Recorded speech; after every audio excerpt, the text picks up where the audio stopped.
Hello there, this is Reece Russell, and you're watching the weekly Steelchair. It's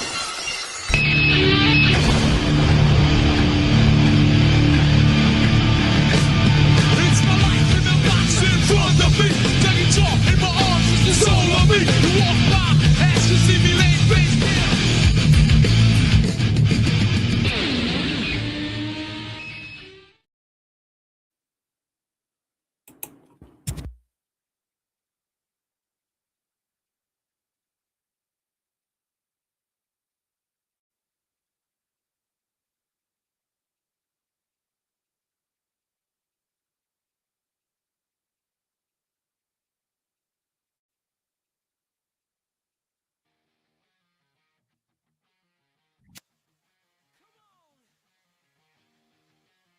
You know Reece has got you. Hello everybody, welcome back to the weekly Steelchair. How is everybody doing? Good to see you all.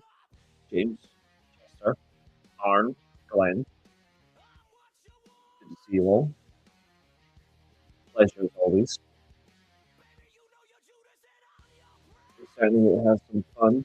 Hope you guys are doing well.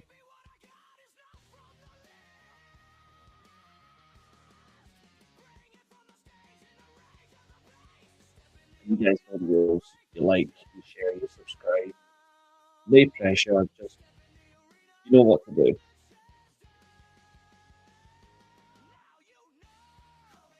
So we're gonna have some fun. We're gonna kick back. And we're just gonna see how it goes. But tonight's show is just a laugh. It's just a laugh, really. So, whatever you guys have in your minds, what to discuss, what to talk about, feel free. Trivia, obviously, you guys get to ask me questions, see if you can beat me. Say that with grace, of course. But I'm trying to grow the channel, so the channel is now set to subscribers only in the chat. So, if you want to chat with us, become a subscriber. Otherwise, well, you know what to do. That's the case. That audio sounds good. Does it?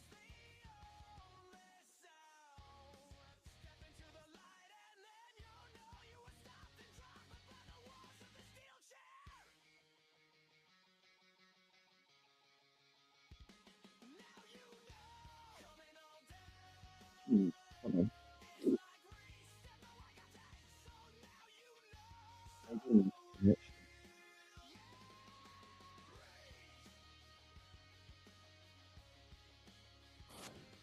Let's see if that works.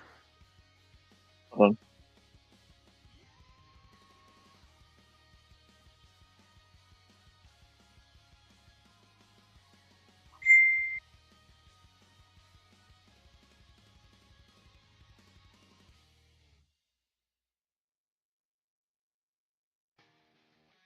It might be just the microphone. Right, let's try it now. See how the mic sounds.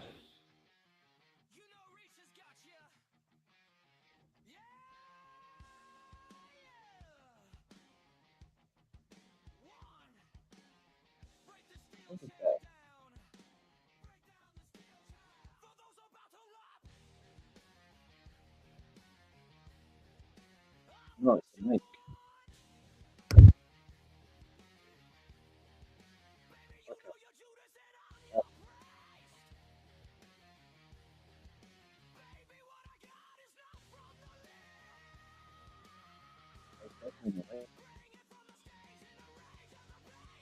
Hold on.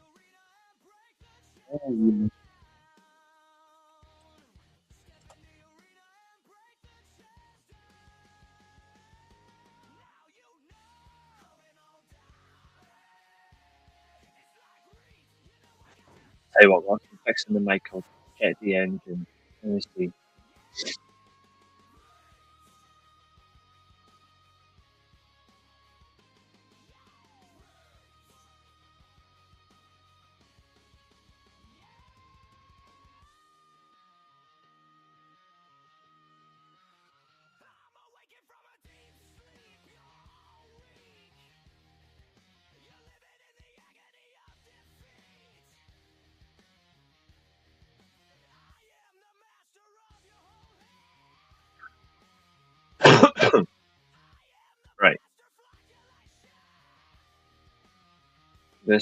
the mic. Thanks. Okay, so change. That's too high. Hold on.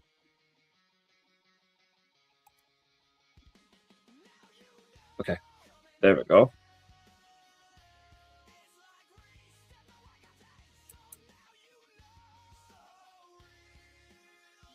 I'm setting them off after Saturday's main event. Too early for that.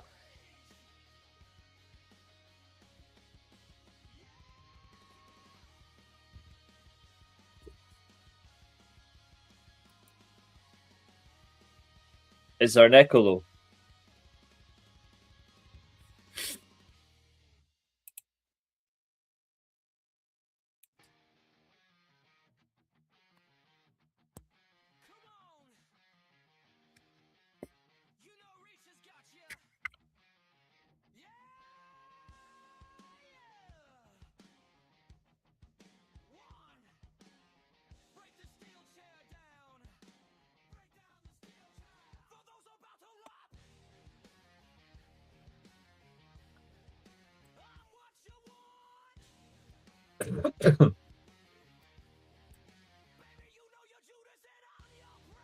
Okay.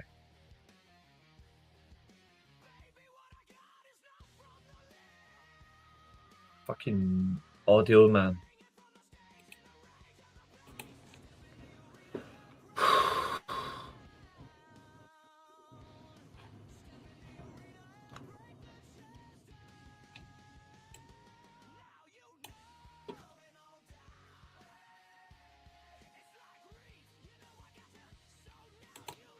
Coding Roman. No, I can hear my echo.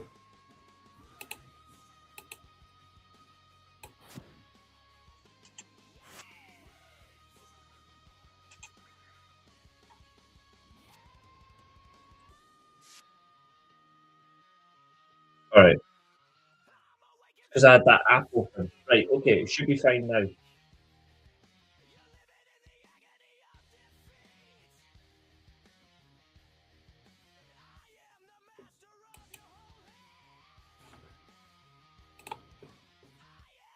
That's because I had the sound on the stream on. I'm a fanny. Yeah, I think it might be my connection, dude. I think there might just be a connection problem tonight. It's one of those typical fuck connections situation.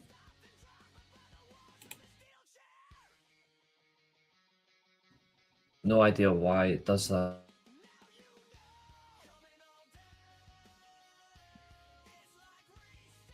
Okay, we're good. Right, let's get on with this. So, tonight's stream, like I say, it's conversation about anything you guys want to talk about. Some trivia, pro wrestling direction, bit more, anything else. We're just going to have fun. There's no limit against it, basically. So, whatever you guys feel you want to discuss, then let's do it. That's what I want to do. That's how I view it. That's how I value it. So let's do it like that.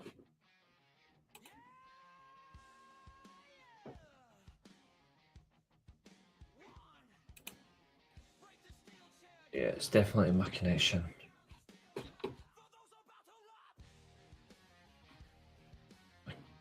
So I can see I keep freezing, so it's really annoying. In the grand scheme of things, do you rank Roman or DCB or A-level celebrities? I don't think they're any grade, personally. I don't think they're celebrities at all. If you're being truly honest, I don't class them as any form of celebrity. SmackDown going 3 hours is just not it. Just not, isn't it? For me, it doesn't make no sense at all. Keep it 2 hours, but WWE will never listen to the fans. Just ridiculous. I had to say my piece. Don't worry, dude. I'm on the same inclination. I actually think the perfect runtime for a wrestling show these days for your TV is 90 minutes to 2 hours. Anything more than 2 hours is just not enjoyable. So I avoid that, and I agree with you. For me, 90 minutes to 2 hours is long enough. If it's a TV special, then okay. Anything more than that, jog on. Like, I just don't care. 2 hours is perfect. Yeah, it is. See, if I do this, give me 2 seconds.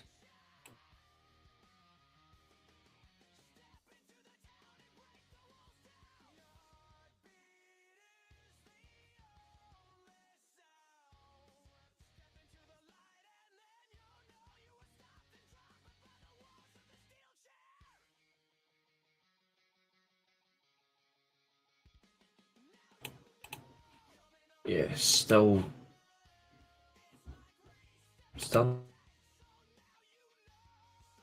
not maximum internet connection.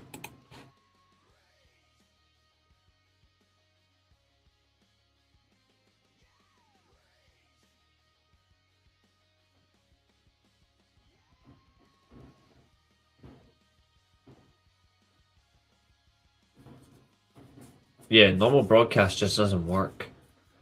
Yeah, the 1 hour episodes of TNA were fine. When they went up to 2 hours, it was okay. They had enough to benefit, but I don't see why you would want to go anything more than 2 hours. And let's be real, WWE aren't exactly making anything exciting. So why would you want 3 hours of WWE? Like, there's nothing there.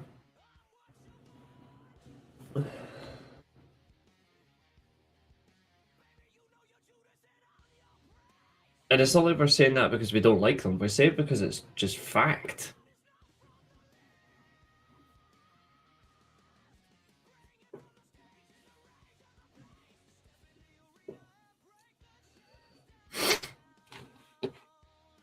There's nothing past it that says, oh, I'm happy to go beyond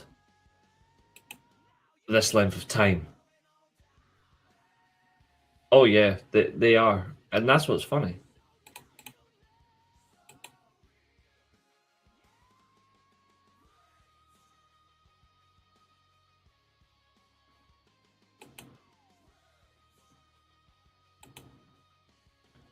Like, it's just funny what they expect from you and they can't grasp it. So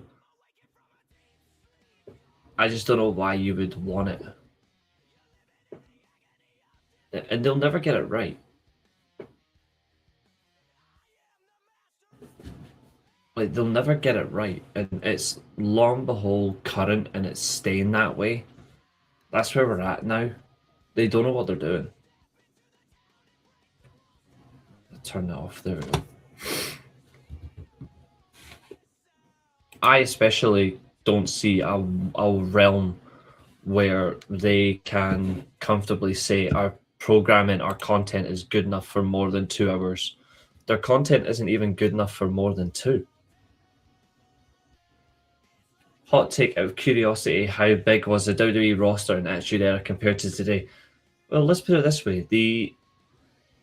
The roster of the Attitude Era was able to draw 7 million per episode. Sometimes 8 or 9. The current roster can't even get half that.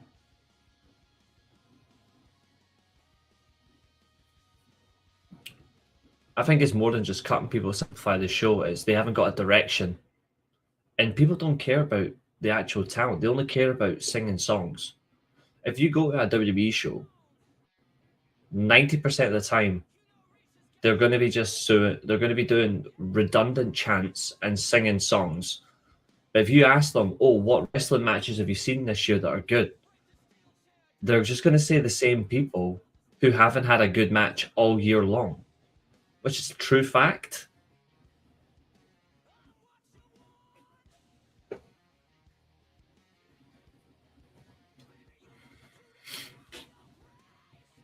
I apologize. I know I keep cutting, so I do apologize. There's nothing I can do about that.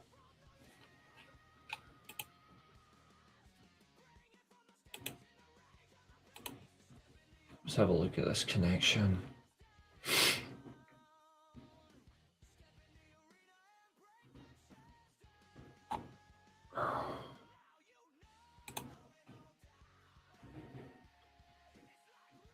It's annoying that it keeps cutting on me. If need be, I'll have to switch to the phone, and I don't want to switch to the phone.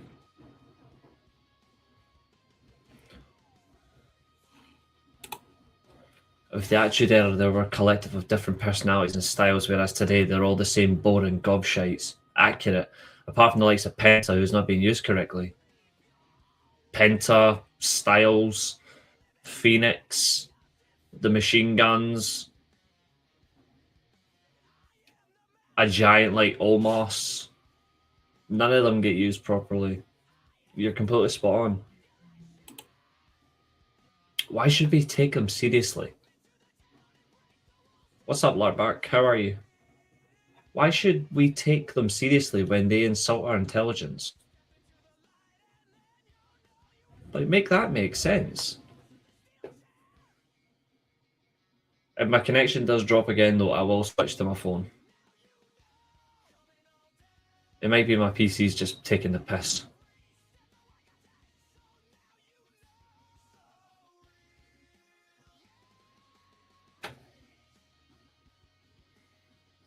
Between Raw and SmackDown, which one is the worst for television?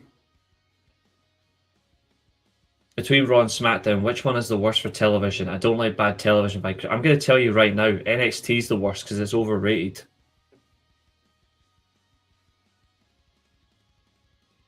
See, if you look at Raw and SmackDown is horrible on a grand scale. But see, if you look at NXT is fucking overrated. It's the worst product in wrestling. I don't know how people overrate that shit. Like, it says a lot. Like, how bad it is. It's being managed by somebody who would rather you just go and get cosmetic surgery. I'm sorry, but I don't care. And yeah, I've just seen it froze for me again, so I'm going to switch to my phone. 2 seconds. I'm going to switch to the phone. Just put my watch back on. I don't rate NXT. I don't rate Shawn Michaels' booking. And I don't rate that fucking roster. Raw and SmackDown have been bad for too long. NXT should not be in such a position, but they are. New Generation's underrated. People don't really understand the enjoyment of that.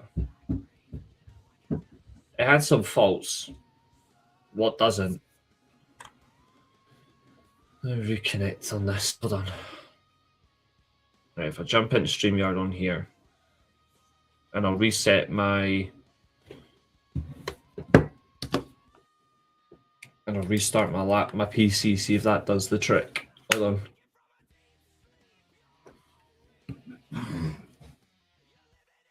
Let's see if this does the trick.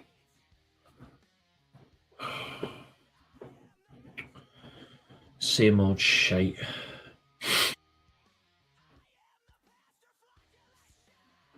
Okay, there we go. I'm just going to restart my PC.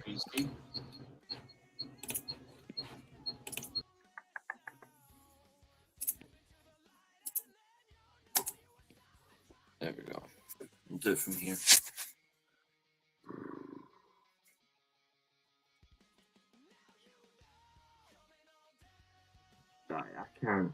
I can't stand NXT. NXT doesn't even offer anything remotely interesting. And I'll tell you right now, there's not a single good young talent to promote to make the main roster better. And I'm sorry if that hurts people, but that's the truth. NXT Black and Gold was inconsistent. I don't think people realise just it was so inconsistent. It's overrated.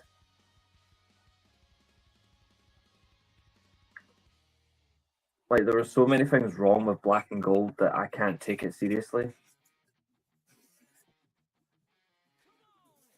And that's not me hating on it. It's just from what I saw. Like, the takeovers weren't always great, and the TV shows weren't always great. And then you would have some weeks where the takeovers were better than the TV, and the TV was better than the takeover. It was inconsistent. Like, I just found, like, that level of consistency you need to have an identity. But mind you, if you're stealing Ring of Honor, TNA, and New Japan as your is your identity, then at least they're getting it confirmed accurately. They were doing that right.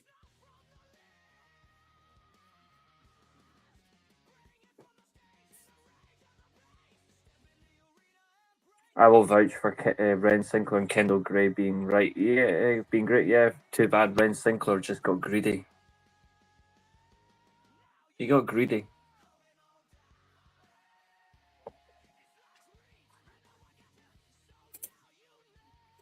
Which, again, doesn't surprise me, does it?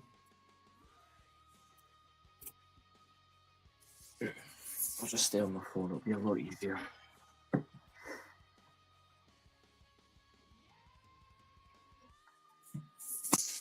I think my PC's just decided to have an off day.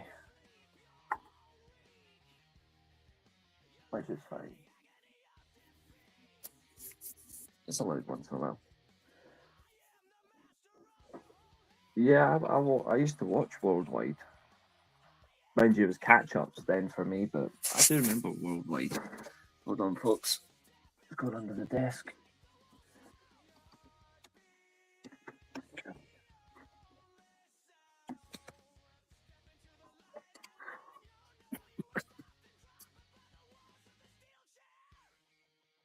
Name them because I don't see any of them, dude.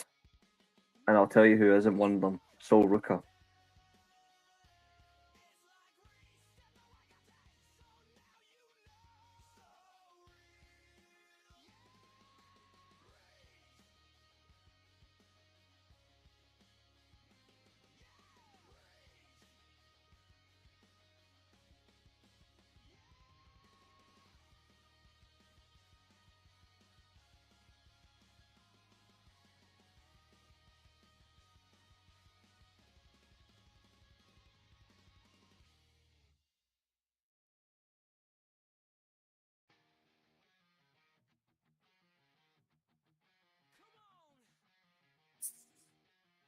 Between GMs in WWE, how would you rate good and bad? Pierce, Ava, they're just on screen. They're just on screen, but they're not actually that good. They don't excite me. Like, I've yet to see an interest from them.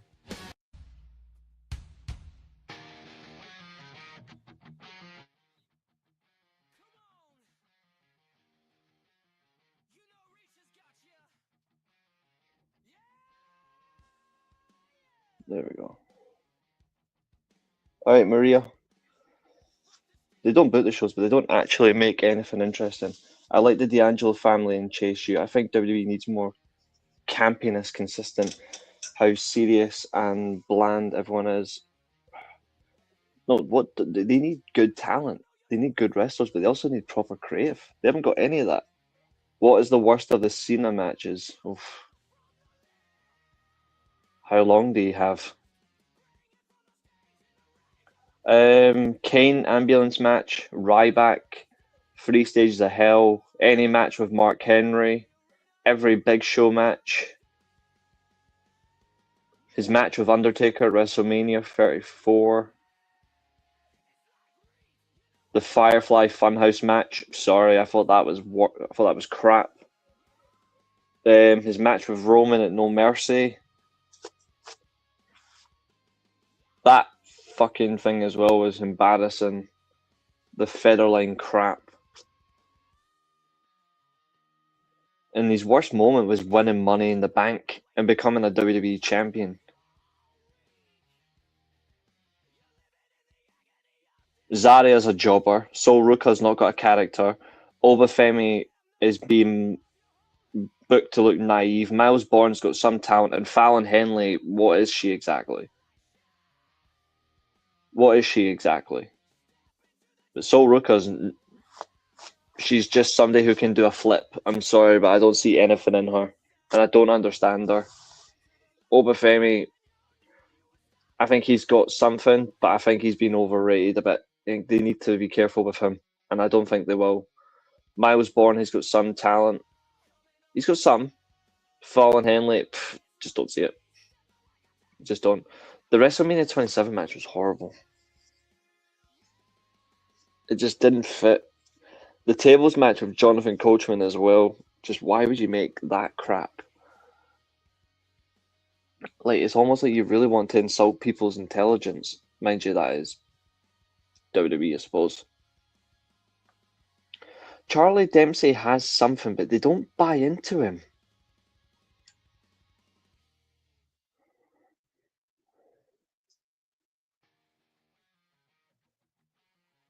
Like, you need to buy into them, and they don't. They want him to be so much like his dad, and he'll never live up to it. Like, just truthful, of course. Like, he won't live up to that type of reality. And he can't.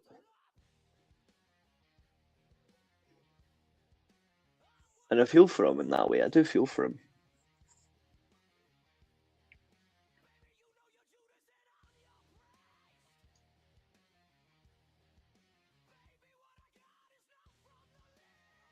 Soul Ruka, like, what if she's amazing? Then what is she? And the Soul Crusher's the best finisher in wrestling right now. Is it? I don't think so. I mean, I think it's aesthetically pleasing. But is it the best? I don't think so.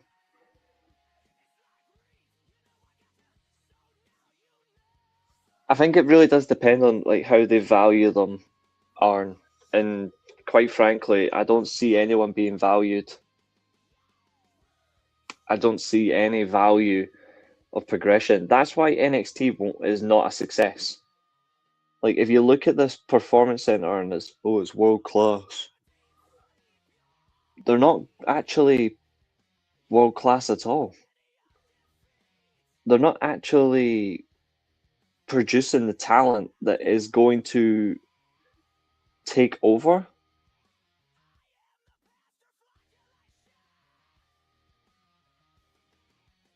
Nothing is the new Canadian Destroyer. Like, nah, nothing will ever be like that. It's just not possible. Like that thing is just unique.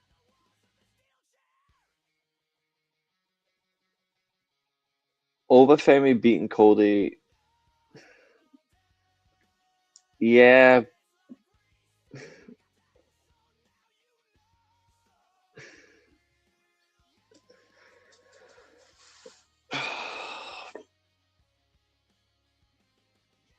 I don't think they realize that they've backed themselves into a horrible corner. Like, they've backed themselves into a corner.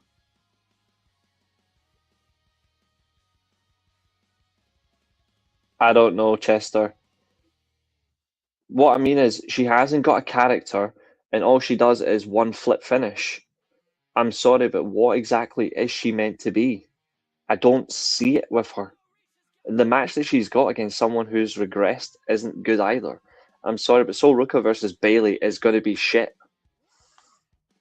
And if that offends people, too bad. That match will not be good, and I can see it coming a mile away.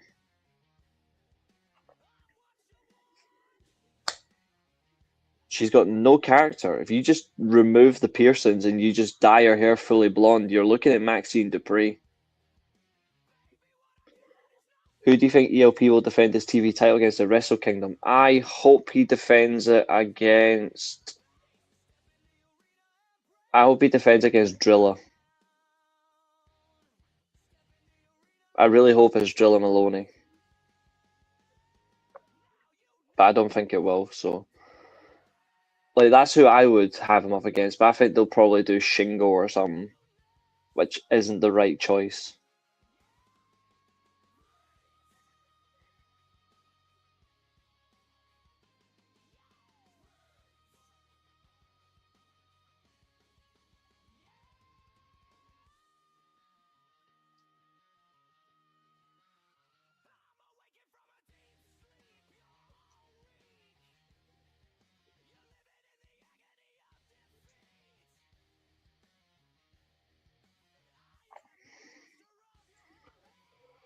Who do you think he'll defend against?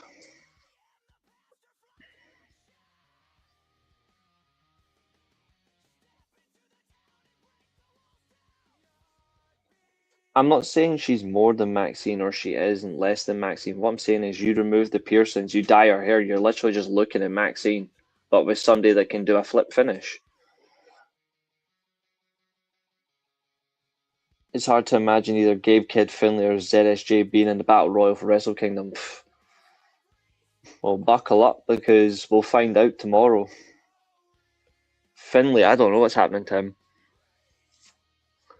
Gabe Kidd, if he's in the Battle Royal, let him win it and then just go straight for the world title after the match ends.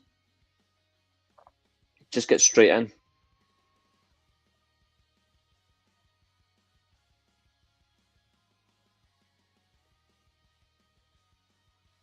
Even all, Reece, not gonna lie, getting a bit emotional about seeing his last match. More because it shows life goes by so quickly. Okay. Fair enough. Understandable, mate. I don't feel like I'll be honest, I don't feel anything except relief. But I get what you mean. I get what you mean. Like I understand. As James said earlier on, cue the fireworks. I'll celebrate.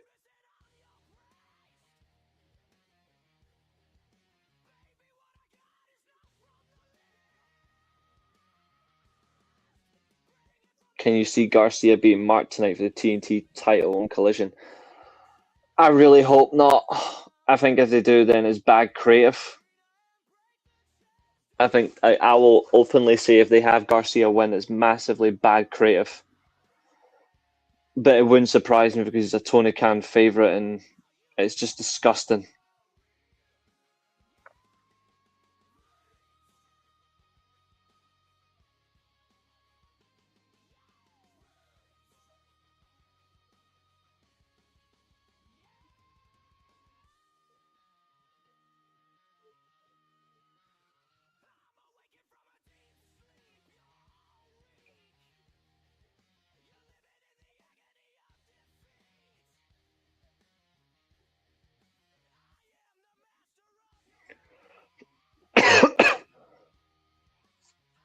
Oh, I remember it as well. Didn't like the fact that it was a near enough 50-50 booking match, but yeah. Yeah, All Japan at the minute is actually worth watching. They have turned themselves around. Glee, yeah, give it a go. Definitely give them a go. That World Tag League is mid, the final is mid. Having a guy who's main event wrestling for his main title to be in a tag final is weird. I told you from the very start that Yota Tsuji and Gabe Kidd were going to be in the final. And I told you it was the right team for TMDK, Zack Sabre Jr. and Rahoiwe Oiwa. It's almost as if I saw it coming. Where do you rank the dog collar match among other Impact Classic matches?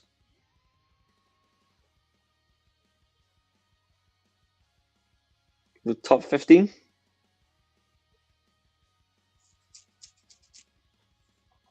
Purely because there's so much better matches, but Gleet's okay. It's not the best thing, but it's an option. But All Japan, yeah. Temple just doesn't want you to go to Gleet because he's a Dragon Gate fan, but he secretly watches Gleet.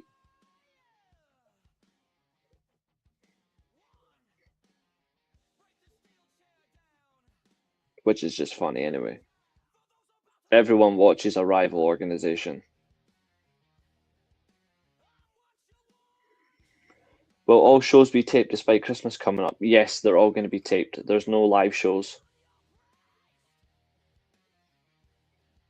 Go to that show, Arn. Go to that show.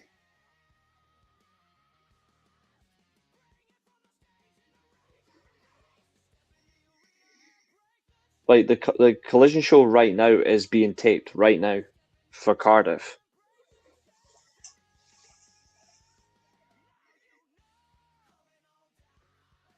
Do you think Mike Bailey will be winning gold to in AEW? I'm going to be straight up and say no.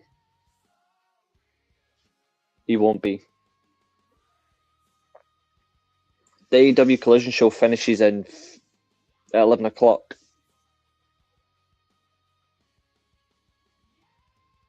Which I think is mental. Doors opened at 5:30, nearly 3 hours ago.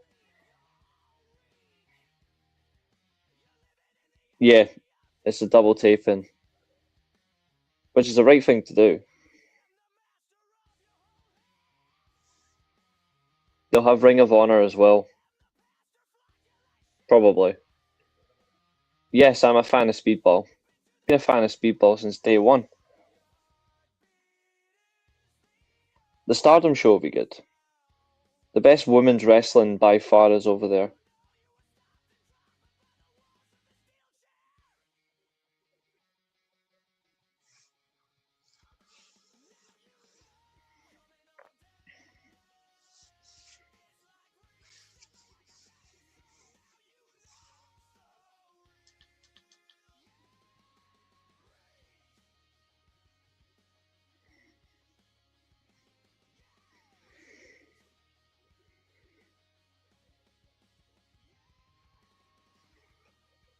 Did you like Cena Sabu match from 06? Nope.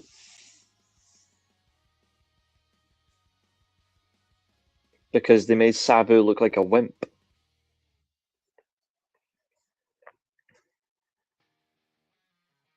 I remember it. But I fucking hate it. Honestly, when it comes to Cena, I like the opponents. Don't like him.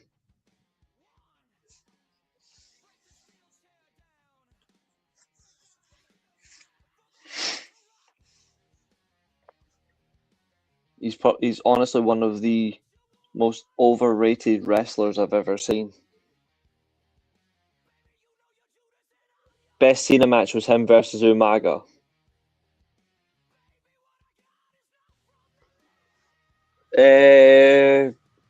No, it's probably his most. It's not even his most violent. His most violent match is the I Quit match with JVL. His best match. His best match is probably Styles at the Royal Rumble.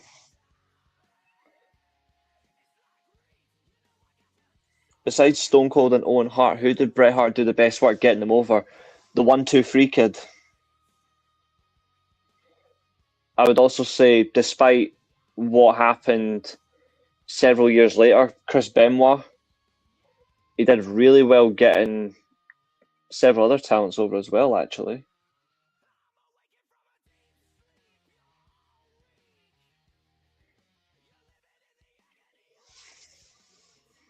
His match with the 1-2-3 kid on Raw is still legit one of my favourite Monday Night Raw matches. He also, if you don't notice it as well, his work with Taker helped get Taker over as a reliable talent for big matches. Because it was that Royal Rumble match that made people believe, actually, hold on, this guy can work with anybody if you just let him work. He helped Yokozuna get over as a heel, which was really good. And in a way as well, he did help the Mountie get over. The SummerSlam match is something else. But like, even like his WrestleMania match against HBK, to be fair, I don't think anyone really expected. I don't think many people had Cena to win that. I think a lot of people had Shawn Michaels to win that. And to be honest, he should have. Like, he really should have. But circumstance, eh? If you could bring any Stardom wrestler to WWE or AEW, I mean, Bozilla's been mentioned, but I would say Momo Watanabe or Azumi. I would have said Tam Nakano, but complications there.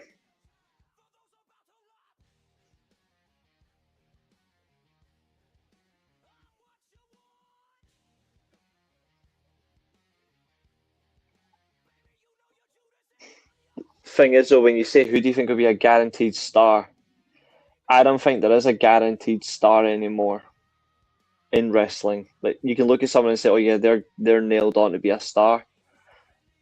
I don't think that sort of conversation is easy to suggest anymore. in my opinion.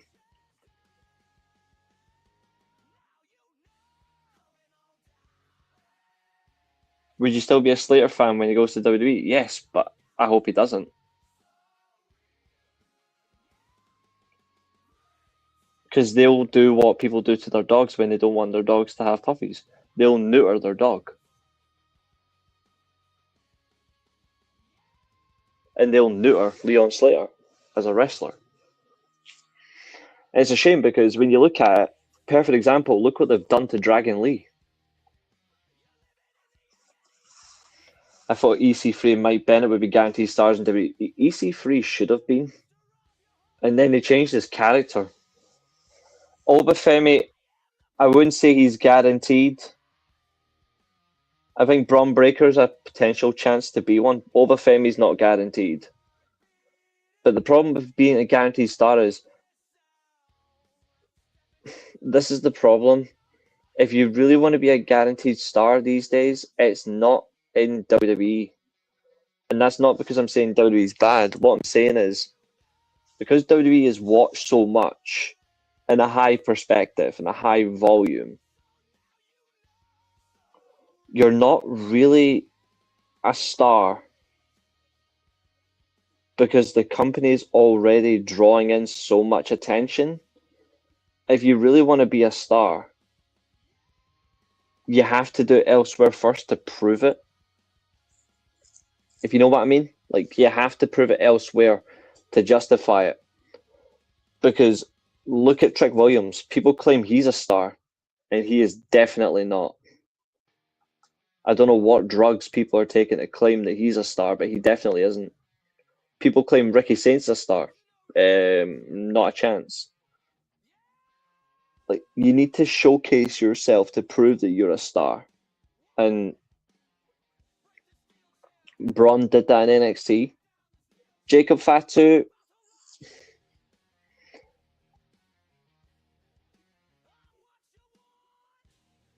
I don't know. I like Jacob Fatu, but I don't know. The WWE brand is the draw. Exactly, Arn. Bingo. That right there is bang on. That's nail on the head.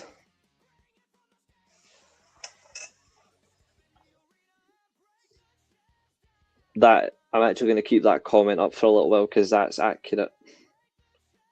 This is why it's hard to stand out in that organization.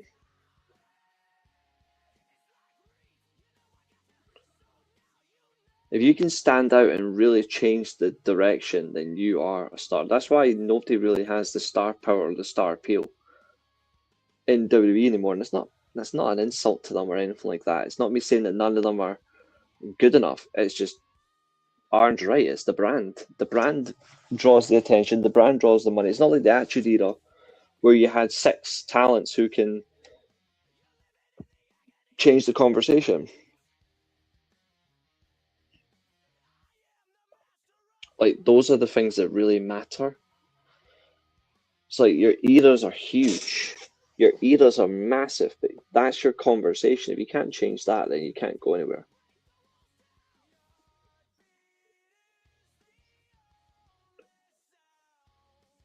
Saya Lida is the leader of stars in Star. Is she a star? No.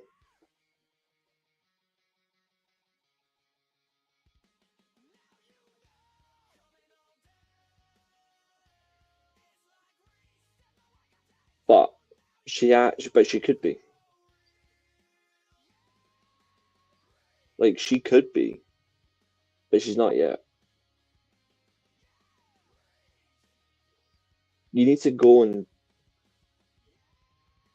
make yourself known.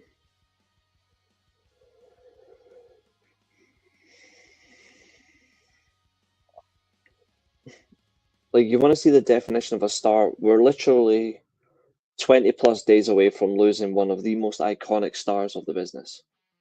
That is the definition of a star. Mm-hmm. Bingo, Arn, bingo.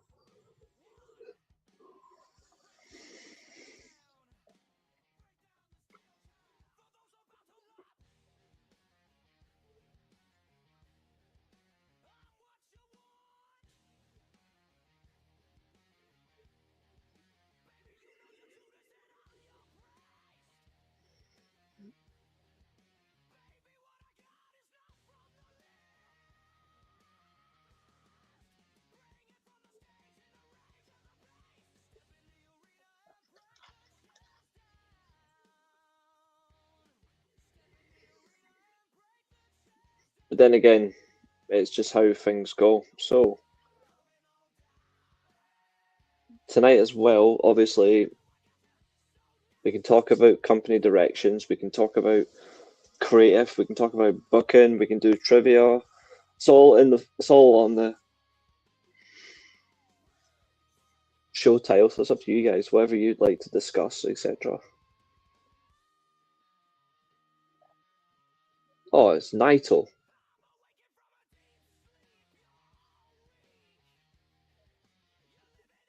It'll be Naito.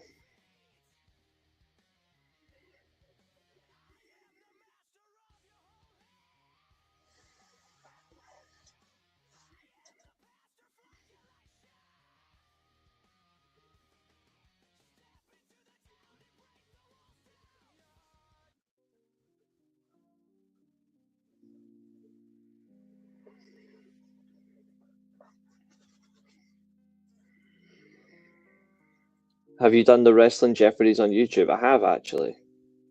Not on our channel, not yet, but I have done one. Wait, hold on. We did do one, didn't we? Yeah, we've done one. Yeah, we've done one. It was hard, though, but we managed it. Happy the hell with Cena Day. Exactly. Can't wait for him to fucking go, Fernando. We will be celebrating his gone soon. It will be Naito. I'll be surprised if Bushi has anybody else.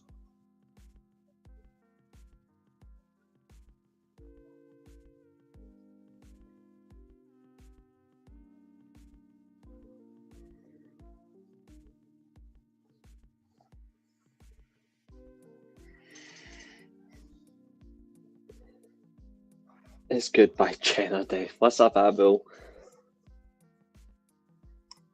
I think it will be Naito. Honestly, I think it will be.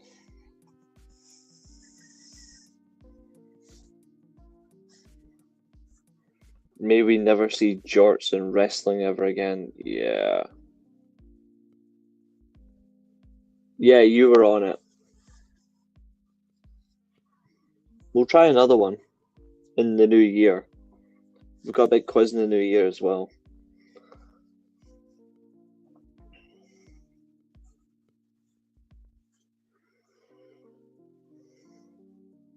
Abel's here selling his blue chews. Dirty bastard. But yeah, wrestling trivia, conversation. If you guys want to come and jump and talk, you're more than welcome. We could be here for a long ass time, I don't care.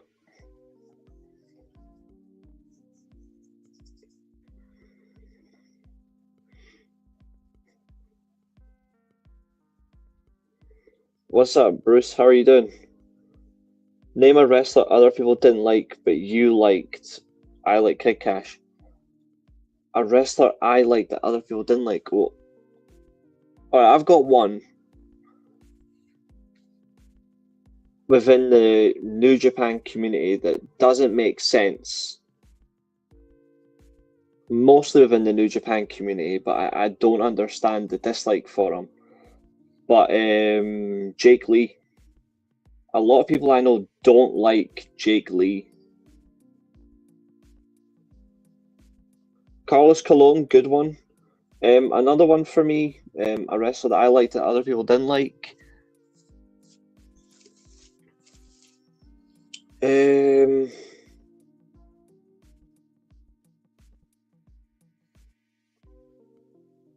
Tank.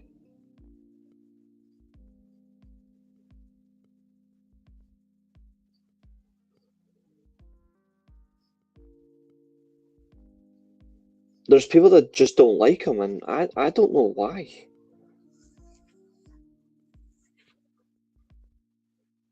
Actually, he's probably one of the only few, actually. What was the Mania free attendance record? Was it not like 93,000 or something? To be fair, that attendance was fabricated. I hope Stephanie Vaquero loses her title. She's doing nothing with the title. Sorry, Abel, your woman is doing nothing with the title. Stephanie Vaquero is being booked to wrestle against talentless twats. I'm not surprised. I liked Ryback, even though I know he sucks. Everyone's opinion, of course. Everyone's opinion.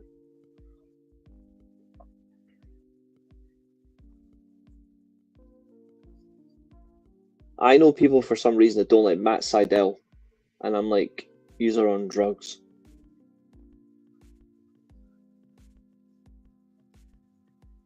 And I'm not kidding. I'm deadly serious.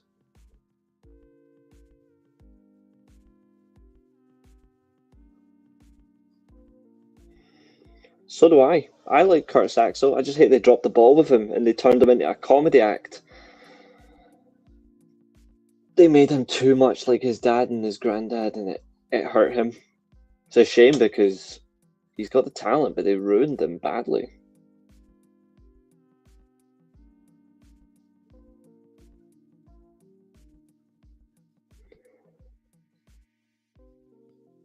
See, here's the thing, mate, and I understand how you say it, but you don't understand the appeal of Joe Hendry. I'm the exact same for Sol Ruka. But I don't particularly care about Joe Hendry that much anymore anyway. Orange Cassidy, he sucks.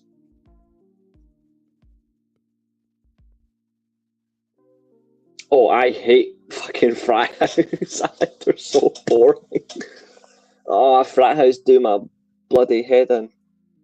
I got a trivia question for you. Who was the longest reigning Knockouts champion in TNA history?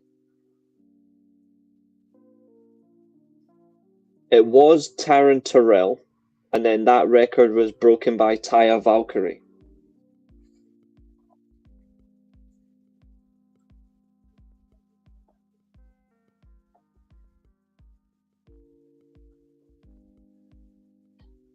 Her reign was terrible. Angelina Love has won it the second most times.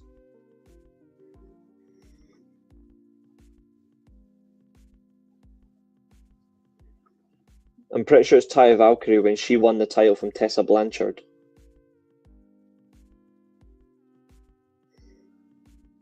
That she just went on a warpath with the damn thing.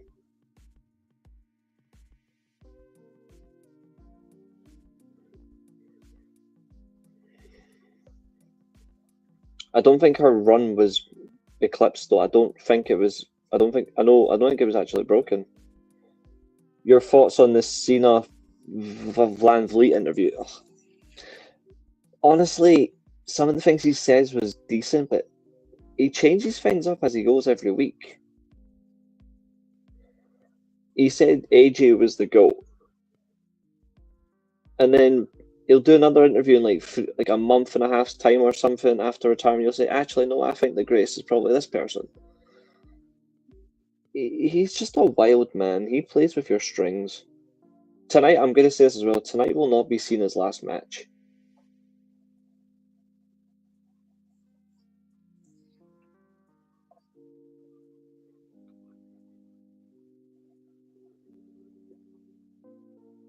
I am correct.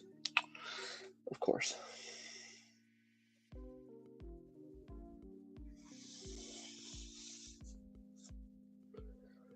Who do you hate more, Eddie Kingston or Orange Cassidy? Both equally. Worst partnership in wrestling history? WWE and TNA.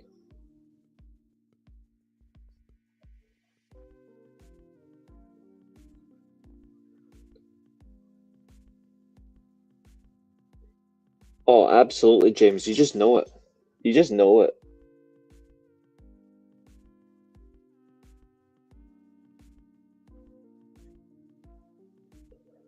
The funny thing is, the WWE and TNA partnership isn't just the worst. It actually has other issues with it that people aren't noticing. I hate Eddie Kingston more than Orange. I'm glad Maria didn't mention Kofi Kingston. Kofi Kingston's been irrelevant for 10 years.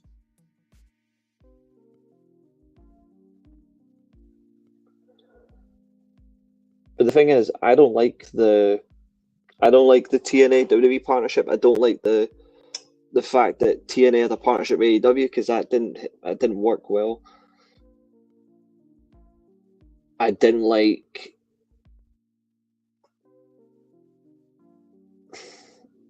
I didn't like the end of the NWA TNA partnership. The end of the partnership was really bad and toxic.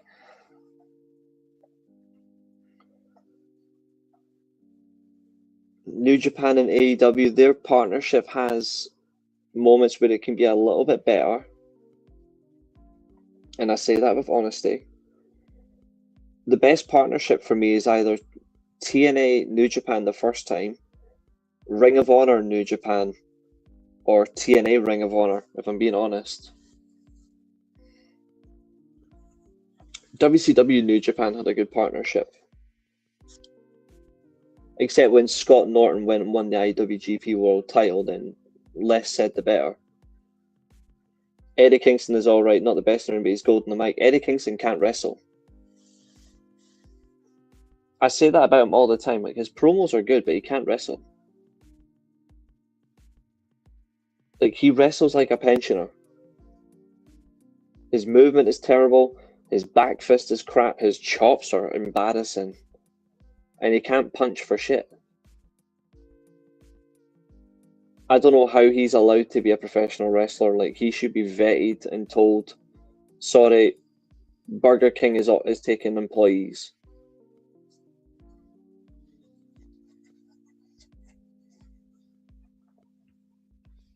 And his main event against Samoa Joe was absolutely horrible. NXT TNA is the worst partnership in history. It is honestly the worst. It is. The best partnership was by far New Japan. New Japan Ring of Honor. 100% that is the best partnership in pro wrestling. Like, that was nailed on perfection.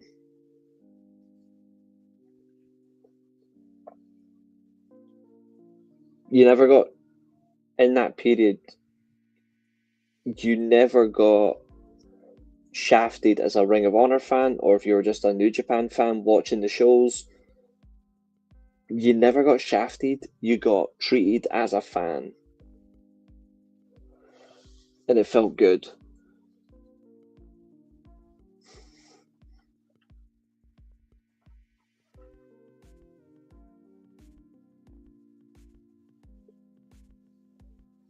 We'll never see that type of partnership again, though.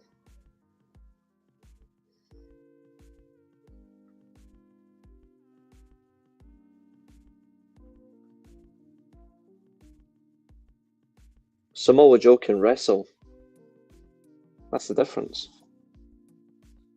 And he can do a promo. He's actually got what they need. He is the complete package. Eddie Kingston's slander is appreciated. Samoa Joe's slander, absolutely not. The guy's one of the greatest.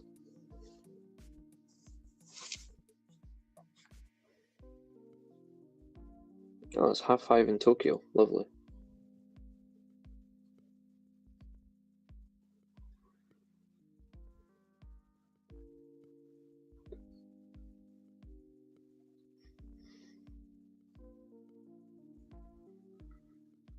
I think when I look at the worst wrestlers I've ever seen, Eddie Kingston's in the top 3.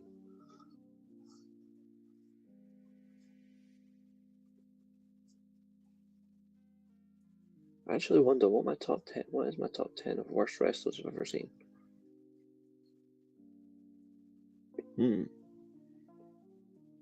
Massive difference, Abu. Massive difference.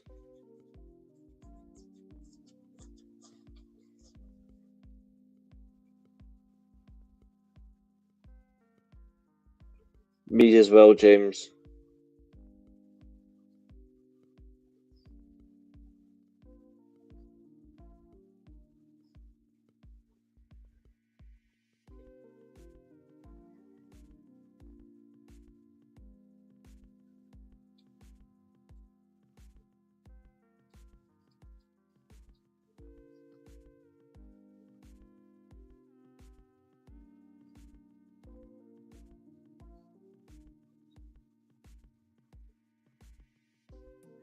Oh yeah, same here. He deserves it. I mean, after all, having to sit in a commentary booth is not a way to treat a legend.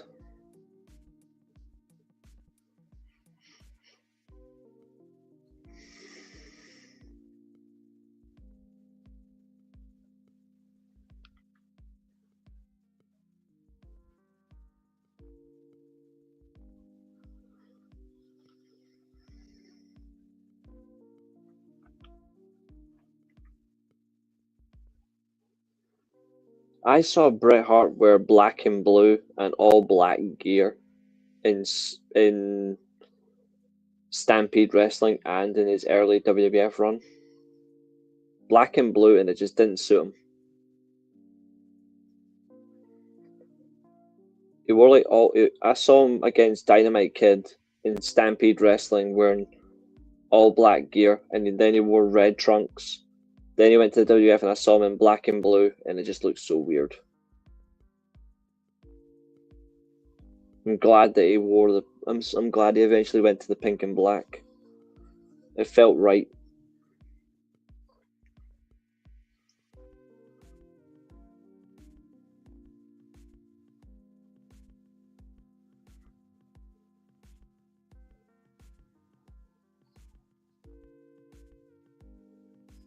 Black and blue bruises. No.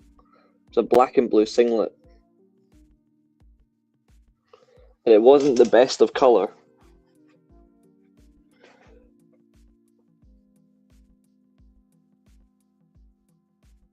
Oh, the celebrities don't add any appeal to their programming. Did Bret Hart need Roddy Piper at Mania 9?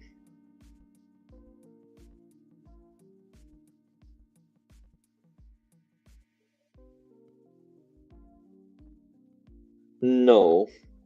But the referee for WrestleMania 10, absolutely.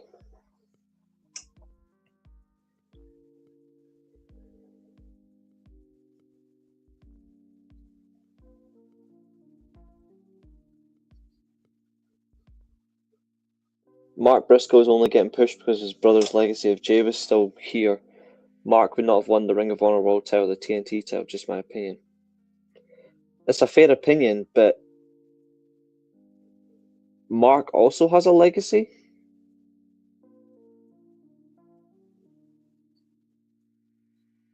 You can say the same for a few other people, but I get your point. Would you rather have the sight of an eagle, speed of a cheetah, or strength of a bear?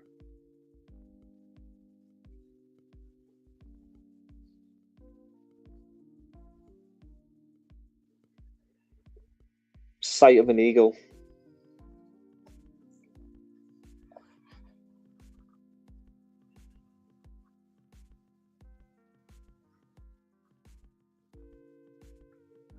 Speed of a cheetah just wouldn't do anything for me.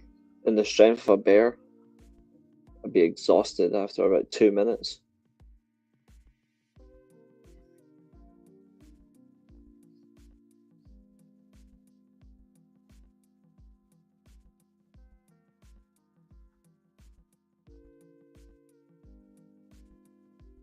It's quite the question, Glenn. Quite the question.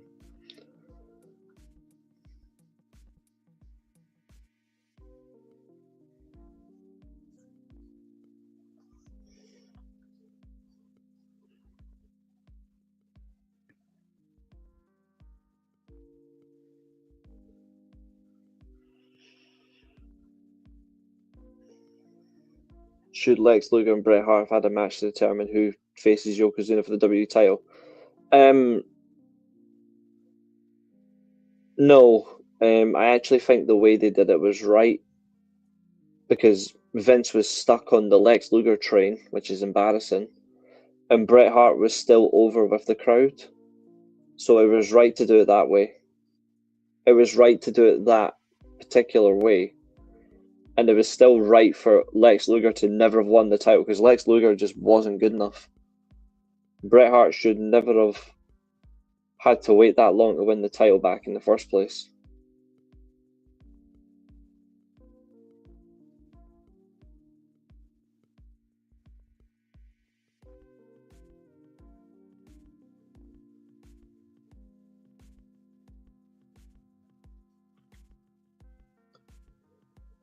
If you could do a double Rumble winner like Lex and Bret, who would you choose?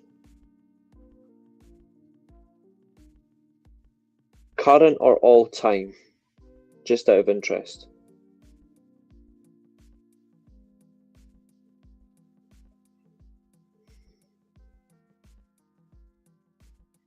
Yeah, Bret should have won it.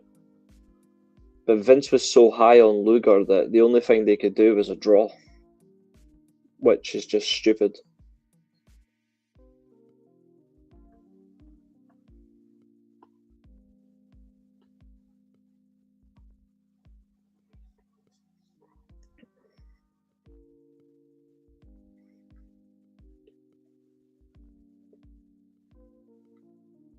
Current.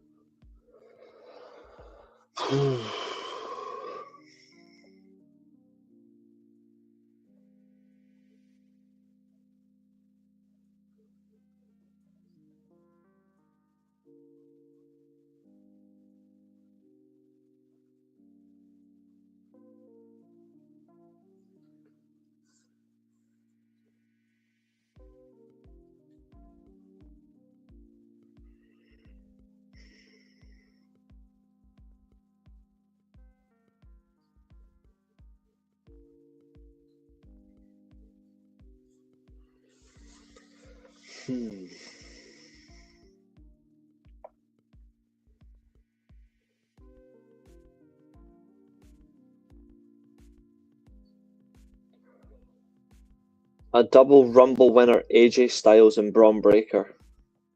Lex Luger would have been a better champ than Big Daddy Cool. I don't think either of them would have been a good WWE champion, even though Diesel was WWE champion. Lex Luger was never a good world champion anyway. He didn't have the right ability to be a champion, and he definitely didn't lead a match like a champion would, so I wouldn't have cared. If he had won the title, I think he would have been boring as hell. What went wrong with Sid Vicious in WWE? How would you have booked him differently? Sid Vicious was too busy wanting to play. Sid Vicious is too busy wanting to be a softball player. He was too busy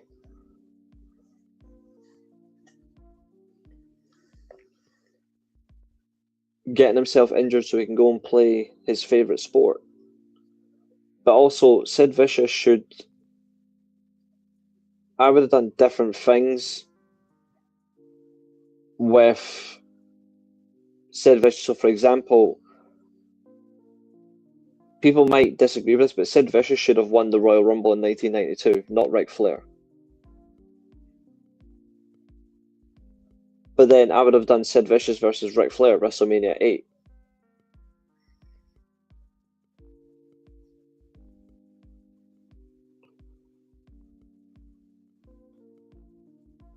I think also he didn't really tap into his ability properly. He didn't allow it. How would you have booked the double Royal winner differently for WrestleMania? If it was up to me, I would have just done in the end. I think the two matches were fine, but I would have done separately. I would have changed it. And considering the fact that the best story WWE had in 1994 was Owen Hart versus Bret Hart, I would have done a 4-man championship tournament. I know that sounds funny, but I would have done it. I would have done,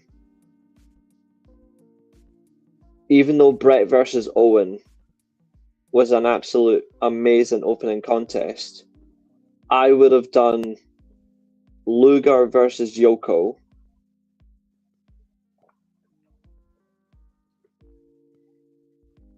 Actually, hold on. No, I would have done Luger versus Owen, Bret versus Yoko, and then I would have done Owen versus Bret, and then Bret wins the title at Mania 10, and then at SummerSlam after King of the Ring, I would have had Owen beats Bret. And then to end it, I would have done the Survivor Series rematch. Between the two of them, I would have done the Survivor Series rematch. You popped when Lex beat Hogan. It was alright. Like, it was a good moment. But it just showed the reflection of the story was still going to be Sting. Sid in ECW was goated, yeah, until his legs went, but we're done. Is it a good thing or bad thing that wrestlers are still positioned as stars in the mid-40s? Is there an age issue in wrestling? it's an age issue if you cannot build a young star to follow up. But for me, if your top stars are well into their 50s, then you've got a problem. If your top stars are like 36 to 45, you're okay. Was Vader screwed out of becoming WWE champion at SummerSlam? Yes, HBK deliberately screwed him over. That's why Sid Vicious won the title at Survivor Series, because he refused to work with him again. Bam Bam Bigelow should have been Intercontinental Champion. Agree or disagree? Disagree. Bam Bam should have been WWE Champion.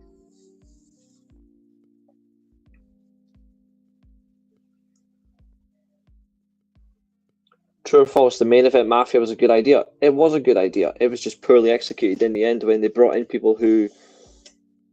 The main event Mafia was ruined when they changed the idea, when they brought in Samoa Joe, and when they brought in Matt Morgan, and then when they joined with the World Elite. It killed the Mafia. Hot take, Vader is the GOAT big man.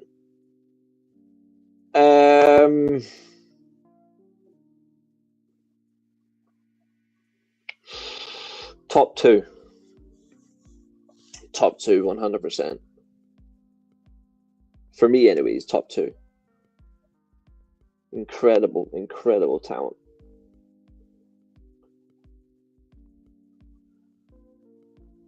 Yokozuna's top five before he got overly obese. And it was his own fault.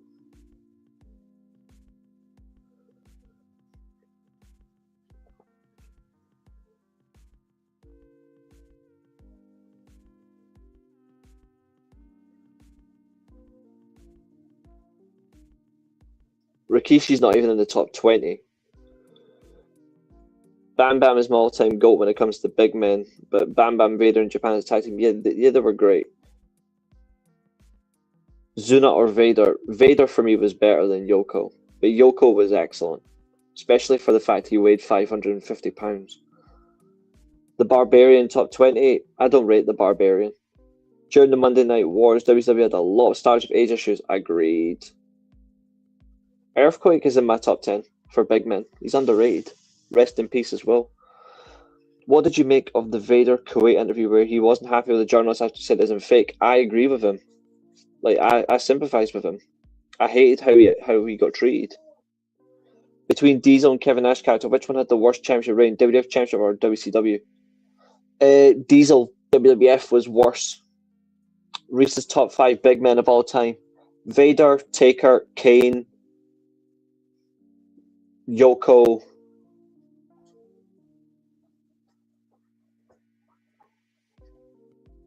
This one will shock you, but it's just my opinion. This one will shock you, but if you realise why, you'll see it. It's A-Train. What's up, Roy Sheen?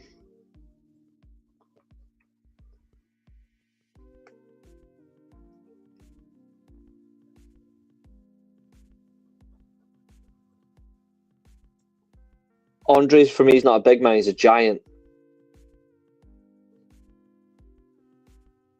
A big man and a giant are different. I never rated Mike Awesome.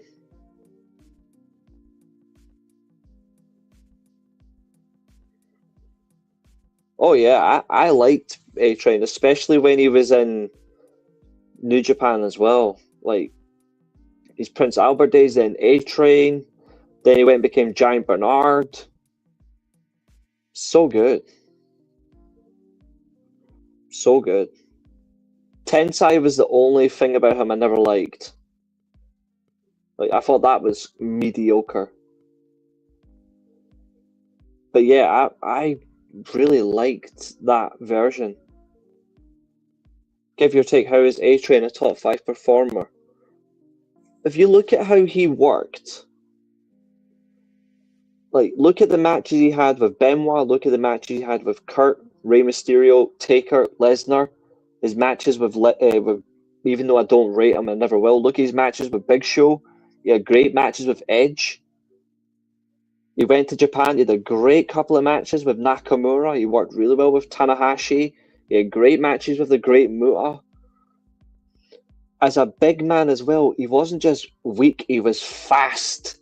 He was fast. He was strong, but he had good psychology. Really underrated. Carl Anderson is one of the best I've ever seen. Like Giant Bernard versus Nakamura. Like honestly, is if you ever get a chance, watch that match. Who would win in a freeway ladder match? Papa Shango, Godfather, or Kama? Same if what happened if who would win the match between Jack, Love, or Mankind? No one wins, but the fans do online. Should Tensai beat Cena for the WWE title? Sadly not, no. I liked him, but I don't think he was. I think the way they ruined him, he would never have been a good WWE champion the way they ruined his character. If he had done it when he came in, like in that first 6 months, then yeah. I hate how Carl Anderson was using WWE, such an amazing talent. Oh, he's got one of the best spine busters of all time. His match quality is so good. 350. The Derailer is one of the coolest sit-down choke slams I've ever seen. And when he used the claw as well, so good. But for me, like Greatest Giants, Big Show's in nowhere near that. But Andre's in my Greatest Giants. Was Tugboat a good big guy? Tugboat actually was. Tugboat was fun. But see if you talk about Giants, totally different. Arn or Carl Anderson? I liked Arn Anderson. I prefer Carl. Giant Gonzalez, crap. Just as good as the fucking Great Khali. You can't. Utter shite. I think Arn Anderson's one of the best when it comes to psychology, but I've just always loved Carl Anderson in terms of how he worked. I don't like the way that WWE misused him on several occasions. I don't get it. Earthquake I put in the same category as A-Train, mobile, underrated, big guys. Yeah, Earthquake is in my top 10 for big guys. Is Big John Studd a big guy or a giant? Big John Studd's a giant. Test is in my top 10 of big men. He's in my top 10. Definitely a good big man.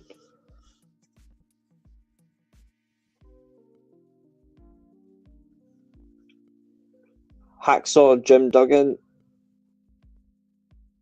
Ugh. He was an oddball, but he had something. What about Big Boss Man? Big Boss Man could have been something. He could have been something. Sean O'Hare would have been something if he hadn't been stuck in that weird Roddy Piper universe in 2003, which made no sense. Drew McIntyre is the modern Test. In a way, yeah. Where do you rank Brock Lesnar amongst big men? I was hoping nobody would have picked up that I never mentioned Brock Lesnar. Brock, in a weird way, Brock is like that person who's like an undisputed, like, it doesn't matter what your top 5 is, Brock Lesnar will always be like right up there in terms of the ranking.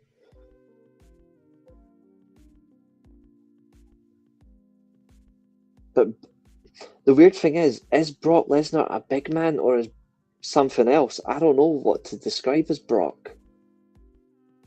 It's hard to measure Brock. Is he a big man or is he just something else? I don't know. Big Cass could have been the modern Test. He's slightly different. Just look at him now. Big Bill's actually turned things around. Unfortunately, he's stuck working with Brian Keith, but he's turned that around. I don't know if Boss Man should have been a world champion, but he was fun. You know what's hard? It's hard to rank Brock purely because if you look at weight similarity, he's the same as Mick Foley, and Mick Foley's not a big man. You know what I mean?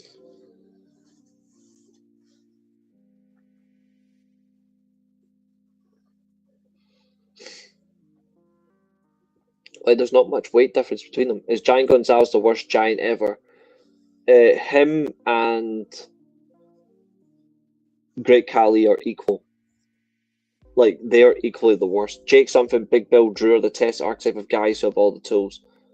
Jake Something is that close to failing everything because the TNA creative keep fucking him over. Big Bill is right there. Look at Brian Cage, he's another. Oh, I fucking hated that Mr. Perfect never won the WWE title. Same with Rick Rude. They should have been champion. They had it all. Mr. Perfect would have been the perfect champion for Bret Hart to beat. That's who Bret Hart should have beat for the world title, not Ric Flair.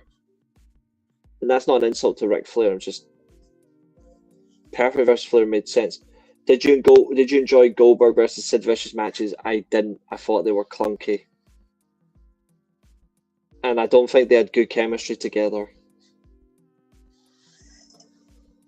I only enjoyed his entire career. There's only 3 Goldberg matches I actually like. And I'm not a massive Goldberg fan, but there's 3 matches he does have. I told you what his surname is. Yep, big dafty. I sent it to you in the Discord. You stop with these jokes now, or I'll send you the shallow realm.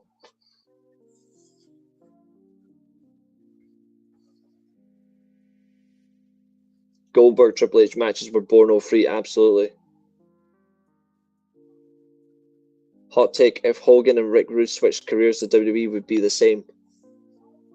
I think if you switched Macho Man Randy Savage and Hulk Hogan around, it would be the same. Rick Rude should have won the title, but apparently he said no, but I think Hogan didn't want to drop it to him.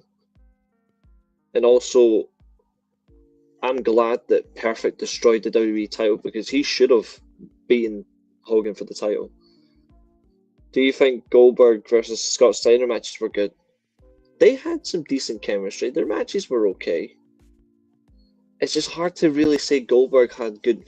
Goldberg's best match in WCW was with DDP.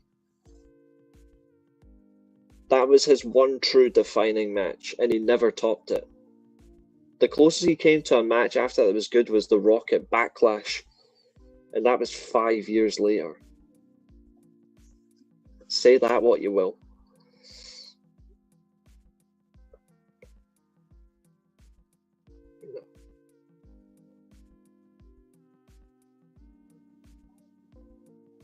There was something about Rick Rude that Rick Rude should have won the title in 1989 as well as Mr.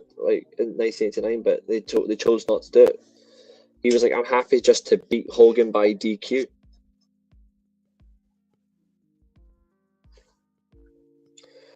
Rick Rude was a far better worker, far better character, and a far better promo than Hogan. And I will never, ever change my opinion on that. Same with Perfect. Better worker, better character, better promo. Steiner versus Goldberg was fun. Hoss matches, even with Chronic, were fun. Chronic are the most unlucky team to walk into WWE during the invasion angle. They fucked them over huge, especially Taker. If Warrior didn't exist, Rick Rude would have won the WWE title.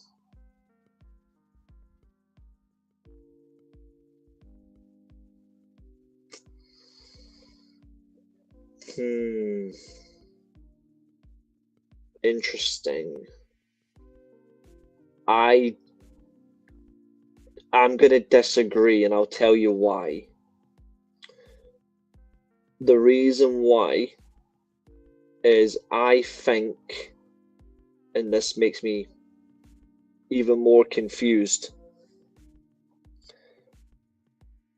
I think if Warrior didn't exist, then the title would have went straight away to somebody who lost a title match in 1988.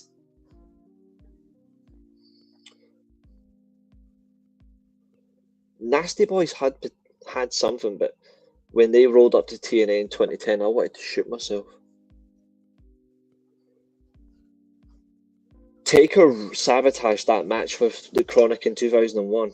That Unforgiven match, he jeopardized them. There was somebody who lost a major title match in '88, WWF title. He would have been champion if Warrior hadn't existed. Where do you rank Lance Storm amongst wrestlers from Canada? In terms of personality, worst. In terms of pure wrestling ability,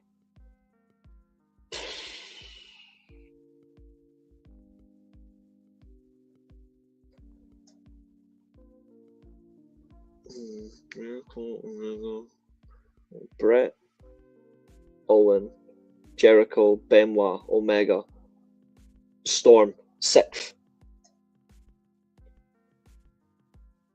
Andre the Giant, no, not him. I still can't get over that segment where Stone Cold went, Lance Storm, you're the most boring wrestler I've ever seen. You put me to sleep. And he just starts sleeping on the stage. I was like, oh God, you just buried Lance Storm.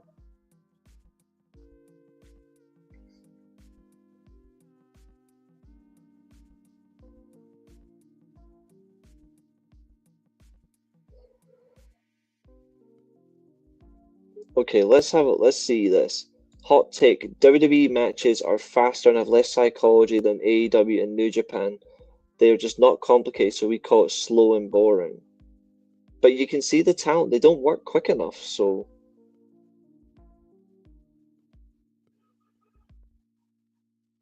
He doesn't actually... If you actually look at WWE matches, they're not fast at all unless you let them be. But it's certainly there. The psychology isn't there as much anymore, though, for sure. Like, they're so gone. Should Lance Storm have been the first American belt collector by holding all the WCW titles at the same time? Oh, that's a good question. I mean, I would have done Brett or Jericho, but Un-Americans was good. I only have one issue with that tag team and faction. We'll see if anyone else can guess what that problem is. Lance Storm is the first belt collector.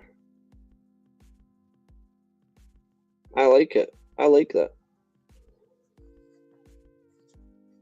Right to Censor sucked.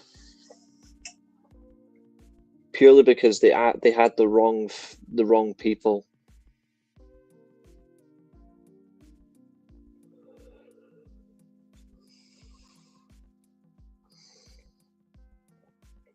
The Un-Americans were so bad. The Un-Americans had injury issues, yeah, but they kept ruining the faction in terms of timing and pushing them. They kept jobbing them out to fucking gold dust. William Regal shouldn't have been typical British in that faction. And I like William Regal, but it's just a fact. William Regal ruined the faction. It was fine when it was Storm, Christian, and Test. Add in Jericho, you're cool. And it would have been fine.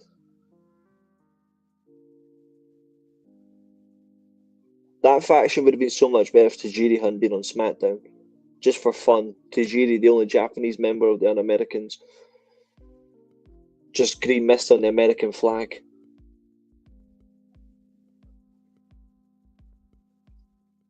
Oh, absolutely, Arn. Spot on.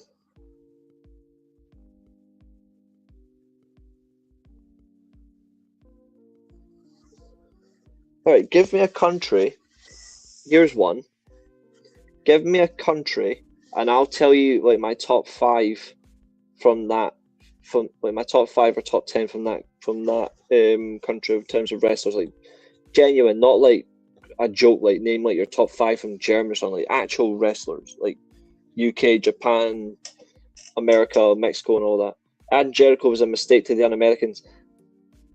In ways they were. In ways they were. Ever been a fan of Kevin Thorne and Ariel? Nope. They were crap. Mexico. Mil Mascaras. Penta.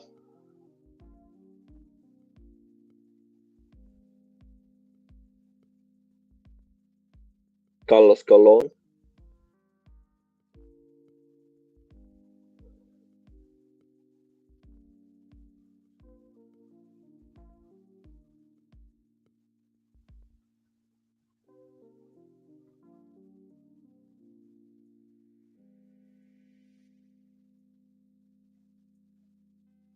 I think who else? Mystical.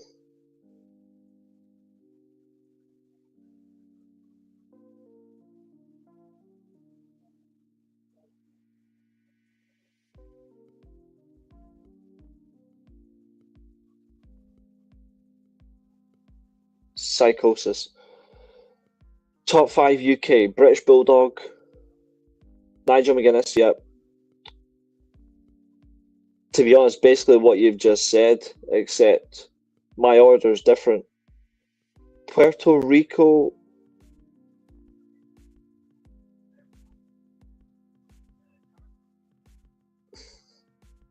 I don't really like any from Puerto Rico that much, but I'd probably just say, probably just Carlito. France, don't know any. Plus, it's the French. I hate the French. Top 5 underrated UK wrestlers. Tyler Bate.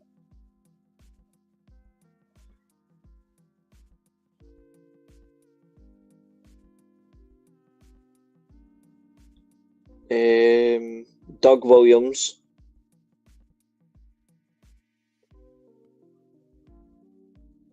I don't like Savio Vega.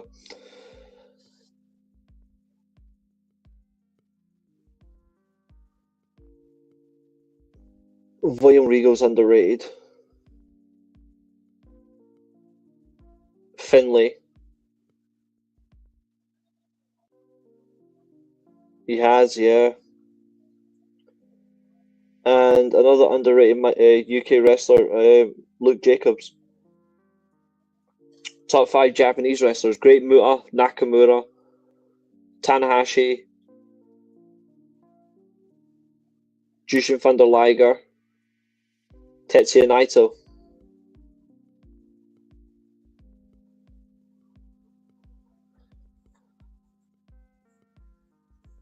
And Okada, obviously. He's just stuck in there. He's like a body for me. He's like a body that you'll never replace.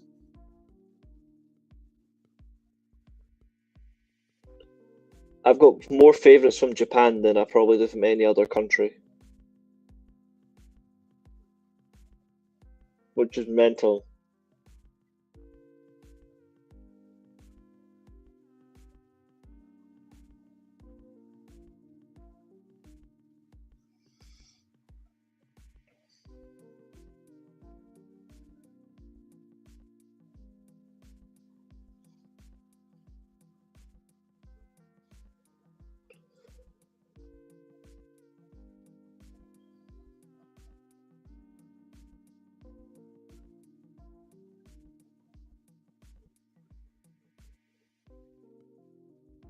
Top 5 women's wrestlers in the world.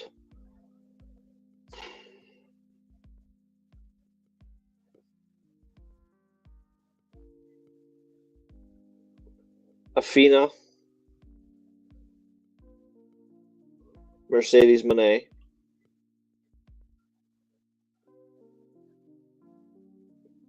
Momo Watanabe, Deonna Purrazzo,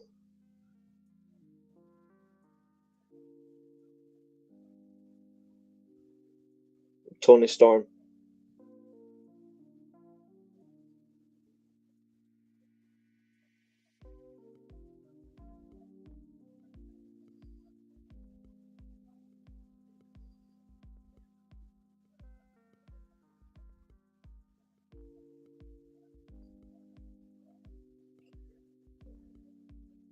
I would say Io Sky's the 6th best in the world.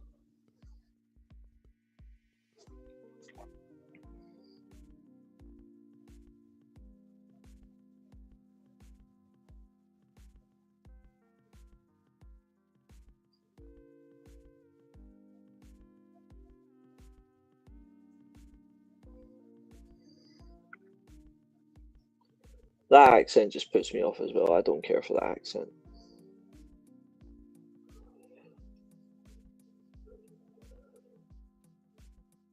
Yes, Sari has been great, for sure.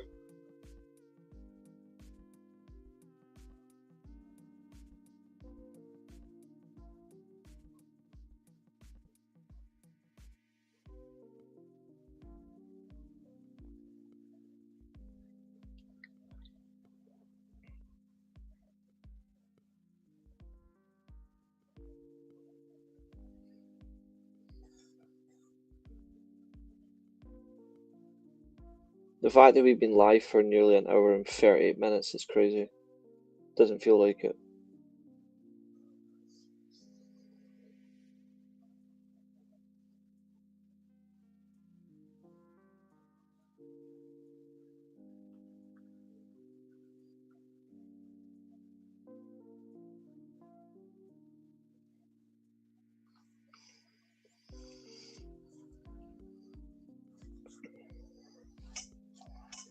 So let me switch this on. Let me bring up YouTube on the PlayStation so I can just join you guys. What other question have you got for me? What's up, Larbart? We've just been sitting doing like top 5s, top 10s, trivia, asking questions. What you think, whatever you like. What was the worst match stipulation in wrestling history? The blindfold match. The blindfold match. The put a wrestler in a fucking Triple H versus The Rock in a cast match. That was bad as well.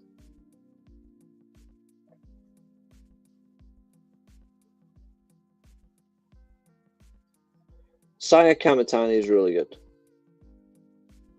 Lord of the Rings 2025 official trailer. Oh yeah, I forgot that in January the Lord of the Rings is coming to the cinema for its 25-year anniversary. I forgot about that.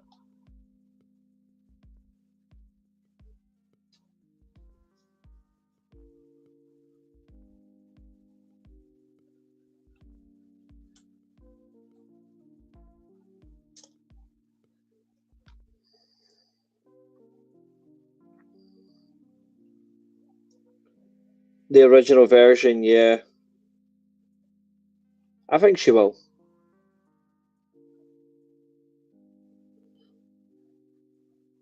But yeah, here's something that you guys need to avoid, and I'm deadly serious. You've got to avoid JCW with fucking Vince Russo. They have gone out of control. Like, seriously out of control.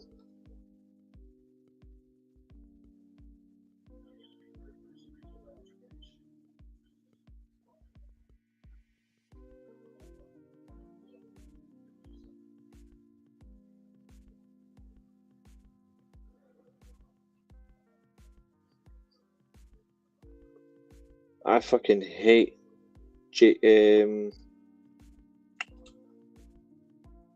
I fucking hate Marigold. Don't even get me started. Can you believe Triple H is going to narrate John Cena's final match? What is about that guy? Why is he special to them? He loves to steal the spotlight for everybody. I can't stand him. Nick Gage is a weirdo. No, not GCW, JCW. The GCW is horrible.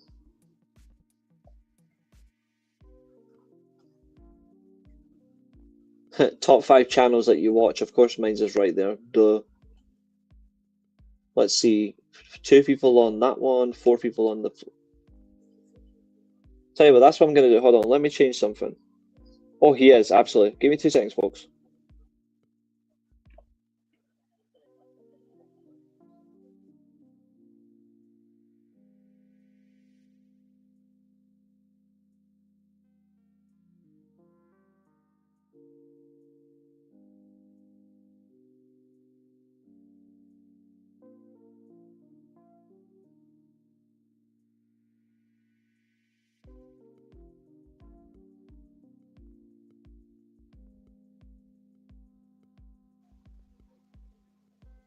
There we go.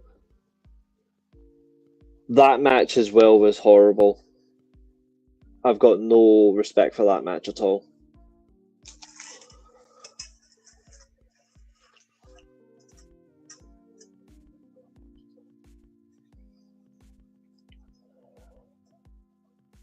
British Bulldog in '99 could have been WWE champion if they were serious.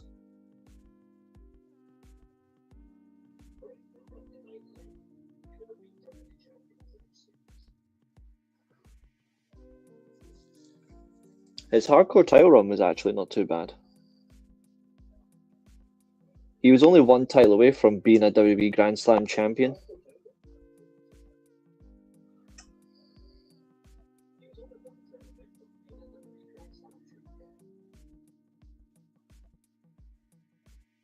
I don't think people remember that, like how close Bulldog was to being a Grand Slam champion.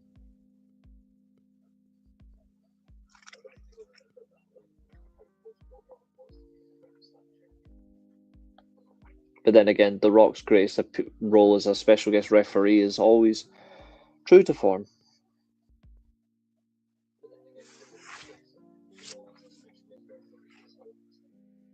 Yeah, 2002. If only he did fire him, it would have been good.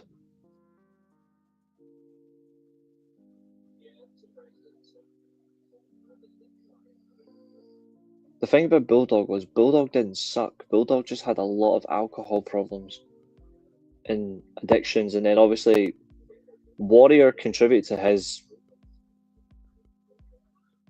This might be a sad thing to say about Ultimate Warrior, but it's a fact. Ultimate Warrior contributed to the demise of British Bulldog with the trapdoor.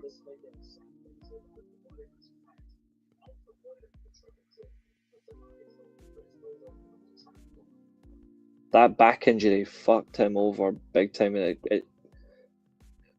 After that, he was never the same again.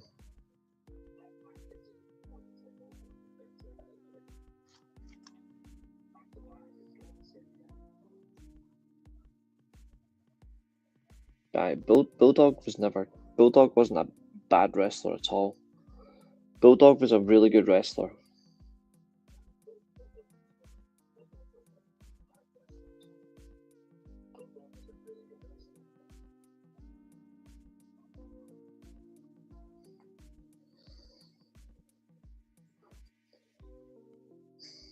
Alex Wright versus Bulldog, yeah, that could have been so much better. They really got that one wrong.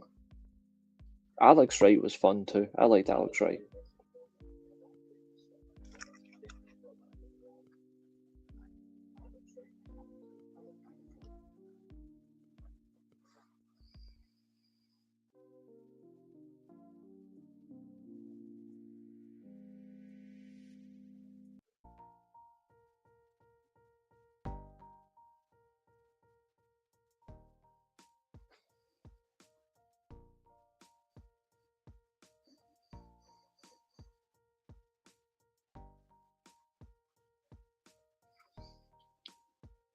But keep getting your questions in, guys. Anything you want to ask, you know that. It's always a bit of a laugh and stuff, so you can keep going.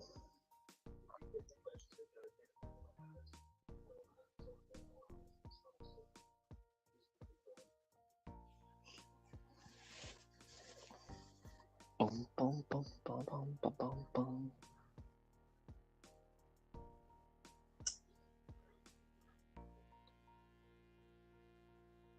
What's up, Carl? He's saying proper gutted after tonight. His tour's gone way too fast. Well, he tried for 200 days and they told him he's not worth it.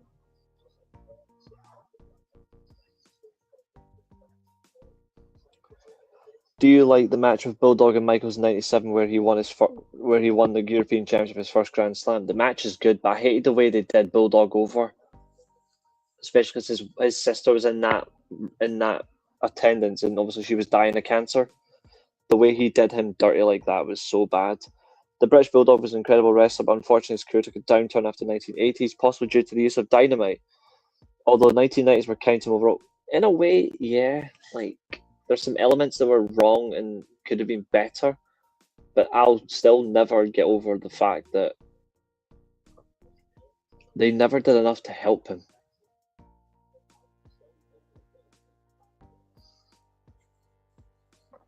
I'm watching you guys on the TV as well, so reacting as I come across, and dare I say, the beard does look good on TV. How far does Davey Boy go if he stayed sober for his whole career? He would have been at least 3 or 4 time WWE champion, and maybe 1 or 2 World Championship runs.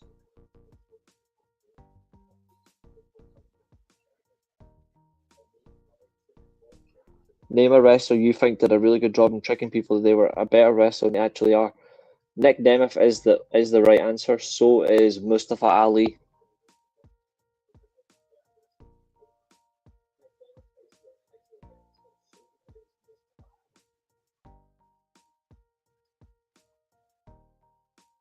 Oh yeah, he went back and forth like a flight from San Diego to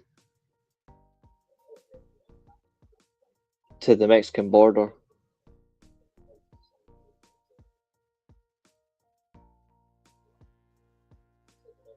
Davy Boy or Texas Tornado? Oh, damn you, Maria. That's a hard one. It has to be Texas Tornado for me. I think Mustafa Ali is great. I think people just didn't realize it until he left.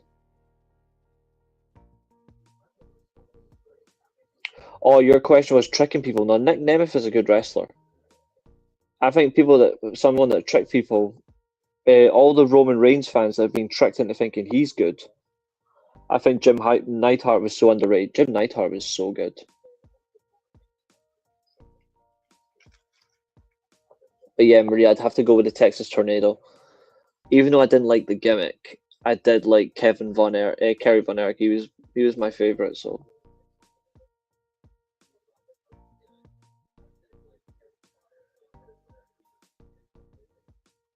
Kevin was good though, but Kerry was great. Top 5 foreign gimmicks. Fuck.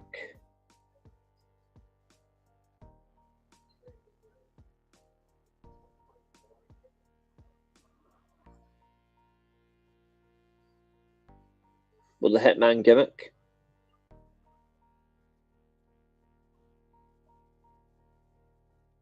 Tajiri, the Japanese buzzsaw. Evil, yeah. Taka Michinoku's up there. Evil's up there, yeah. Naito is up there. The Rainmaker, 100%. He's a man. Steven Regal man's man gimmick is one of the funniest ever, but it's really good.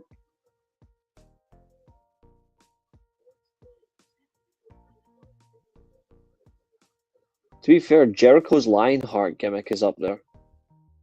And foreign gimmick, in a way, I would say the Cleaner. Omega's Cleaner gimmick is actually really good as well because he cleaned up the competition.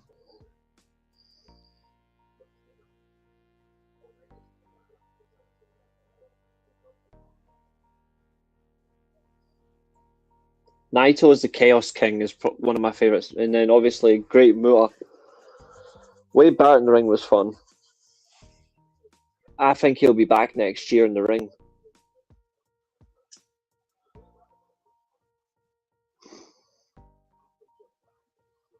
Hayabusa and the Great Suzuki were great gimmicks as well.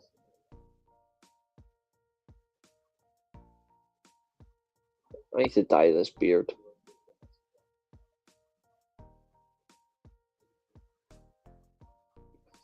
Have we seen the last of Prime Kenny Omega? Because of diverticulitis, I think we have, yeah. I think we will still get 1 or 2 more special singles matches out of him. I don't know who against, but I still think we will.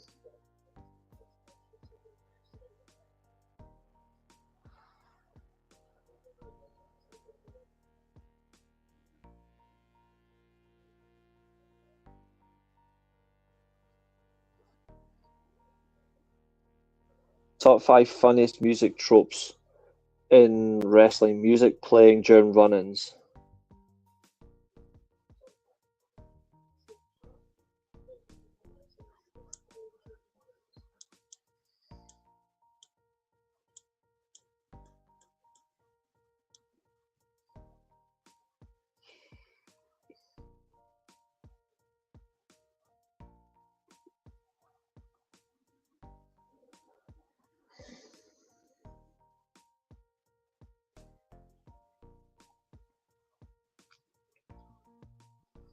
That's a good one.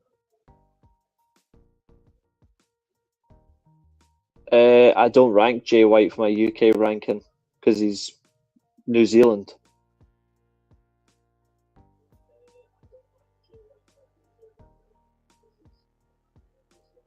Guy going super slow climbing the ladder. So by funniest tropes, like music playing during, like, do you mean like as in someone's doing a run and then music is going on?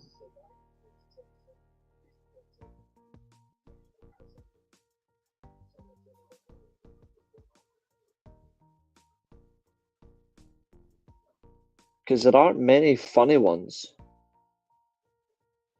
that I can think of, that I'm trying to think of.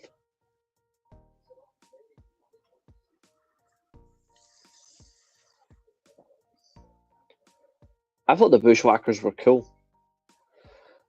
But I liked the Bushwhackers before they got to the WWE.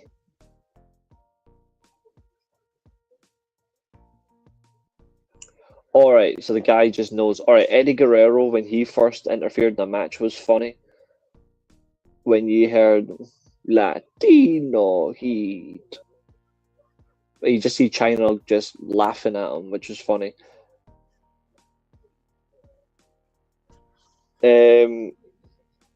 I remember a funny one involving Brian Kendrick and Paul London. They were doing a run-in on them, and all you heard in the background all you heard in the background was Melina's theme song.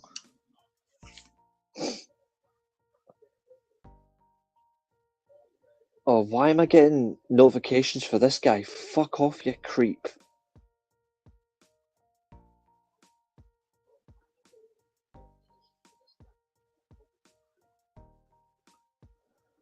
The Resistance French La Resistance, I did not. But I did like watching them getting smacked about every week.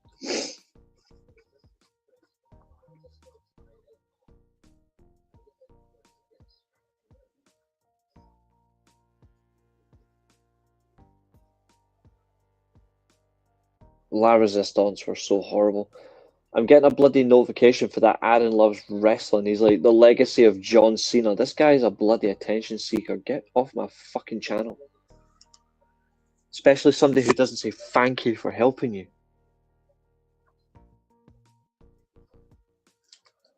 I don't know why I'm getting notifications from when he doesn't even fucking support people.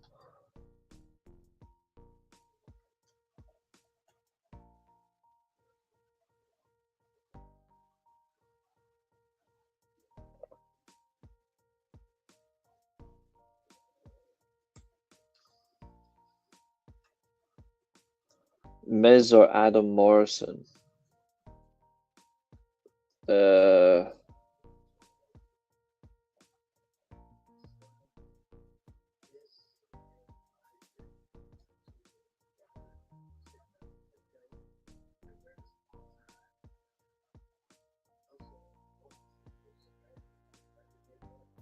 Give me 2 seconds, look, folks. I'm listening to this embarrassment of an intro. Hold on.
God almighty, that was embarrassing.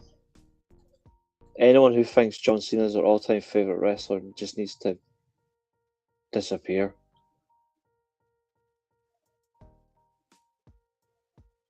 I can't take this guy seriously. Some of it, honestly. Especially when you don't say thank you to anybody. All-time objectively, Miz. Personally, I put Morrison above him. I think Morrison's far more entertaining. That's for sure. Just to confirm, Kurt Angle's at Saturday's main event, which was expected rightfully so. Yep, so's Batista.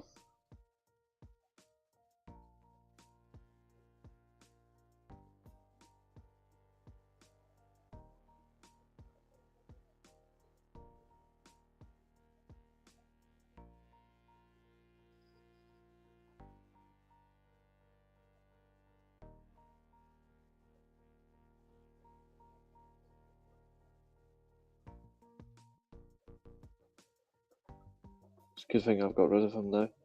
You did a watch-along for Saturday's main event? Nah, man. Nah. But I might do a few things during the week, though.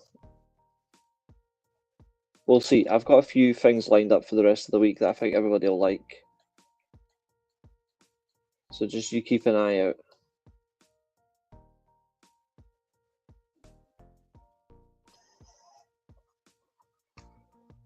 And we're back up to 442. Thanks, folks. I think it's cool when the channel opens up on. If you open up the channel on the PlayStation, it genuinely does bring up a lot. Actually, hold on. Is Collision on right now?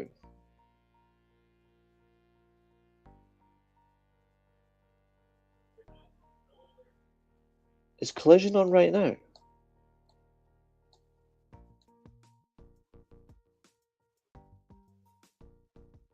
The most beautiful woman ever in wrestling. Oh, Deonna Purrazzo.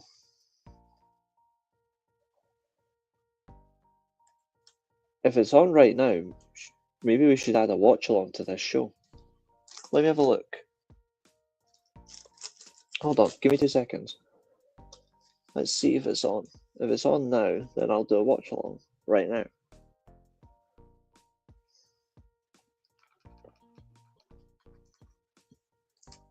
Let's have a look.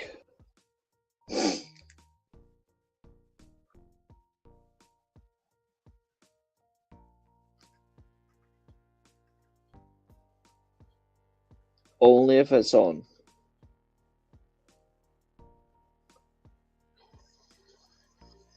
It's in Cardiff.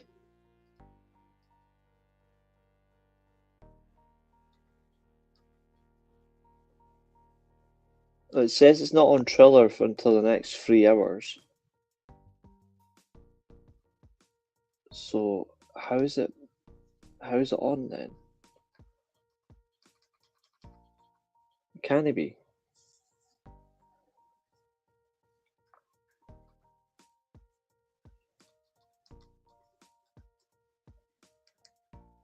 No.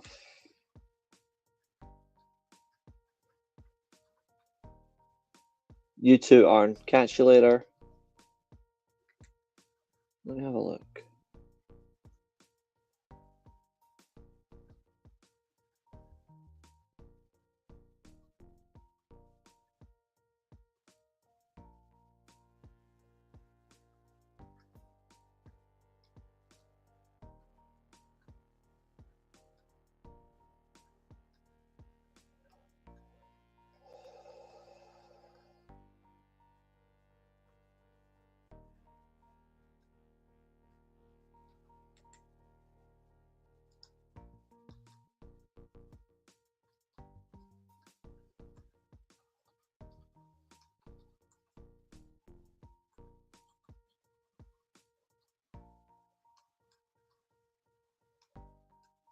I don't think it's started yet.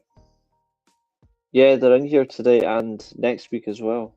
I don't know if it is on right now. I saw Matt was live. How's he watching Collision?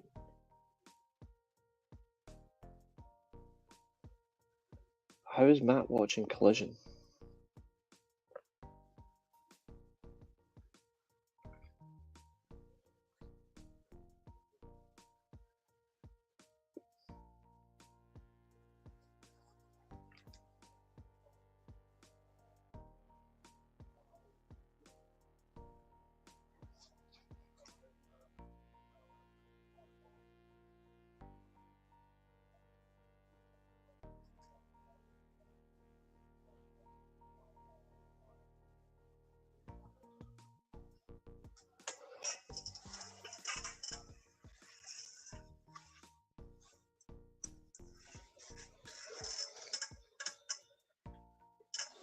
I hate when my TV does this acting up stupidity.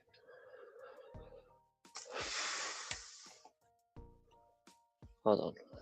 Come on.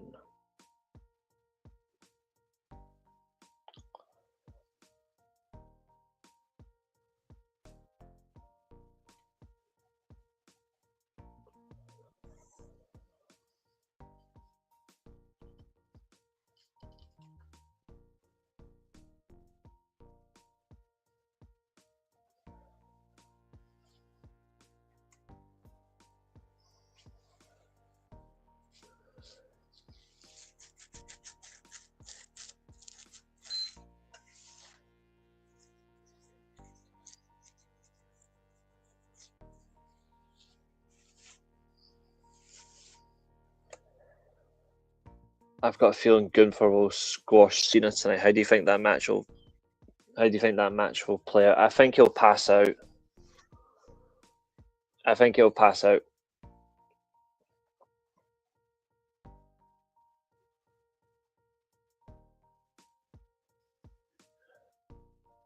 Of course, you're repairing damage. Come on.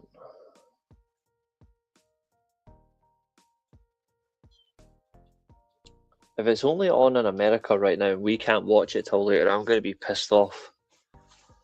Because I know Saturday's main event starts at 1.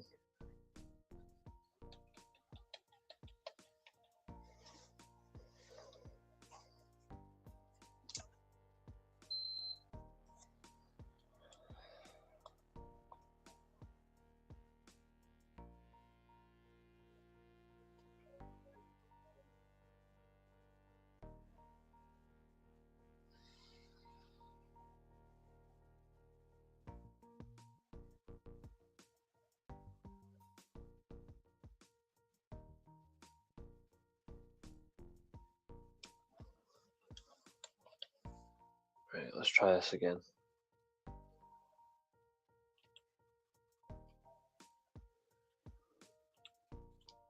Because Matt's live. He says he's watching Collision. How's he watching Collision?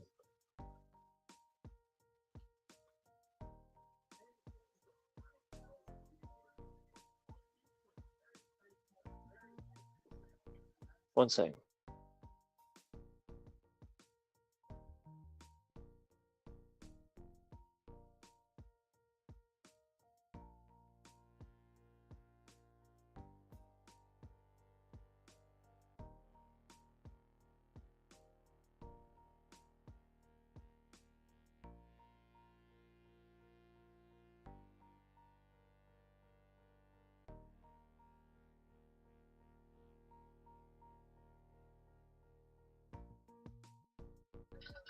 I'm thinking he's watching an American football game first. I'm assuming that's what he's doing.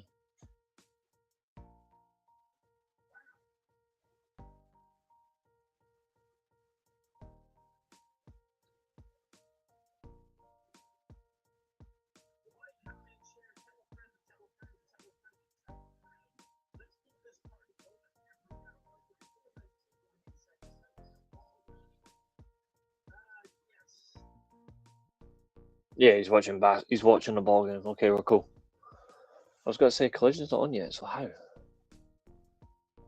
It's caught me by surprise. What else are we thinking and asking, folks? What you got for me?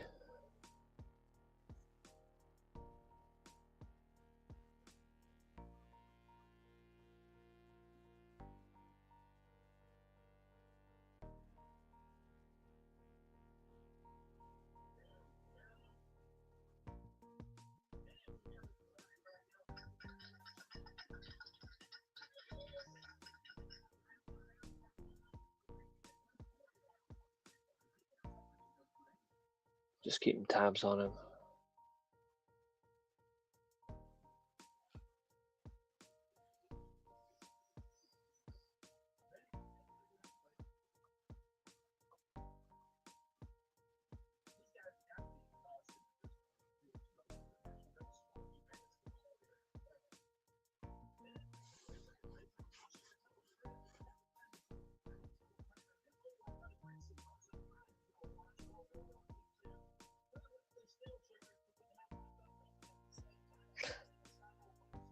He just gave us a shout out.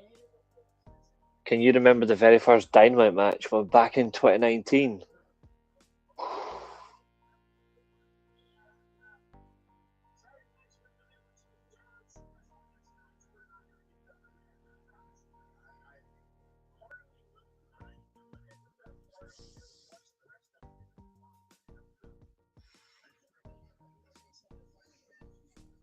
Was that not Sammy Guevara?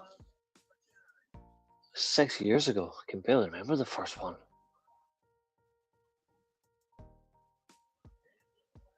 No, it wasn't. Hold on. No, it wasn't.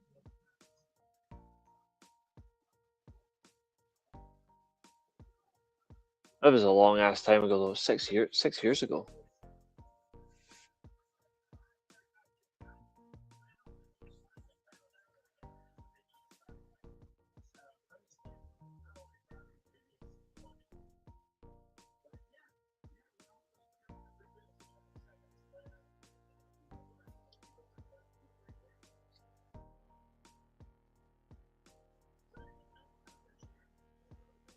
All right, Nick.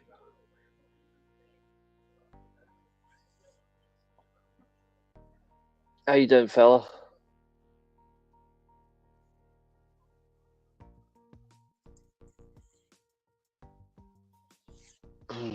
Favorite Bret Hart World Title victory has to be against Taker. SummerSlam '97. 5th title win.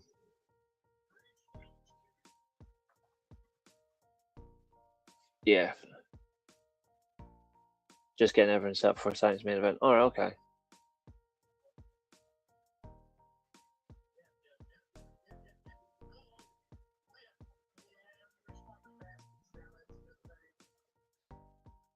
It's good to see Matt's doing well.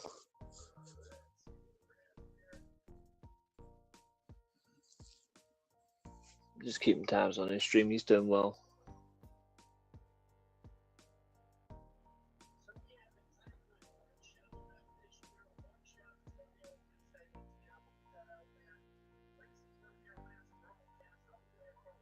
I need to decide when I'm going to wrap up for the new year. Well, wrap up for Christmas. I need to decide when I'm going to take a break. Because I need to take a break, don't I? Even though I don't care about Christmas, I should still take a break for myself. So when will my final stream be?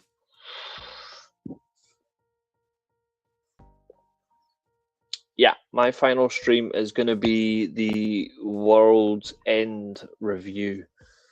So the day after World's End, that'll be me.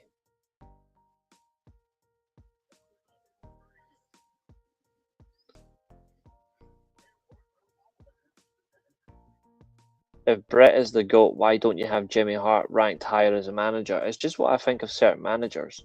That's all. I think Jimmy Hart's great, though, but he's not the greatest. Do you think the Mystery Man will show up tonight? Probably. Probably. I don't even like this storyline. I don't see any positives to it. I'm still trying to find one, and I've yet to see one.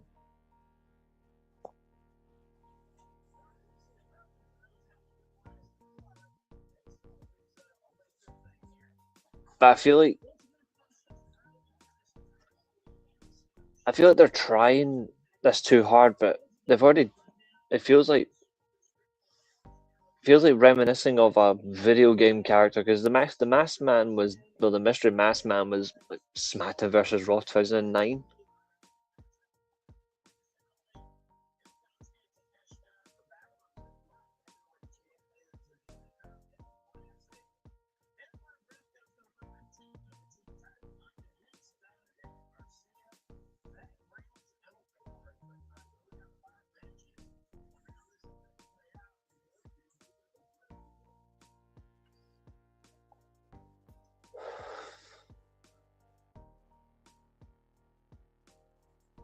I think when it comes to also ranking people, it's purely subjective. So it's like what you see from them that doesn't rank them higher, that takes away from them, and that's why I've got certain people in certain spots.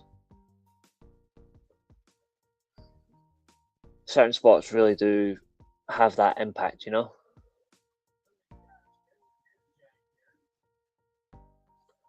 Did you rate the Road to WrestleMania modes on the games? I actually thought they were fine. It's just they don't do them anymore.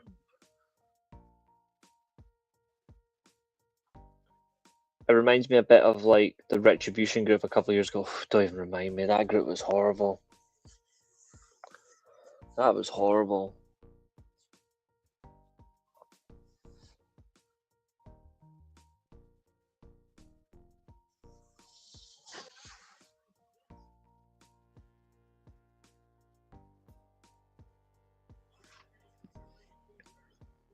That group felt like wanting to be stamped by a sword through the heart.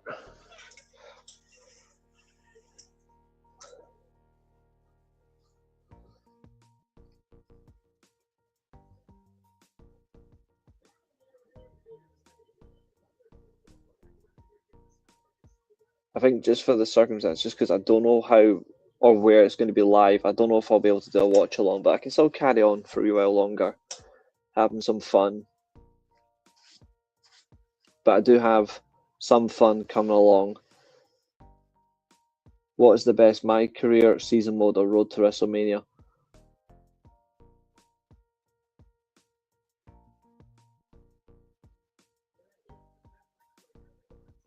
I think career mode in 06 and 07 was good. 2008's 24/7 mode was fun. I did like the Road to WrestleMania modes though.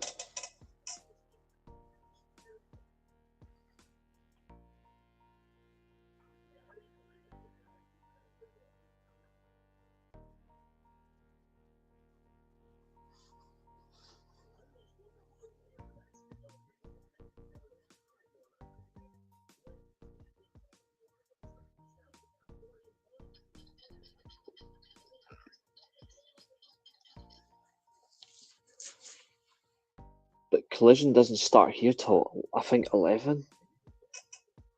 We'll see. I'm hoping that it'll be live soon just so I can switch it on, but I don't know. It's a good card tonight. Saturday night's main event. I'm not really excited for it. I'll probably watch it back, but we'll see. We're live again tomorrow. What's on tomorrow? Oh yeah, Just For You Guys show. And hopefully the second actually no, tomorrow is the second episode of the My GM series. Monday is Just For You Guys episode.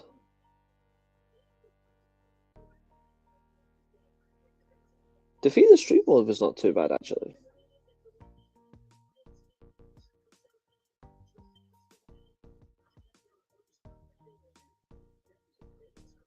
Defeat the Street mode was actually quite fun.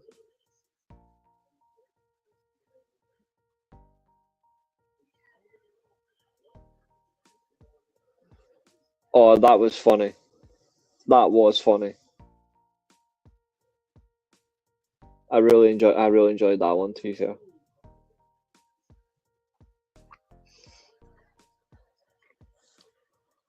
When you could encounter the hurricane was hilarious.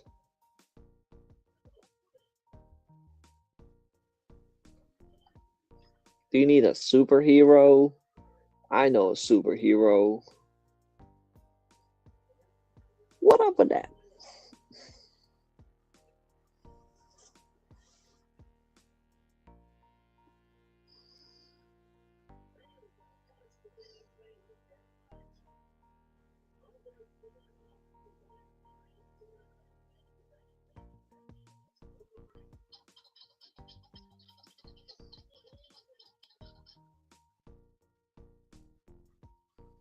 It's all slapped down the middle of the wrist.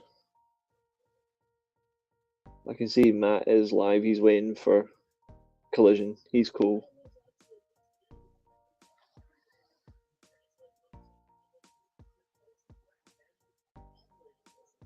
Not that I'm thinking I'll be able to find one, but yeah. We're certainly gonna run down the bend of the creek, you know what I'm saying? Down in the creek.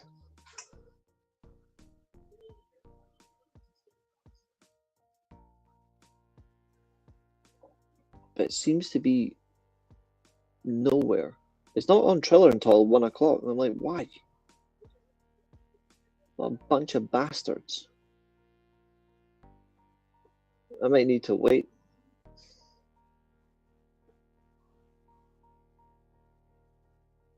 Shite.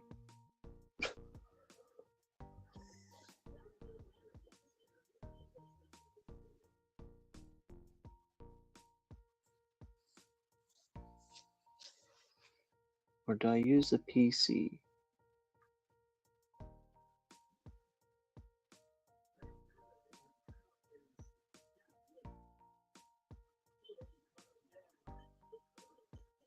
His story mode was good. His story was really good.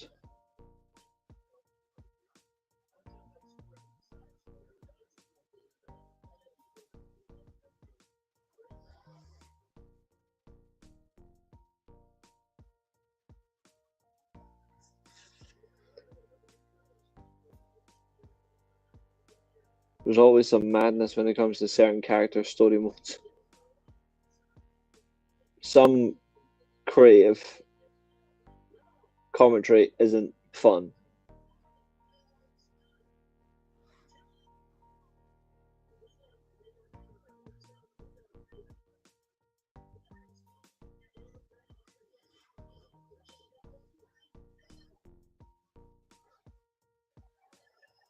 Alright, there's only one way I'm gonna get this show.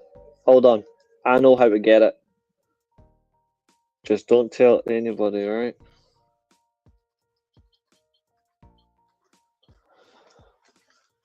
Please have some charge in this. I don't think it does. No, fuck. Right, hold on 2 seconds. Right, you saw nothing. Let's see if I'm right. Yep, it's on TNT. There we go, there's Collision. So Collision's on right now on TNT. Couple of hot matches tonight. It's a sold out crowd. There's a very scary ginger in the front row. Tell him he's got no soul.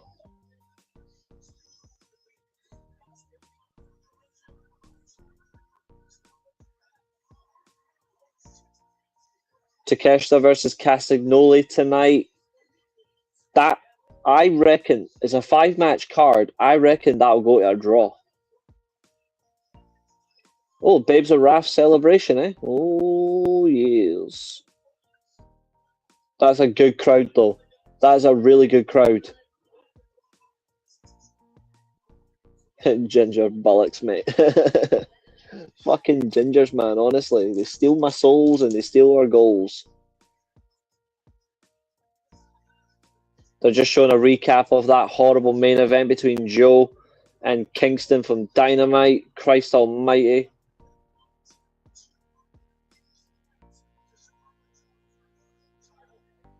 If you are watching professional wrestling across the land and you love professional wrestling, do check out GrapsTV on YouTube. Good YouTube channel, friend of the channel, of course, Matt. Check him out, support him, don't be a dick, support him, be kind.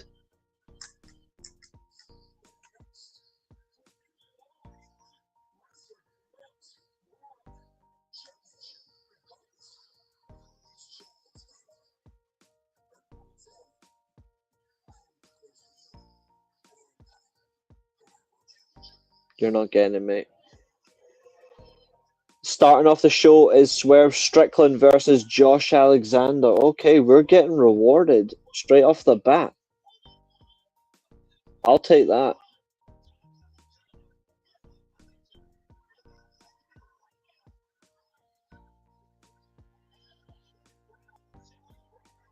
Crowd is wild. Okay.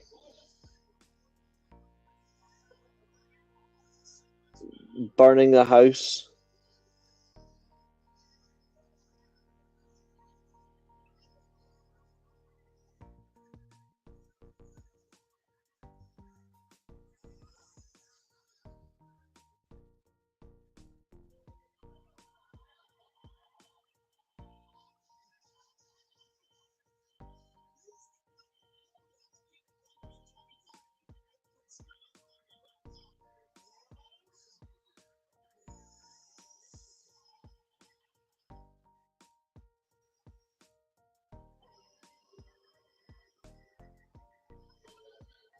Here we go.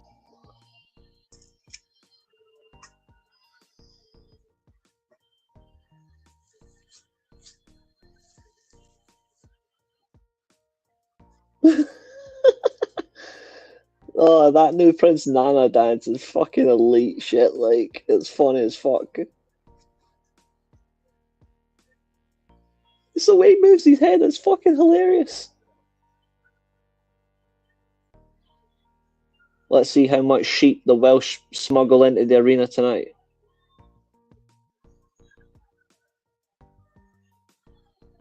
I'm gonna guess about half dozen. His new song is also on Spotify as well and Apple Music, rightly so. Unfortunately, the referee for this match is Aubrey Edwards.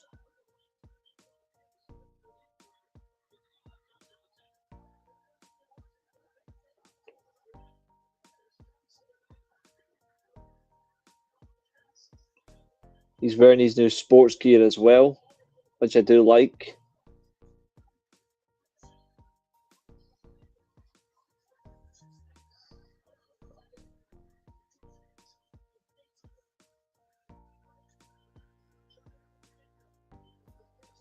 You manga, pretty much.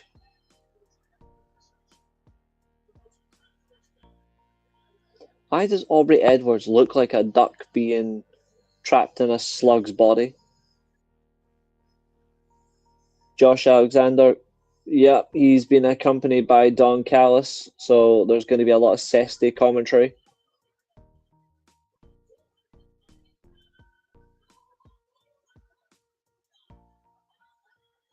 I'm actually really intrigued to see how this match goes. I think by booking standard, they will probably have Swerve win this, but it's going to be so close. Just don't like Kevin Nash say, look at the adjective. Play. Swerve is built like a tank.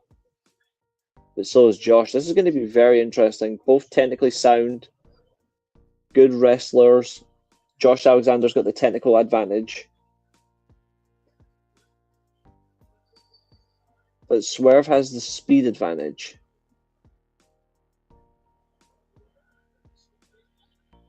This is going to be one to call, one to be determined by, one for the, not one for the ages, but certainly one for real professional wrestling fans who just love good action inside and outside the ring. Collar and elbow tie up between Baldy and the Dreadlocks.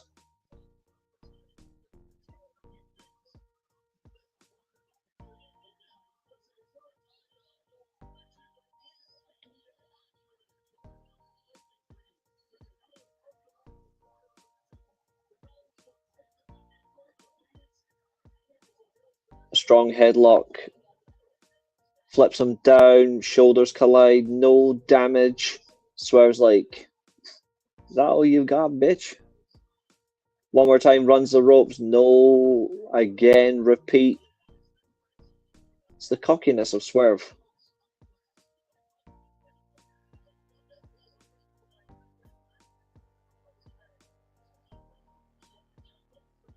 Oh, that was lovely from Swerve. Went, oh. Okay then. Looks like we're getting a bit of touch and go. Oh, face first. Yeah, expertly done punt kick. I wonder. Give me 2 seconds. I want to try something. 2 seconds.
There we go. What a question. Jushin Liger or Okada? That's brilliant. Um,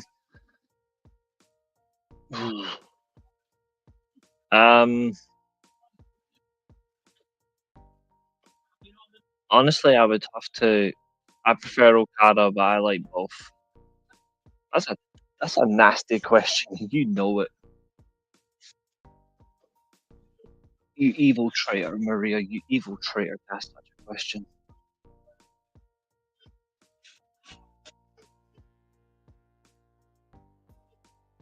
And it's gonna do its misbehaving, so I need to just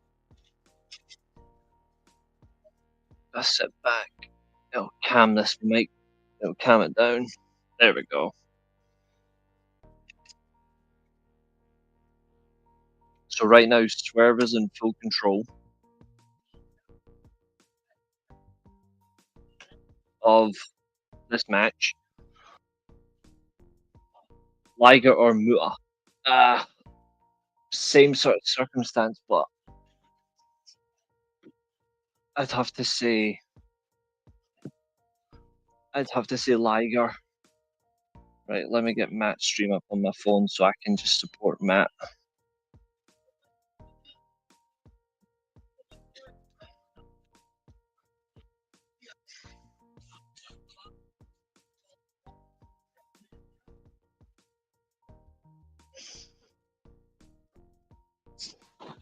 Just making sure it's all good. I've got my wee laptop stand.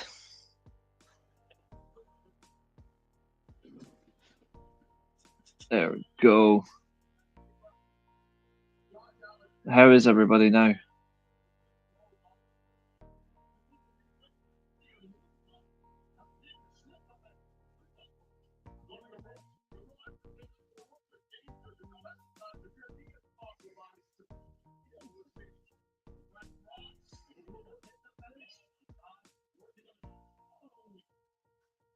Can't wait for Cena to disappear once and for all. When he's gone, I'm gonna celebrate.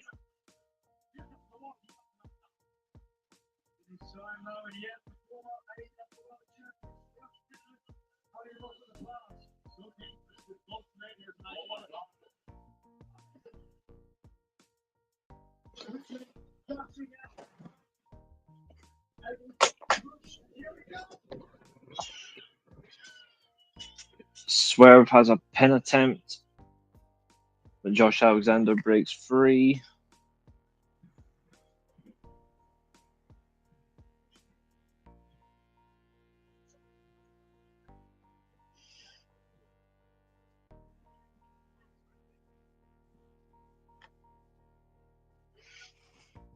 Looks like he's going for that.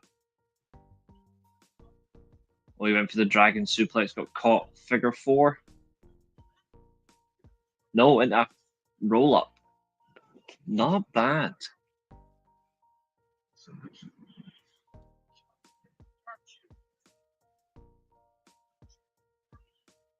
Single leg Boston Crab.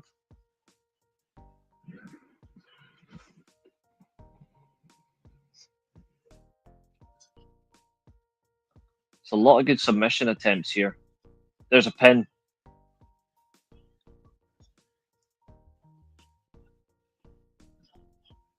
Swerve, I think, was going for a power bomb. Got caught.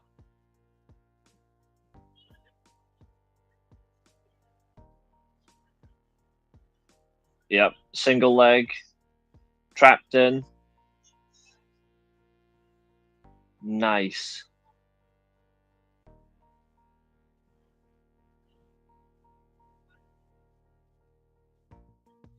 Good positioning as well.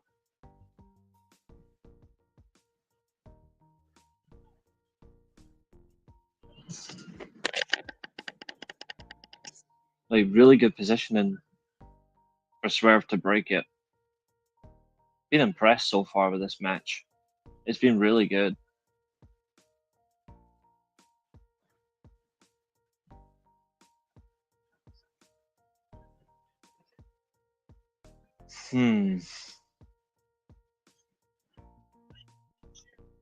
Swerve and Alexander just slapping each other.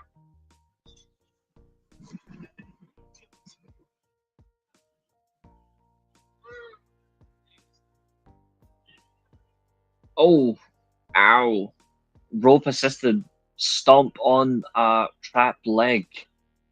That's not nice at all to see.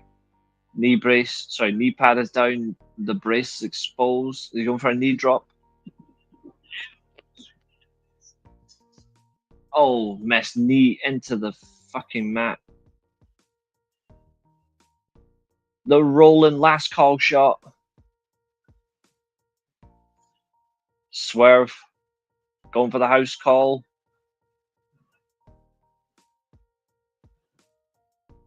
Got him. And he kicked off the head break. But Alexander kicks out. Maintains grip. House shot. 3.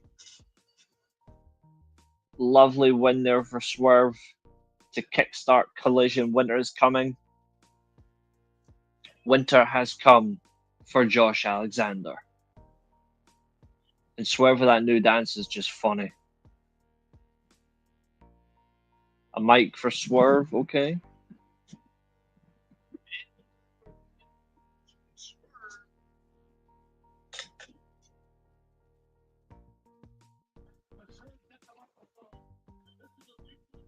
What's he gonna say?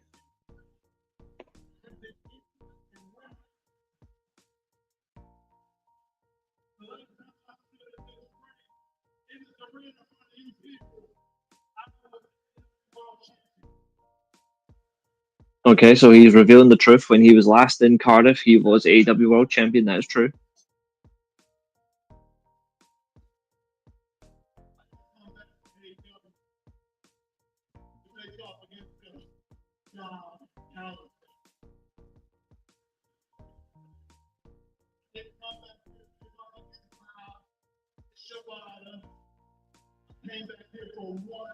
Yes, he did. AEW World Championship. Where did you see that again? Here we go. He's calling his shot for the championship.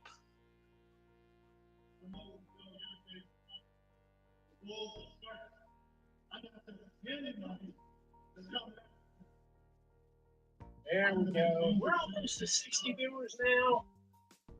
Like, comment, share, tell a friend, tell a friend, tell a friend. To go up for your AEW World Championship. Won't be mad at the Triple J. Of course, we don't think government either. Obviously, it's going to be. I do think it's going to be a triple threat: World's End, Swerve, Hangman Joe.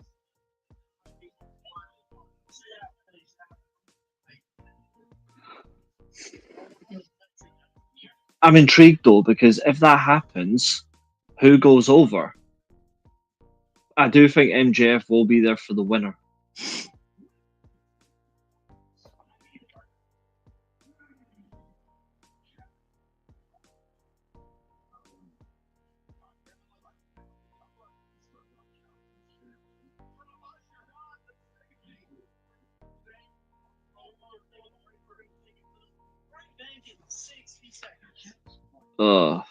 This is the only thing about watching on TNT is I get the crappy ad breaks.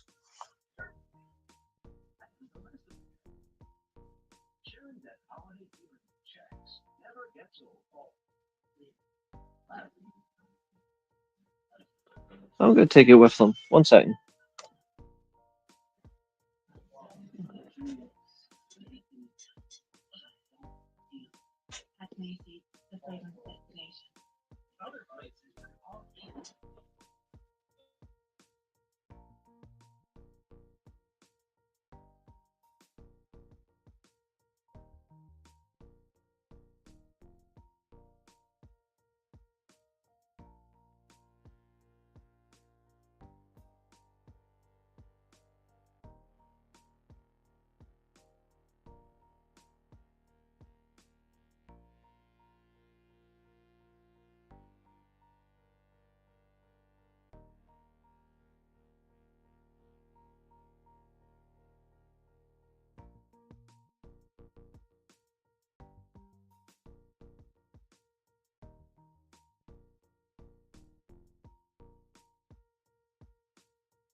We are back from a short break. Timeless Tony Storm on the screen.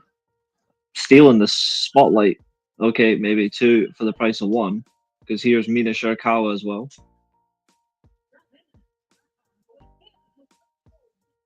I am very intrigued to see what they do.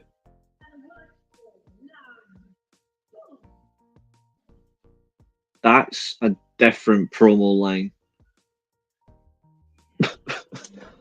This is not going to go well. Okay. Statlander.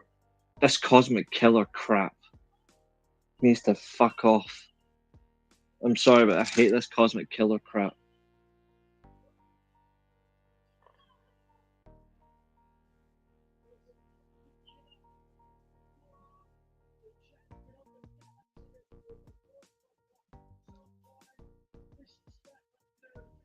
How is everyone doing though?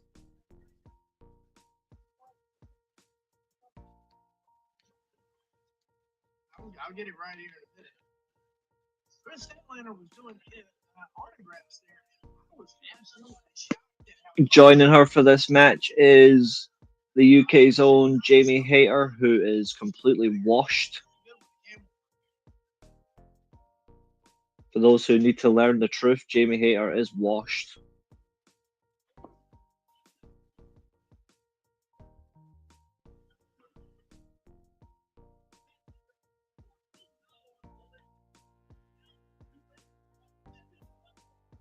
Toxic Tekla here.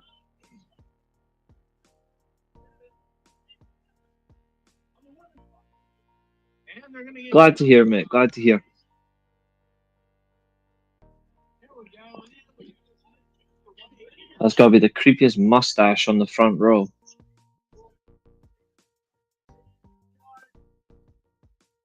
I really like this entrance video. It's actually purposely built to perfection.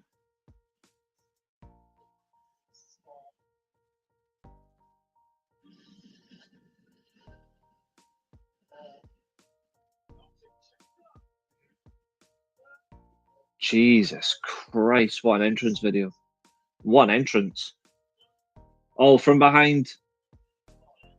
Distraction. Sky Blue Julia Hart from behind. The match has not been... Oh, now it's underway. That was crafty. That's heel work. Tekla clapping her faction members. We are underway. Sisters of Sin versus Hayter and Statlander.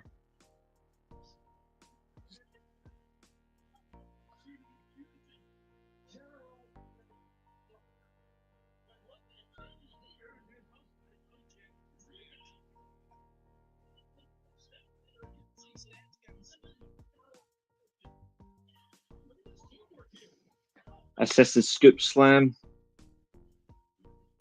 Yeah, I suppose that's going to do the job. Returning the favor. Well, she can barely lift her.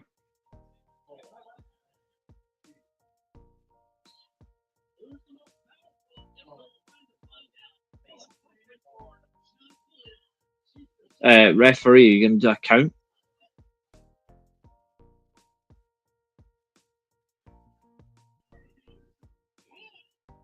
That was too long. No count. Terrible refereeing.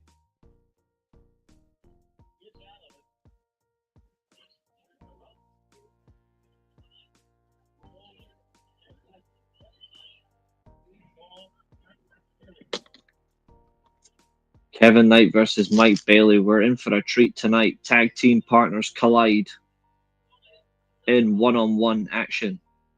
Ooh, kneeling facebuster.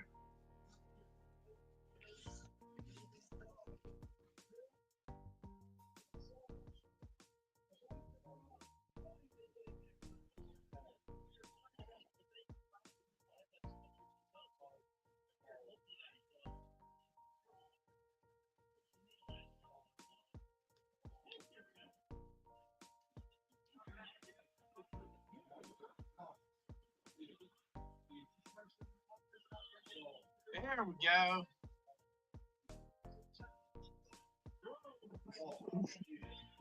Jamie Hayter looking specifically 70s today. And I'm here for it. No, it's not.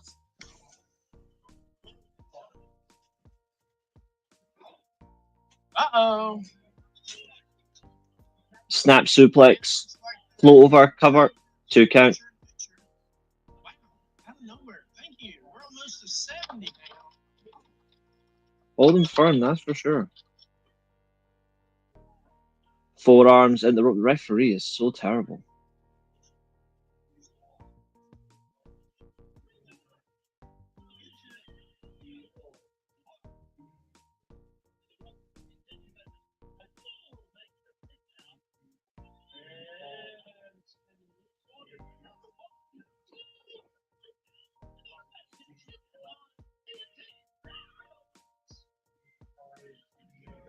Ugh, I don't bloody. What the hell? Ugh. Picture in picture, so bloody boring. Luckily, we still have the in-ring action. Julia Hart and Jamie Hayter in the ring.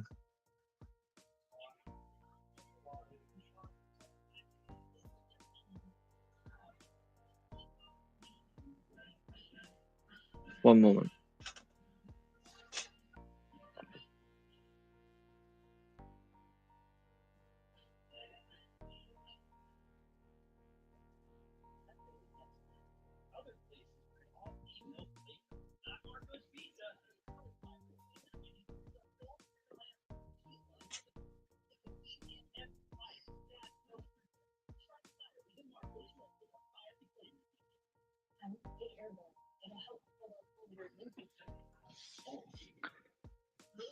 The picture in picture stuff really is boring.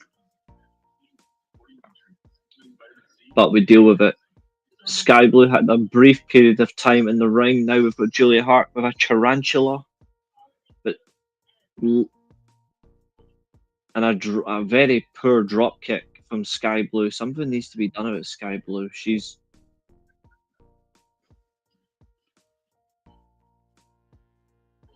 I'm starting to get worried about Sky Blue.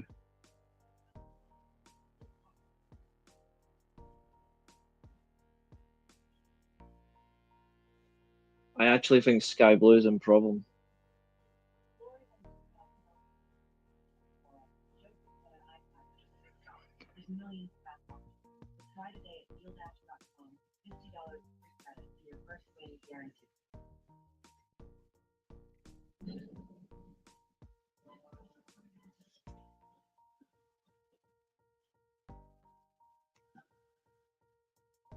And we're thanks for your patience.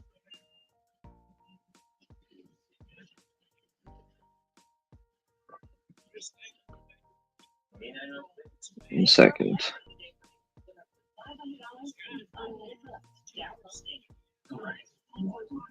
There we go. I missed my background. There we go. It's taking too long. It's still stuck in the adverts. Get off the adverts. Here we go. We're back in the action. Sky Blue tags in. Statlander knocks her down for clothesline. Julia Hart knocked to the outside. Alright, that was a very poor Irish whip. Something's gone wrong.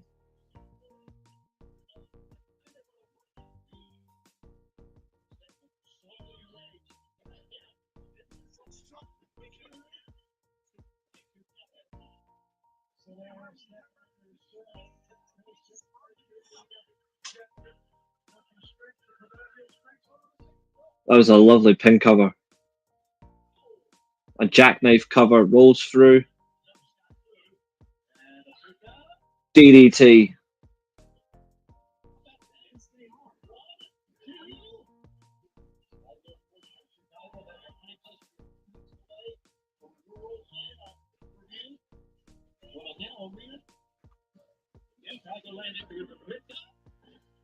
Double suplex.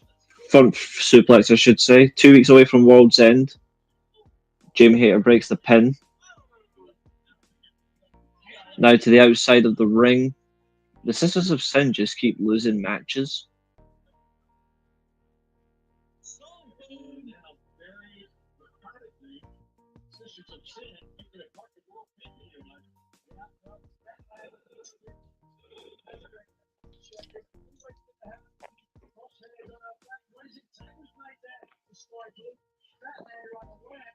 Sky Blue made a tag.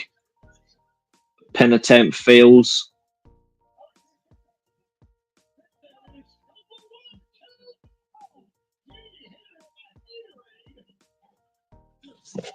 Cold Blue leads to Haterade.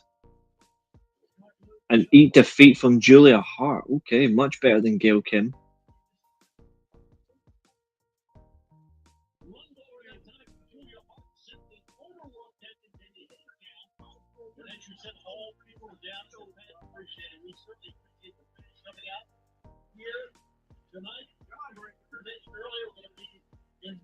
Oh, and they ran into each other.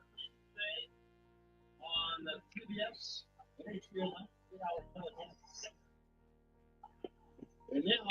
The forearms back and forth between all four women. Always a little fun spot. Nothing bad, of course.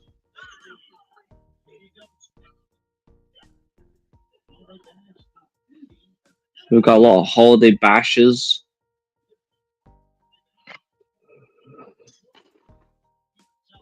Whoever floats your boat, I suppose. Two simultaneous jawbreakers. Oh, Jamie Hayter and Statlander collide with clotheslines. Outside the ring.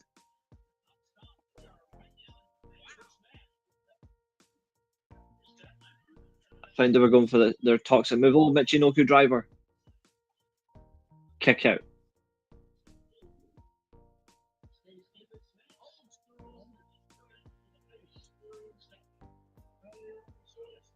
Jamie Hayter wasting time.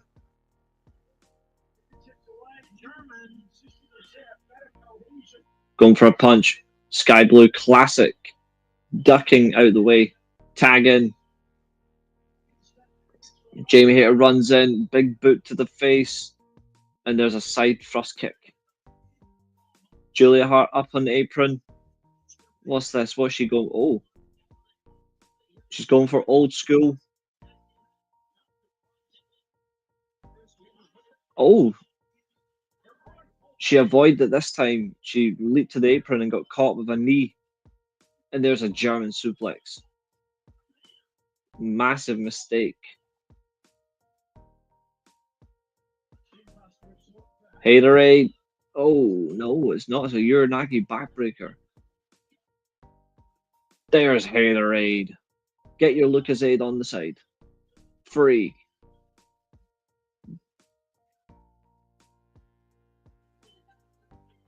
It's an okay match, but we have to seriously call out Sky Blue. That woman, unfortunately, botched so many times.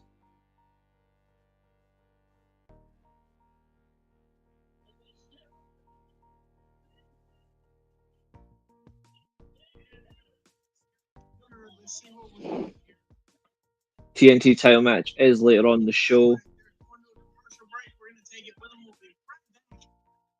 In 60 seconds. Thank you.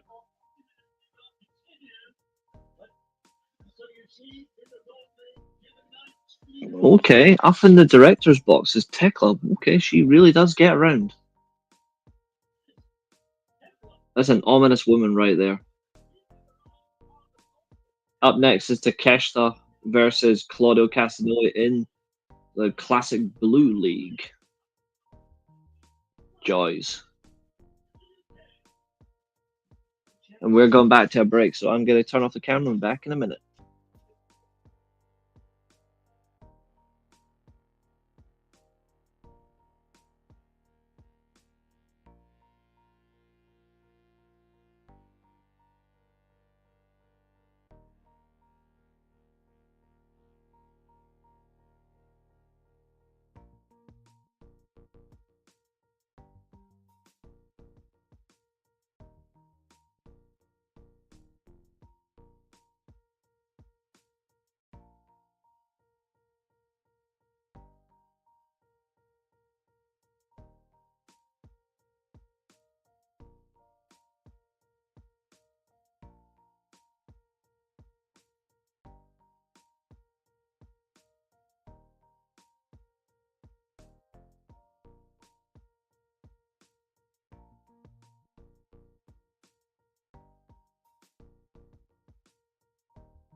We are back. Hey Tina, how are you?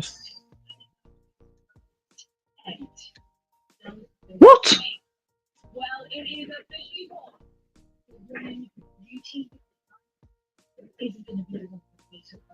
Okay, impromptu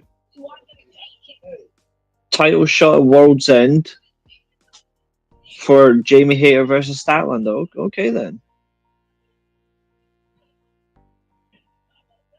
That okay.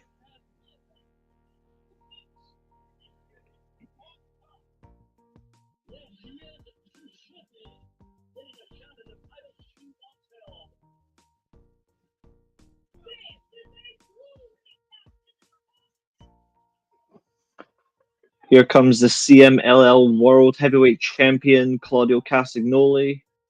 He will take on the IWGP World Heavyweight Champion Konosuke Takeshita. This is going to be no rest for the wicked.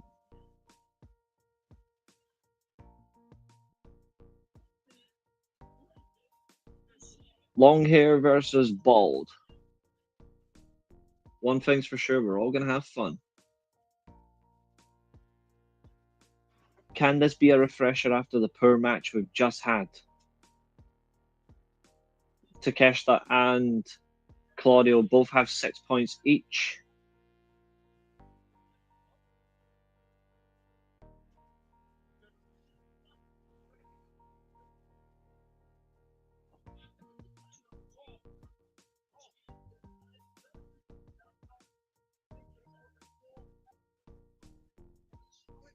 We've not had a draw yet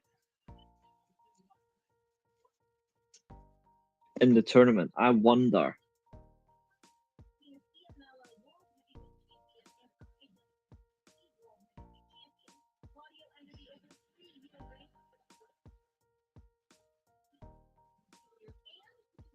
That's true. 3-year reign of Gran Guerrero was ended by Claudio.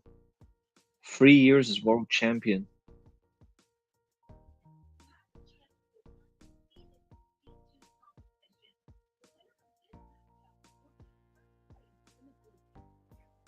It's the unbeaten Takeshita in his third bout. Claudio's fourth bout of the tournament.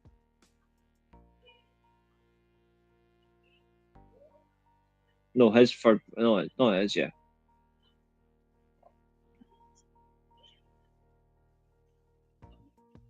Six points from 9. Takeshita can go 9 points from 9 if he wins this. Trial by error.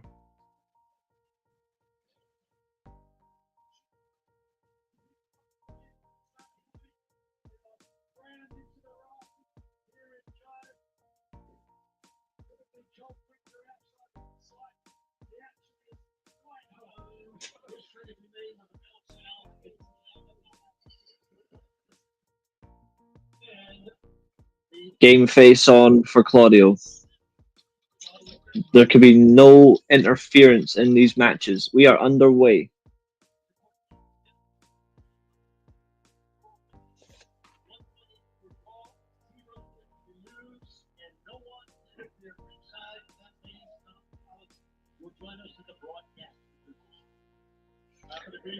Collar and elbow tie up. Claudio into a hammer lock. Now into a standard waist lock. The slower pace of Claudio might benefit here. I'm doing all right, thank you. How are you doing?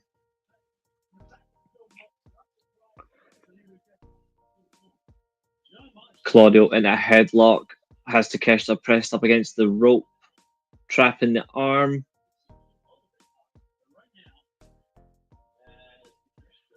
And we got a face-off.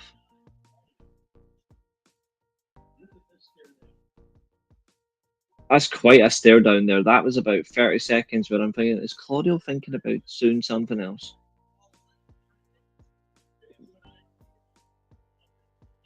Takeshita overpowered.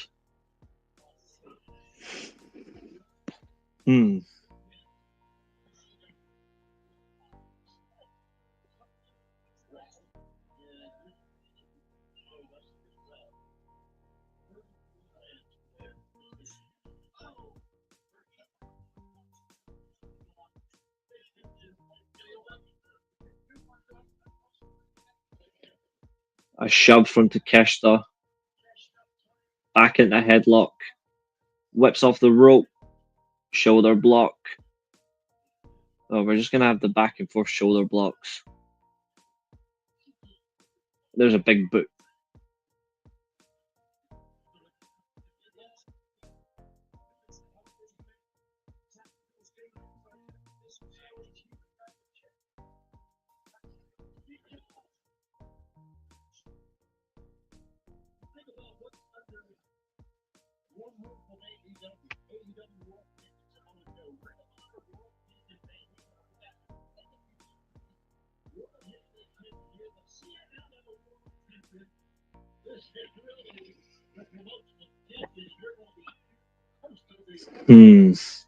I'm still perplexed that Takeshita and Casanoli are world champions of two separate promotions.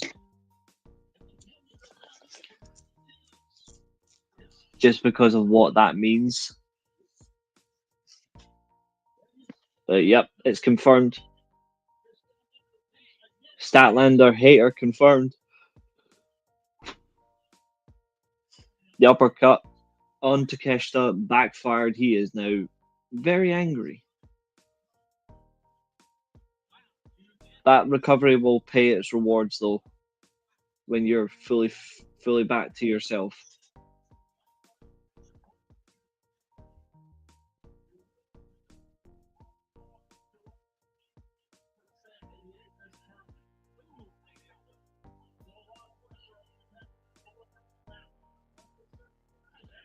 And a knockdown.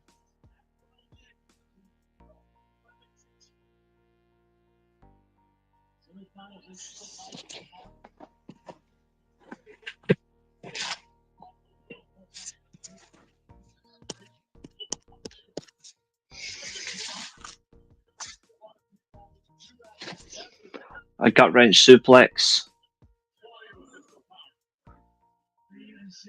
I think he was going for a neutralizer, but Takeshita reversed forearm.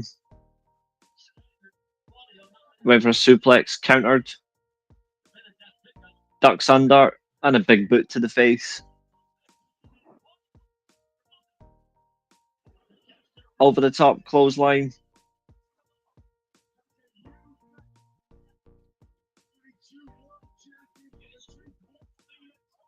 What will Takeshita do now?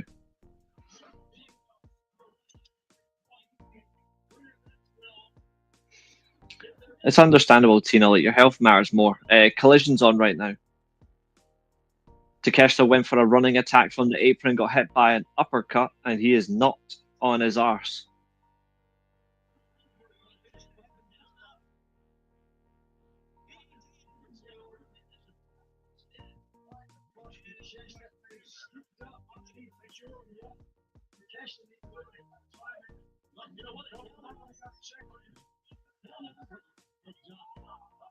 Ooh, a running, leaping double stomp on the floor. Unorthodox.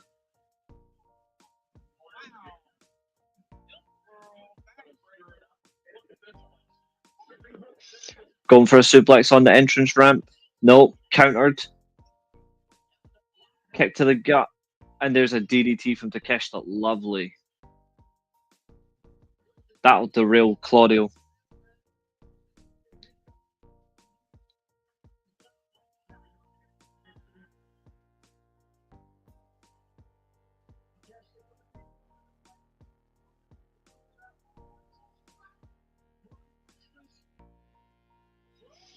Ooh, full speed charge. Collision's been alright, yeah. Collision's been alright. Takeshita went for a full speed running knee attack, got caught into a tilt-a-whirl backbreaker. And we go to picture in picture.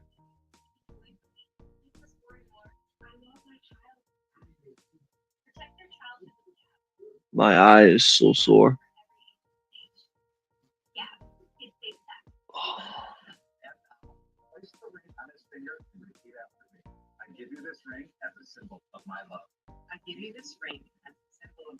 Why is Grok on my screen, or whatever he's called?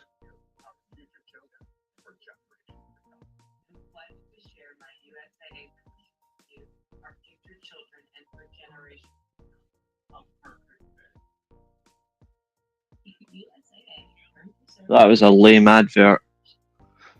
Commercial breaks in the US are seriously bloody weird.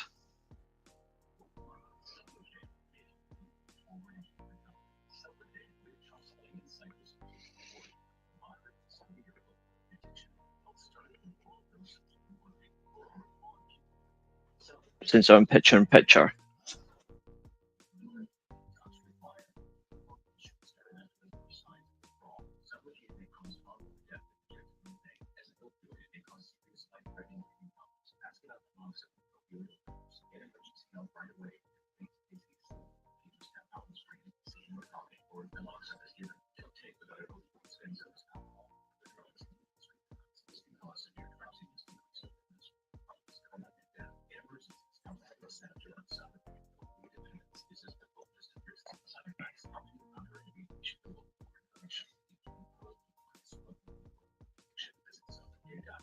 Being a business owner takes hard work, a whole lot of miles. Features the Capital One Venture Health Business Card. We are now permit to double miles on every purchase. And with big purchasing power, you can spend more and earn less in your wallet.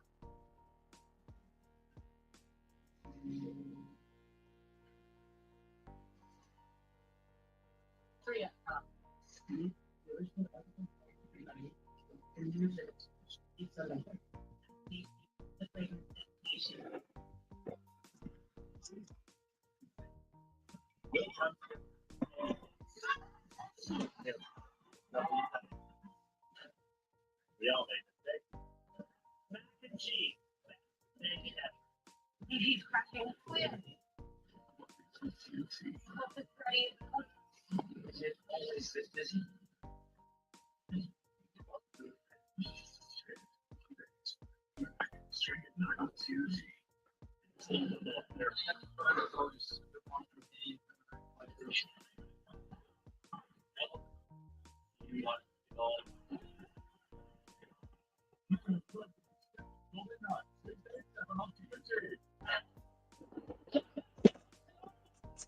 We are back in full screen of the show.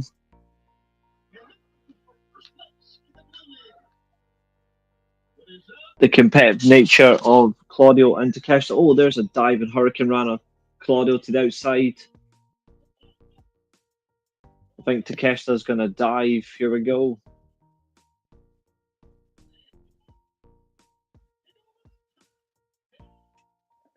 Got him. Tope con Hilo.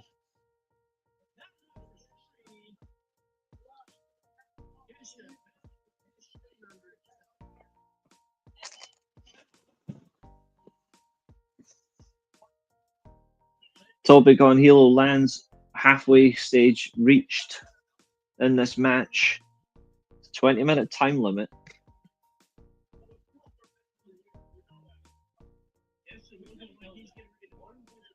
Takeshita's angry face. It almost looks like he's taking a shit. Blue Thunderbomb. 2 count.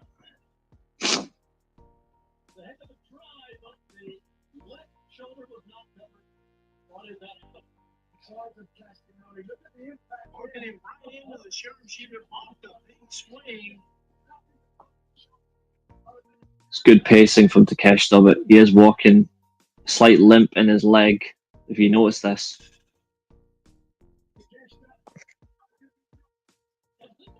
Oh, he went for the knee and got caught. Giant swing. That man can swing for his nation the way he can hold a position. Space. Back-to-back submission moves here. It's okay, Roy Sheen. Sharpshooter locked in. And Always a reliable submission move for anybody. not enough for free on that next one. He'll beat up the air balls. He'll beat up the air balls as well. Oh, what a transition. In a crossface. Ooh.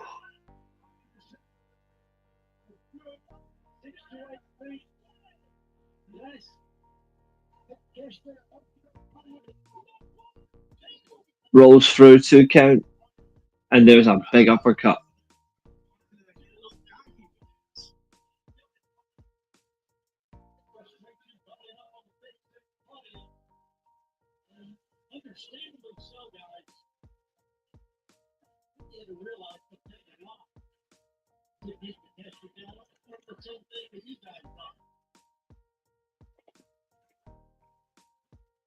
Wow. Clash of the Titans has ensued. Claudio mocking Takeshita right now. That's not going to end well.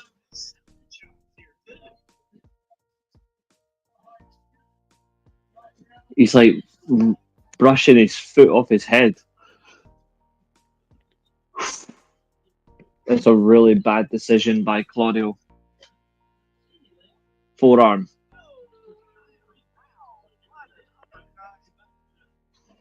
Uppercut. It's going to be a sequence. Yep. Uppercut. Forearm. Uppercut.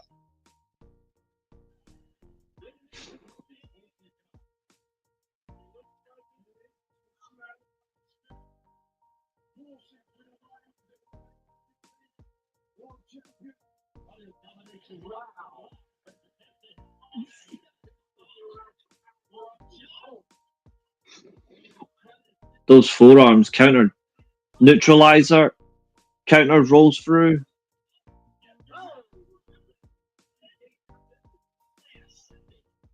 Oh, wow. What the fuck? Takeshita is so powerful. Deadlift into a pile driver, and now the Chaos Fury German. Yes. I don't know. I don't know.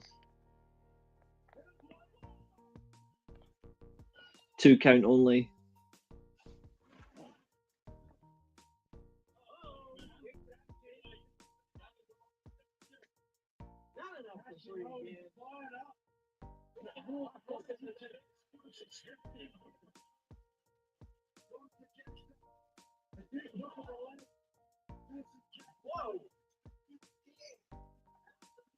This has been a good recovery from the last match, which was just a horror show.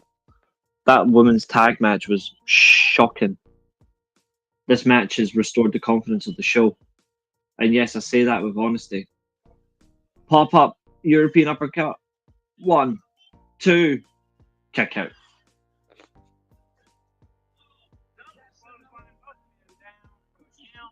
We should be getting close to 15 minutes now.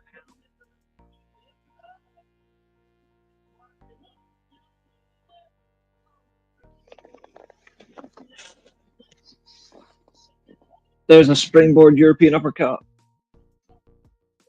15 minutes gone, 5 remaining. Claudio, third attempt neutralizer, got caught, lands on his feet. There's another European uppercut, forearm. Both men take each other out with a double clothesline. A double clothesline.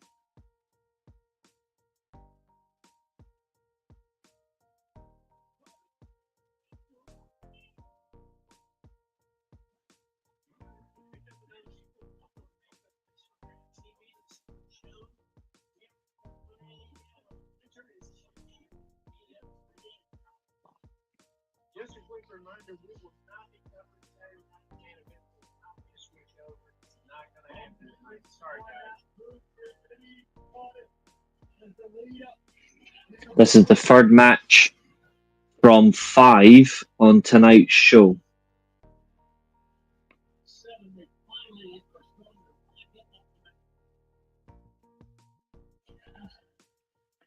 I'm okay. I'm okay.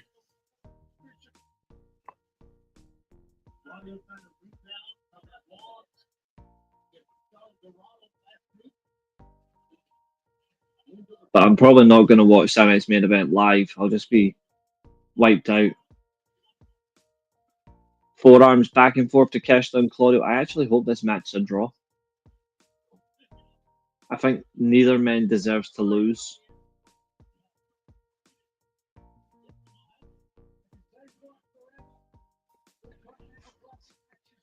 Takeshita with Claudio on the ring apron.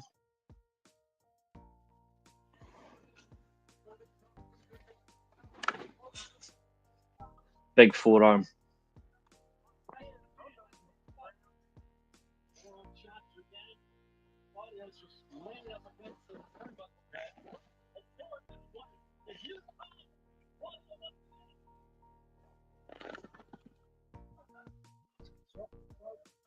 He certainly is.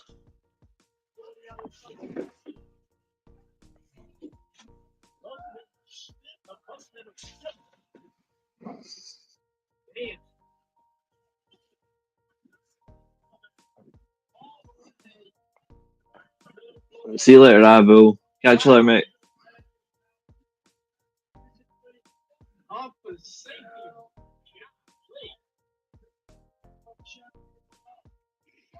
This match has certainly gone the distance, and for champions, it makes sense.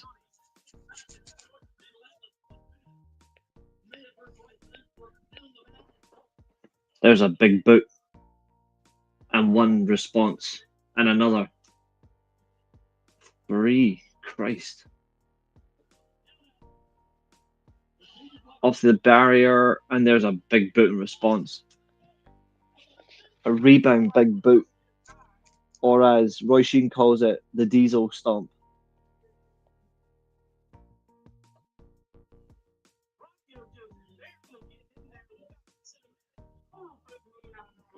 We're in the final 60 seconds of this 20-minute time limit matchup.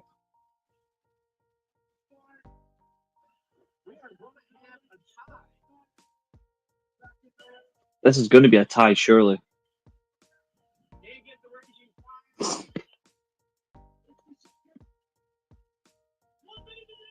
I think we're going to get a tie. The first tie of the tournament, hopefully.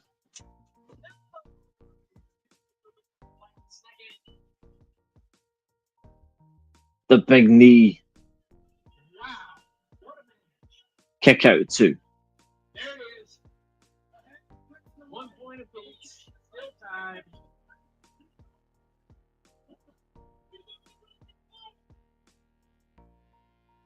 Raging Fire countered. Neutralizer. Kick out.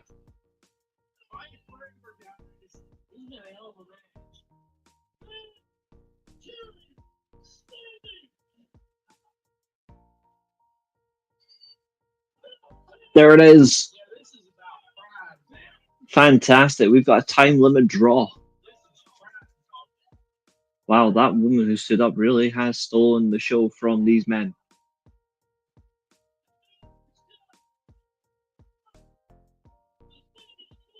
Oh, we've got a fight. A post-match fight.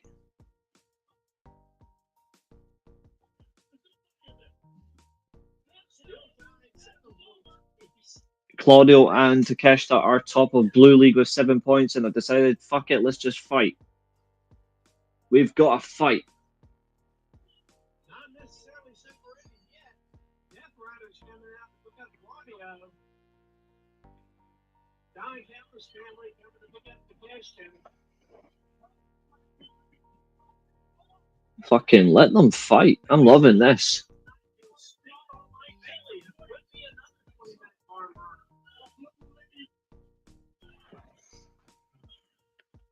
It's kicking off tonight.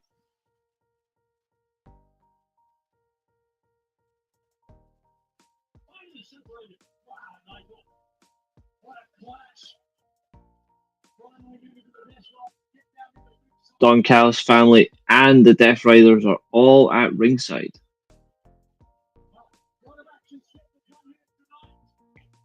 Speedball and Kevin Knight still to come.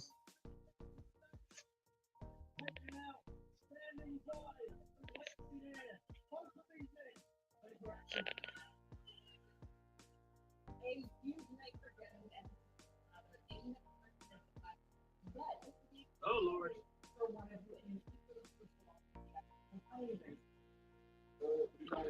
That's a heavy case of Camel.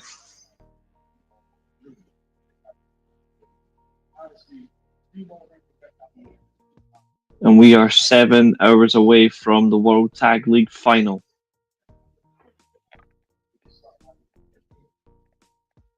See you later, Roy Sheen. Enjoy.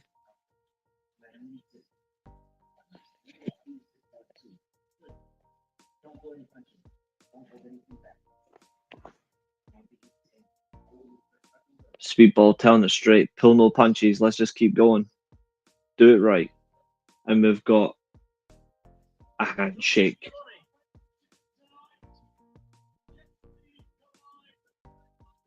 One of these men could either go on to 6 points, the other could, or it could be a tie on 4 points apiece. Teammates always give the best matches.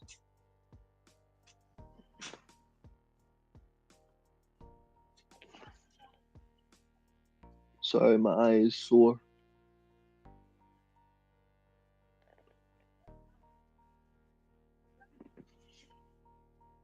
Right.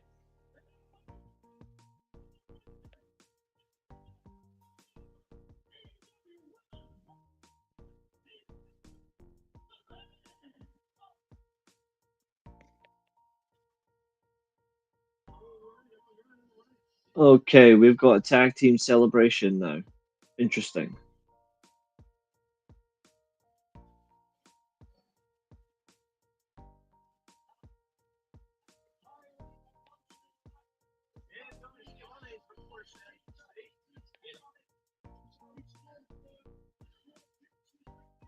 Hmm.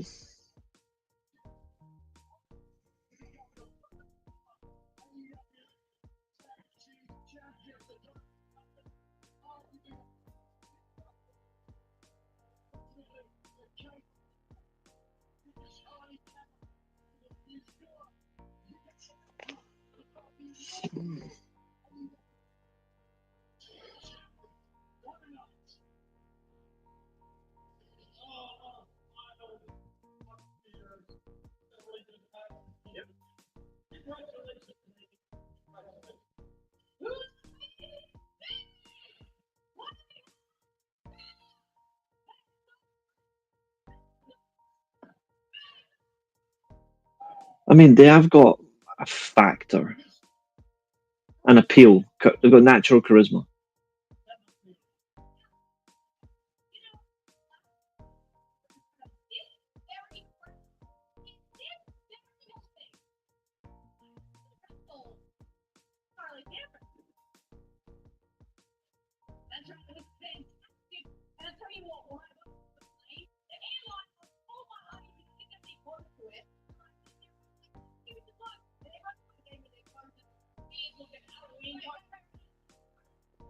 And it could be these two ladies right here. Tony Storm me this year, kind of making their way. I'm intrigued. The timeless love bombs.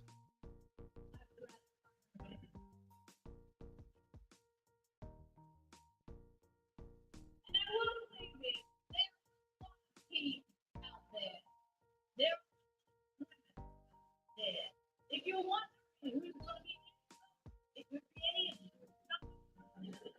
One thing you put in hands. Storm and Shirakawa. Hmm. And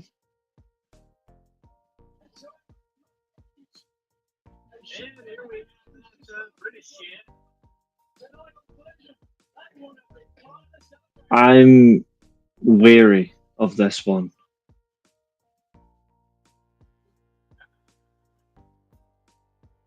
If they're going to be the first challengers, why have them lose the final in the first place? Like, that's something I will ask.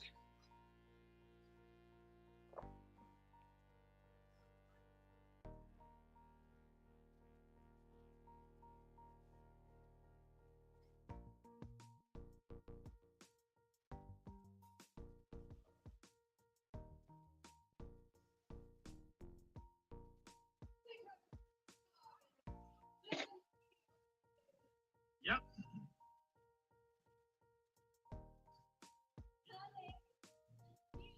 What? And here comes Mercedes Monet. Oh, Paul, wait. Looks like Mercedes is here. Look at all British and stuff.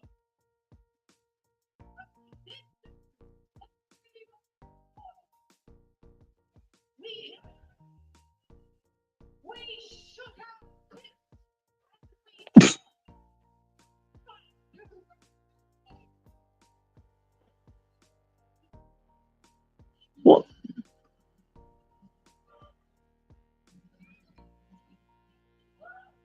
Why is she here? What the fuck are those boots?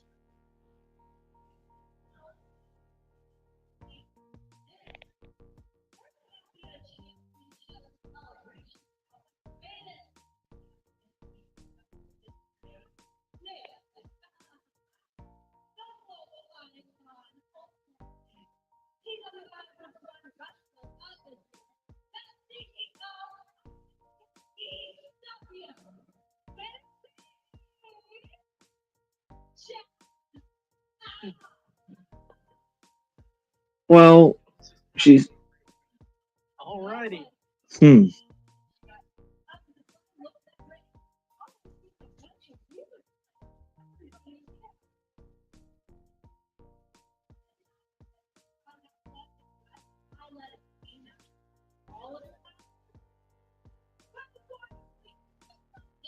You ain't got no friends. You about right on that. Right here, tonight.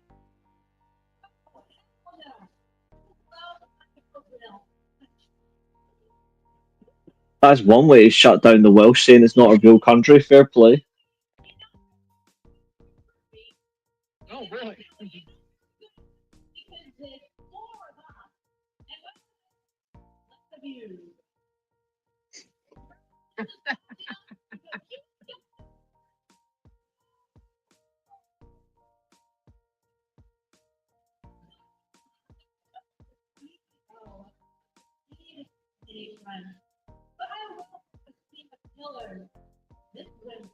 All right. Looks like they're going to take a break here. Let's see if they do. It looks like it's going to be a. Ball might be league. On the way out, on the back end of this commercial break, we'll be back in 60 seconds. What a fucking line! Right, well, 8-woman tag for Dynamite then. And Tony Storm has literally just said that they're going to wax her arse.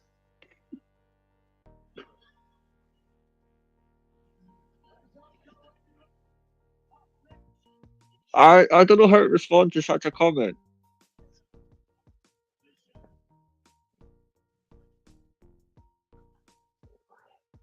And I'm not about to start now. Not when speaking up can help millions of women experiencing the talking fit panty bliss. Thankfully. Anyway, they've gone to a break. I'm taking one too.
So Ricochet is entering the Diamond Battle Royal instead of defending the national title.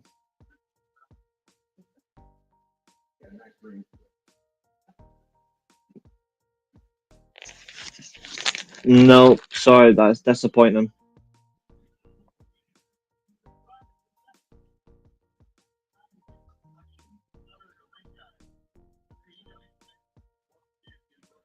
Brody King, Mark Davis, Bowens, Ricochet all entering. Okay.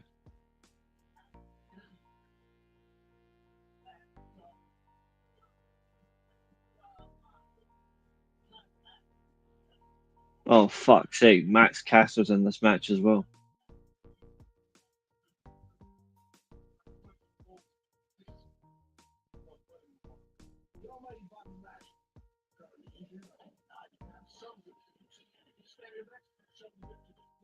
Benjamin in the Battle Royal. Nice. Lashley's injured, so he won't be taking part.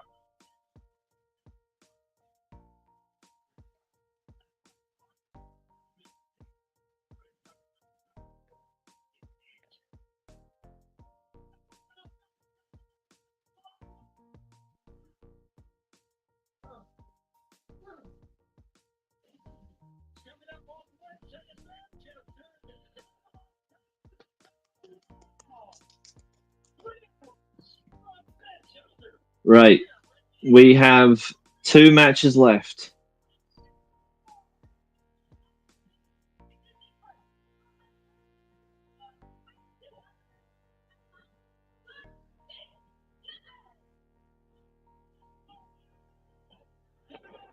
Kevin Knight versus Speedball Mike Bailey, and then the show will conclude with the TNT title match, which quite frankly includes Daniel Garcia, so just hide your heads.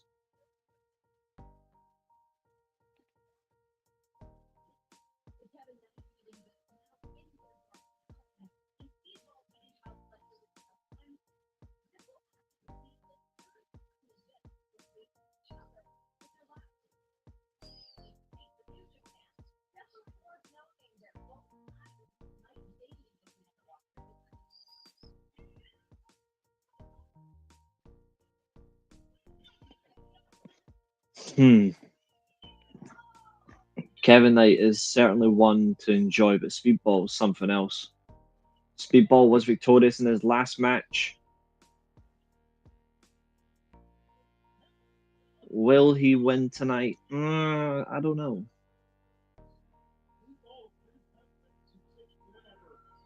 Time for Gold League.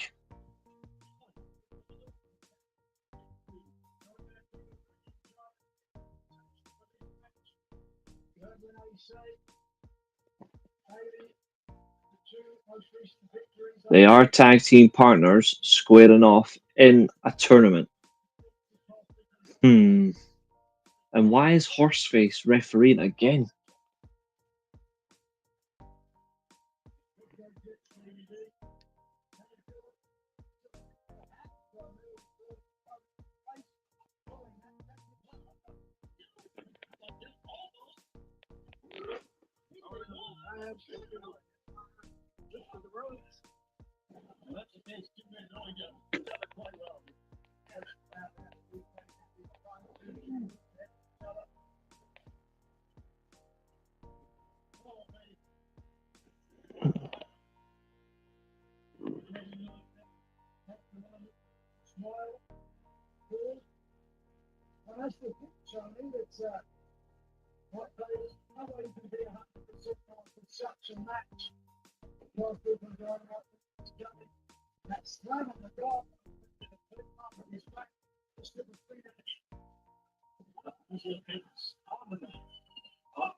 People might blame it.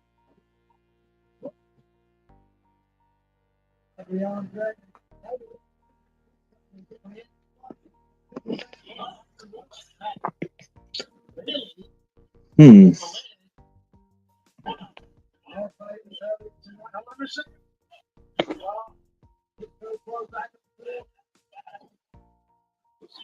Mistakes.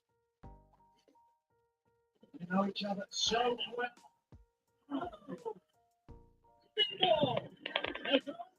Over the top moonsault. I feel like this one should be less high fly. They are still fighting outside the field. Not in a bad way, but this match should be less high flying, and this match should be more about the technical game. But we know the rules for the Continental Classic are there can be no extracurricular activity. So we're just going to see how this plays out, guys.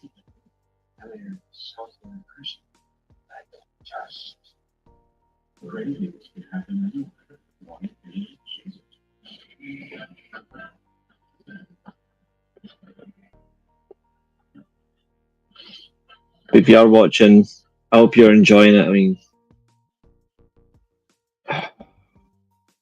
I try to make this inclusive for all and enjoyable for all, but I just want people to enjoy what they see when they get involved and they interact.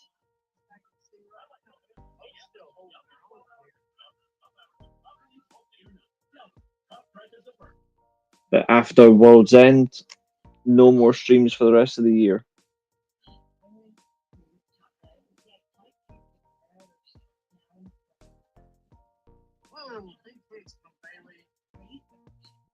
Pain in multiple spots like here, here, or here. Salon Boss patches. Stick firmly and remove comfort. Once your pain is gone. Salon Boss. It's good medicine. This Macy's One-Day Sale is one sale you can't miss. Because you won't just find amazing deals on the quick last-minute gifts. You'll also find Macy's money to have anything in the store. Only at Macy's One-Day Sale. I don't know. Not even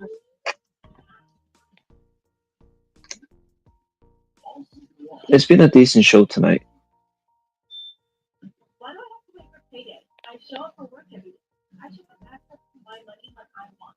That's why I make these free at time. My paycheck takes up 2 days early when I direct deposit, and I get CC overdraft that has my back.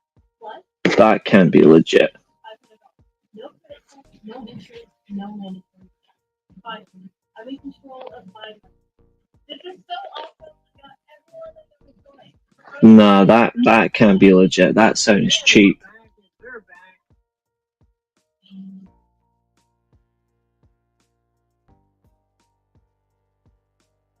Kevin and I got the upper hand right now. Springboard from the top to the floor.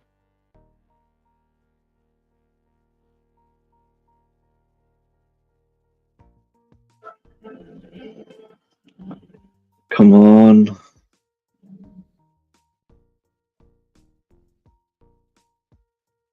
Right, this ad break's over.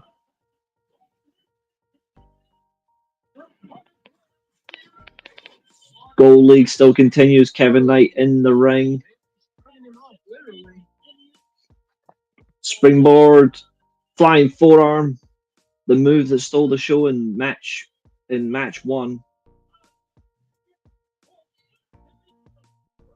He used that move to lead to the victory over Darby Allin. It was phenomenal.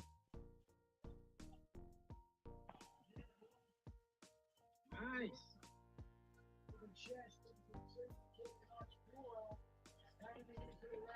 Speedball up to his knees, back up. Knight, full speed. Got caught. Big hurricanrana. Ooh, what a frost kick. Both men know each other really well, so that makes the match much more difficult to get momentum and control. Kicking out just in the background. We have 83 viewers right now. Thank you very much, guys. Thank you. Hurricane ran a little slip though.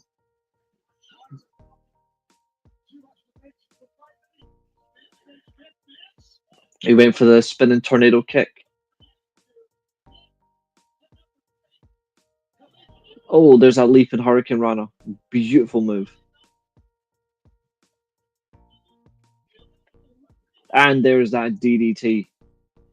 Cover. 2 count.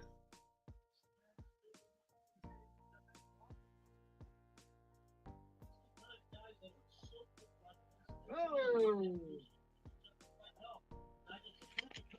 Double knee on the flip on the hardest side of the ring.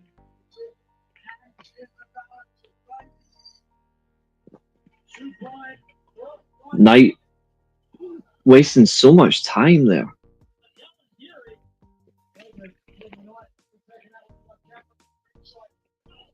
Sweep the leg.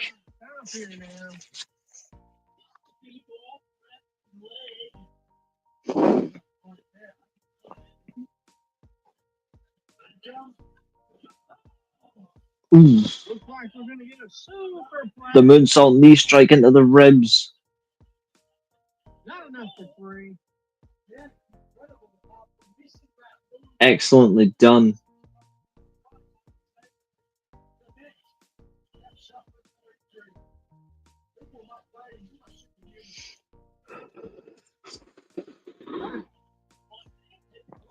Big forearm to the face. And another. Oh. Knight leaps onto the ropes. Superplex. Maintains grip. Both men cover. Simultaneous covers. 2 count only.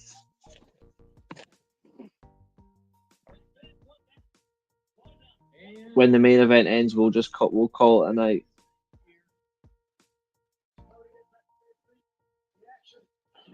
Lovely. 1, 2. Spanish fly reversal. 2 count from Kevin Knight as well. Tornado kick into a flying forearm. Beautiful drop kick from Kevin Knight.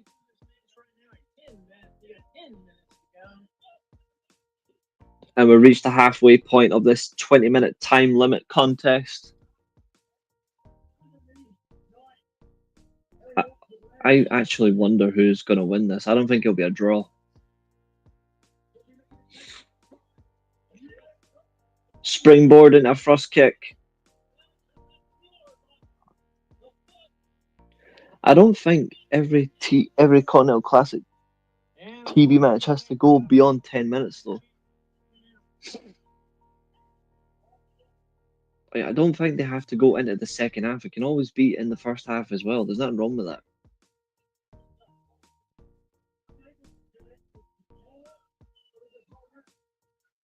It is a sellout crowd though in Cardiff. Like, it is a sold out crowd.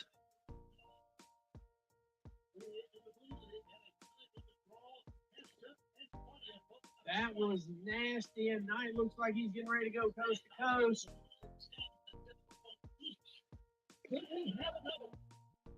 Going coast to coast.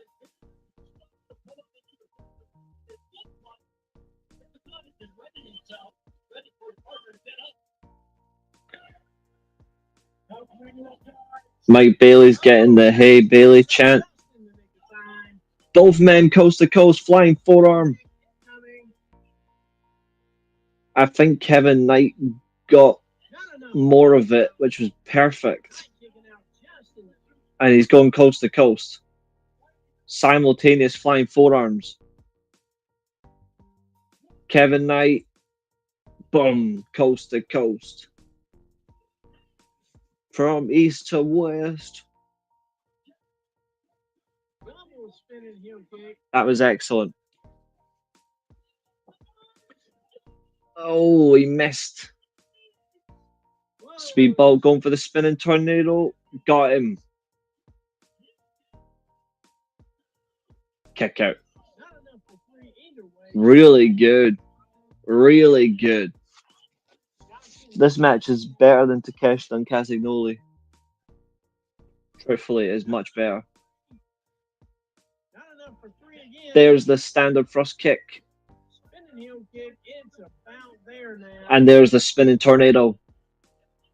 Going for the Ultimo strike. And he missed. And speed Inside cradle countered. gets up the wheel with a spinning Follow up. cube right there. 2 counts, both men each. Spinning, going for a German suplex. Both men tuck and roll. Oh, he went for that pin combo again. Can't be a fluke anymore. This match is fundamentally excellent. Okada, Bailey, and Fletcher tied for the top spot on the gold side. The single arm Michinoku. Free. Mike Bailey, beautiful win. He is now tied with Okada and Fletcher at the top of the Gold League. 6 points each.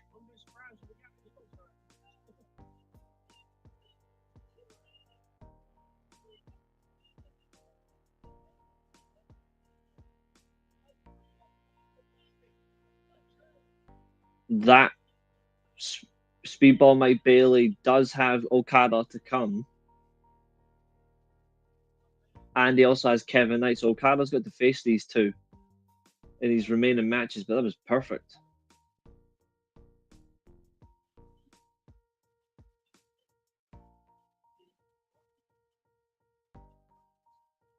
I like that. That was really good from those two.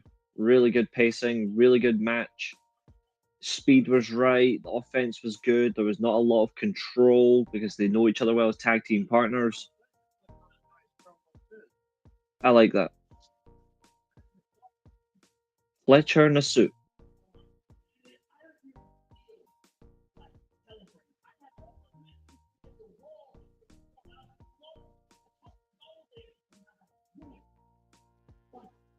Yep, that is fair.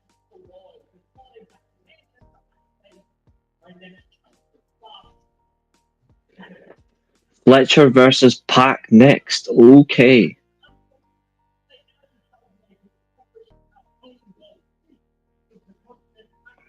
Brutalizer versus the Brainbuster.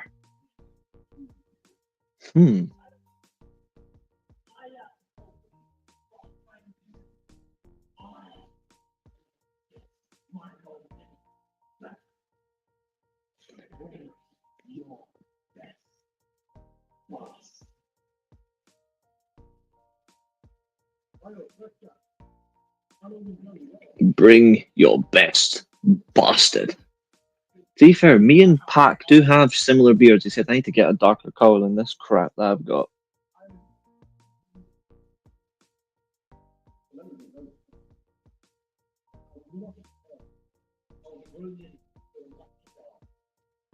And they're taking a commercial break. We'll be right back in 60 seconds.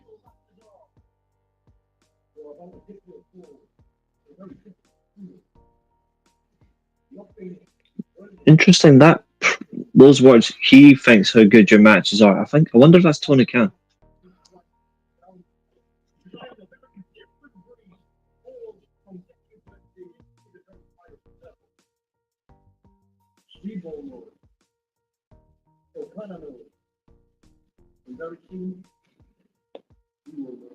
Main event is coming up next. We've got a break. I'm going to take it back in 2.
Okay, we are back. Unfortunately, Daniel Garcia's in this fucking main event.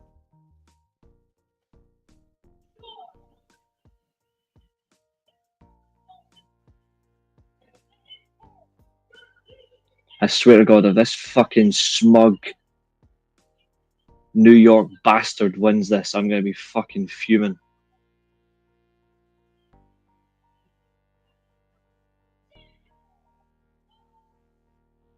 This talentless hobo better not win.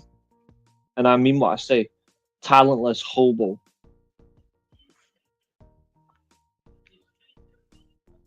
He's arguing with somebody with hair like fucking Gollum before he loses it all.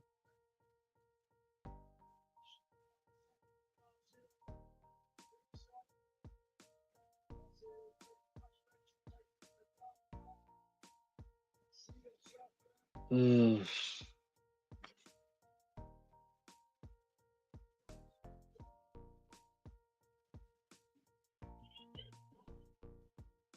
That whole new display for the TNT title is nice though.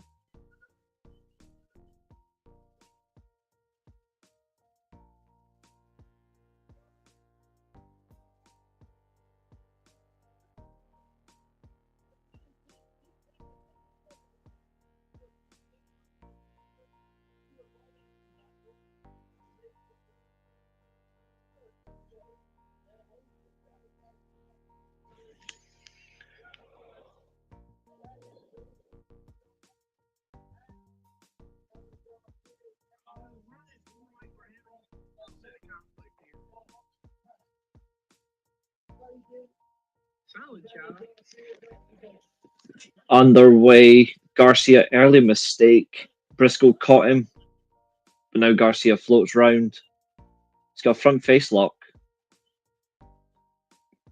Quite a matchup. They're actually not letting each other go. Solid job.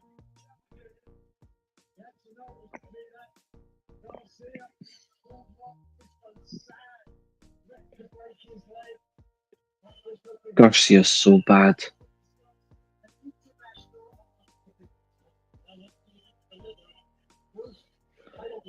But it's your main event. No, Garcia getting looked in there right in the last segment. Wow. Briscoe kicking the living shit out of Daniel Garcia. Once this match ends, we will call it an evening.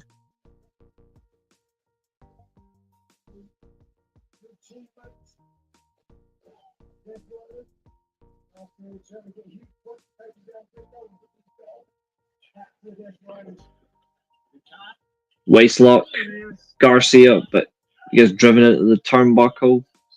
Good defensive wrestling by the champion. But then Garcia counters with an elbow.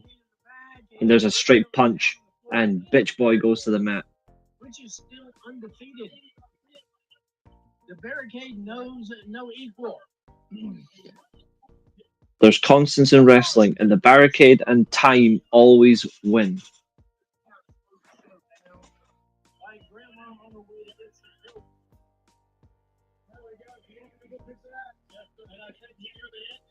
Sleeper hold. It won't win anything, but it'll certainly do damage. Garcia full speed, running knee, and Briscoe goes into the barrier.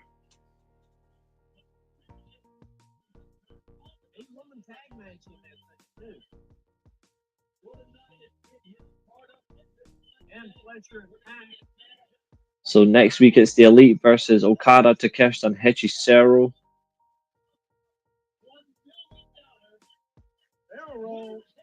It just shows how bad the Great British Sterling is. GBP currency is against the dollar when 1 million is a 250k loss.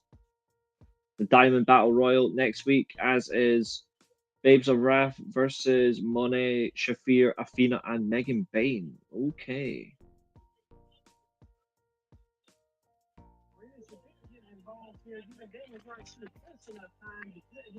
Packing Fletcher next week, as is Orange Cassidy and Mascara Dorada.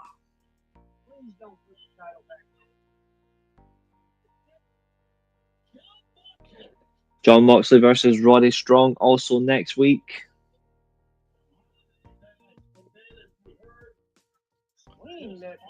Dynamite and Collision, 2 hours of Dynamite, 1 hour of Collision. Bang Bang Gang FTR for the tag team titles as well.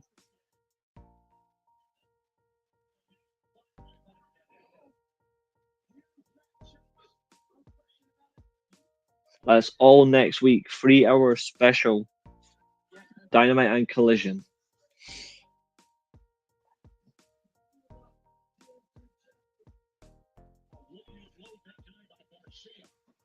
Garcia regains advantage thanks to the distraction from Shafir. There's a rolling neck breaker on the mat.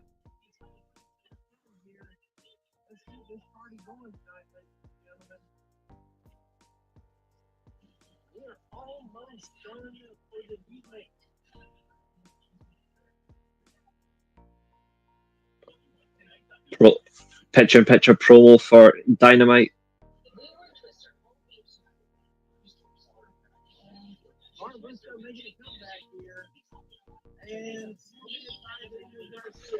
Sometimes picture-in-picture comes up with random stuff I just don't understand.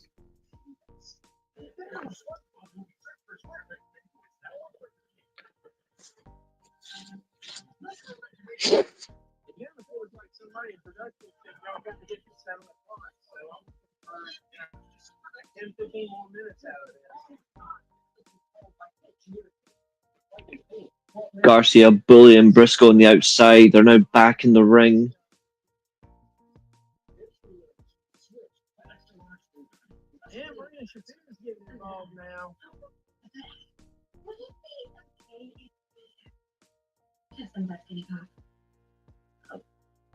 Sure. Thank you so much.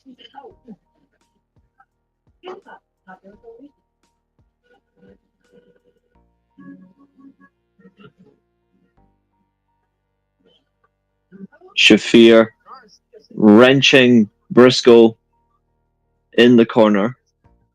This advert is terrible.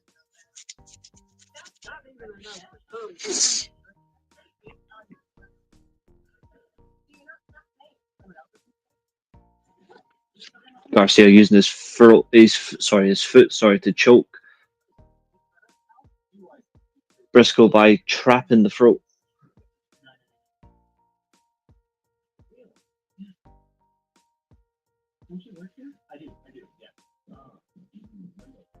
One count only that time. Headlock, sideways position on the mat. Good position from Daniel Garcia. He does have Briscoe trapped. It's vital that he keeps him trapped in this position because then he can take advantage and potentially win, which would be terrible for all of us. Reminder, folks, the AEW World's End Review will be the final Steelchair show of 2025. There will be nothing after that until 2026.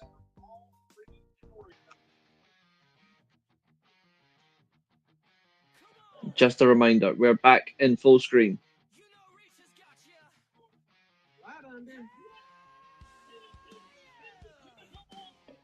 Daniel Garcia standing over the TNT champion Mark Briscoe.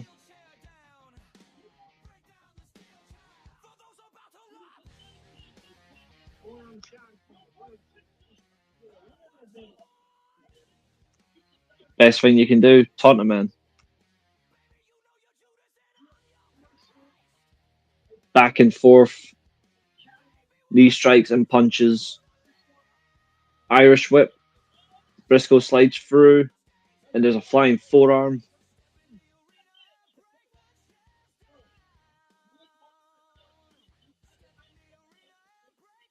Really good knife edge chops. And there's a spinning forearm leap.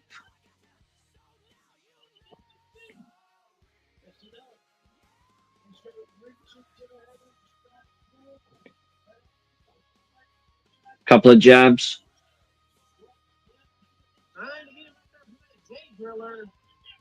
And the uppercut.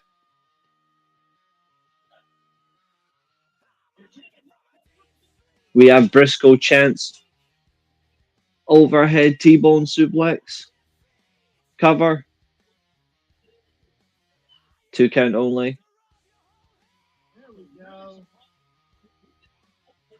Hey, we're almost to 90 here. We're sitting on 88 right now. Why just share, tell a friend, tell a friend, tell a friend. He's going for the J Driller, but Garcia holding firm. Oh, It's a good counter. I can't deny it. It is a good counter. And a back suplex using the momentum of Briscoe. And Briscoe just gets straight back up. Death Valley driver? Yes. Rolling version into the rolling sliding clothesline. I think is he going to set up for Froggy Bow? Froggy Bow on that New York hole. Marina Shafir gets involved, drags him down. I think she's been caught. Marina's been caught.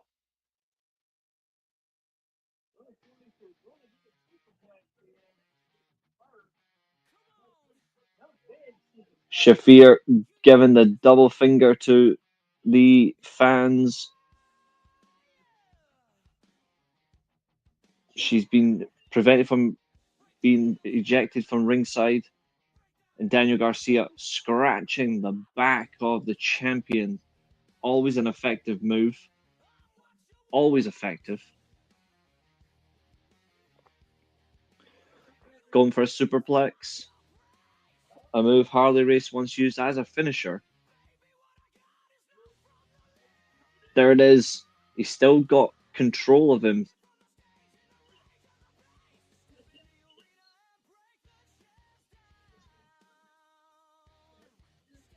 Yeah, he's going for the multiple superplexes.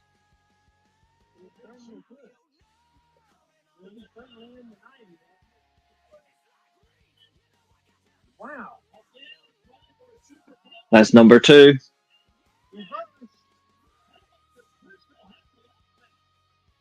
Is he going to go for all 4 corners?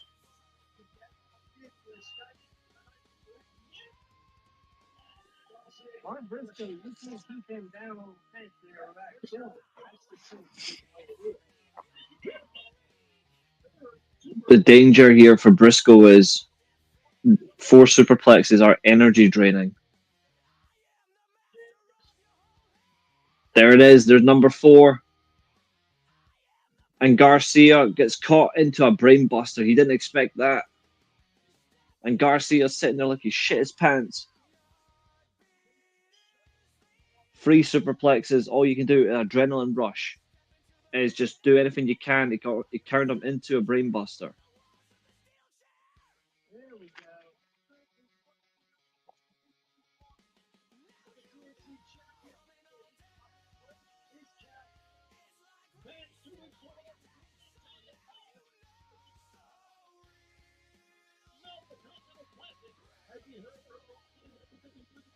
Looks like Briscoe's going to get back up first.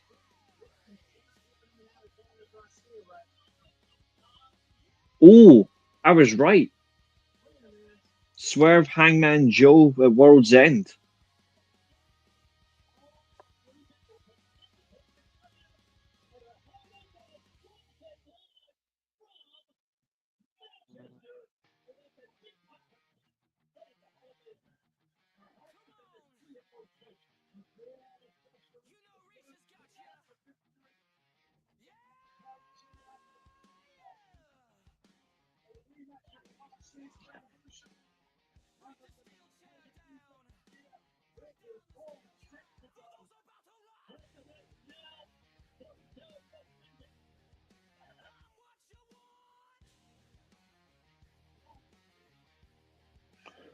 I called it. I said that we were going to get a triple threat.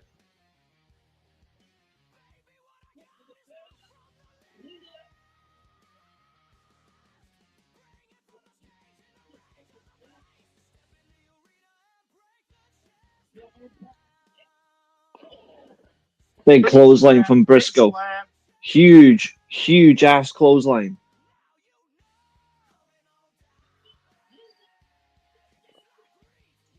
Briscoe manages to turn him inside Here out. we go. Lariat.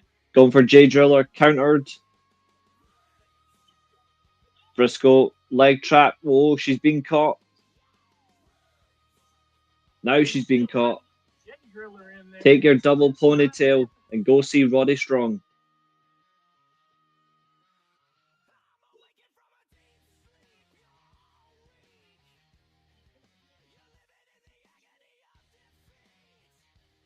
She's been ejected. Oh, Wheeler Yuta behind him. Low blow. A straight kick to the balls. Ejected from the match.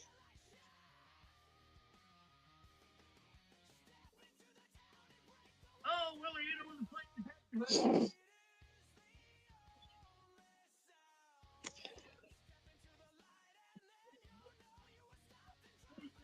Three, yes. Briscoe was caught in the brainbuster. Garcia with big elbows into the body of Briscoe. He's really struggling. Not a bad match on there. Mark Briscoe managed to carry Daniel Garcia through this to a passable match. I think he's going for Dragon Tamer. Inside cradle. 2. Kick out. Rolls through. Counter. Double underhook. J Driller. I appreciate every single one of you. What a result. Briscoe beats that New York hobo in the main event.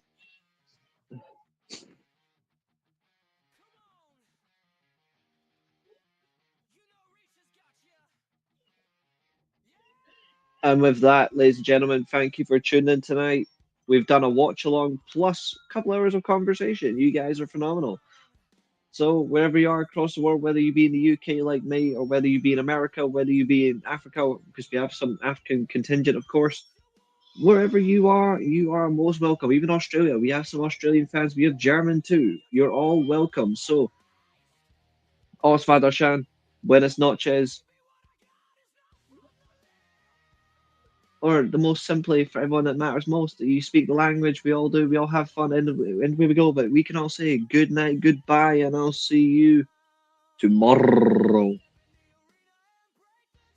And today, our time comes to an end. This has been another exciting stream. Thank you very much for watching. And also, remember, if you get cracked over the head with a steel chair, you're not going to get concussion. You're just going to come back here. Goodbye.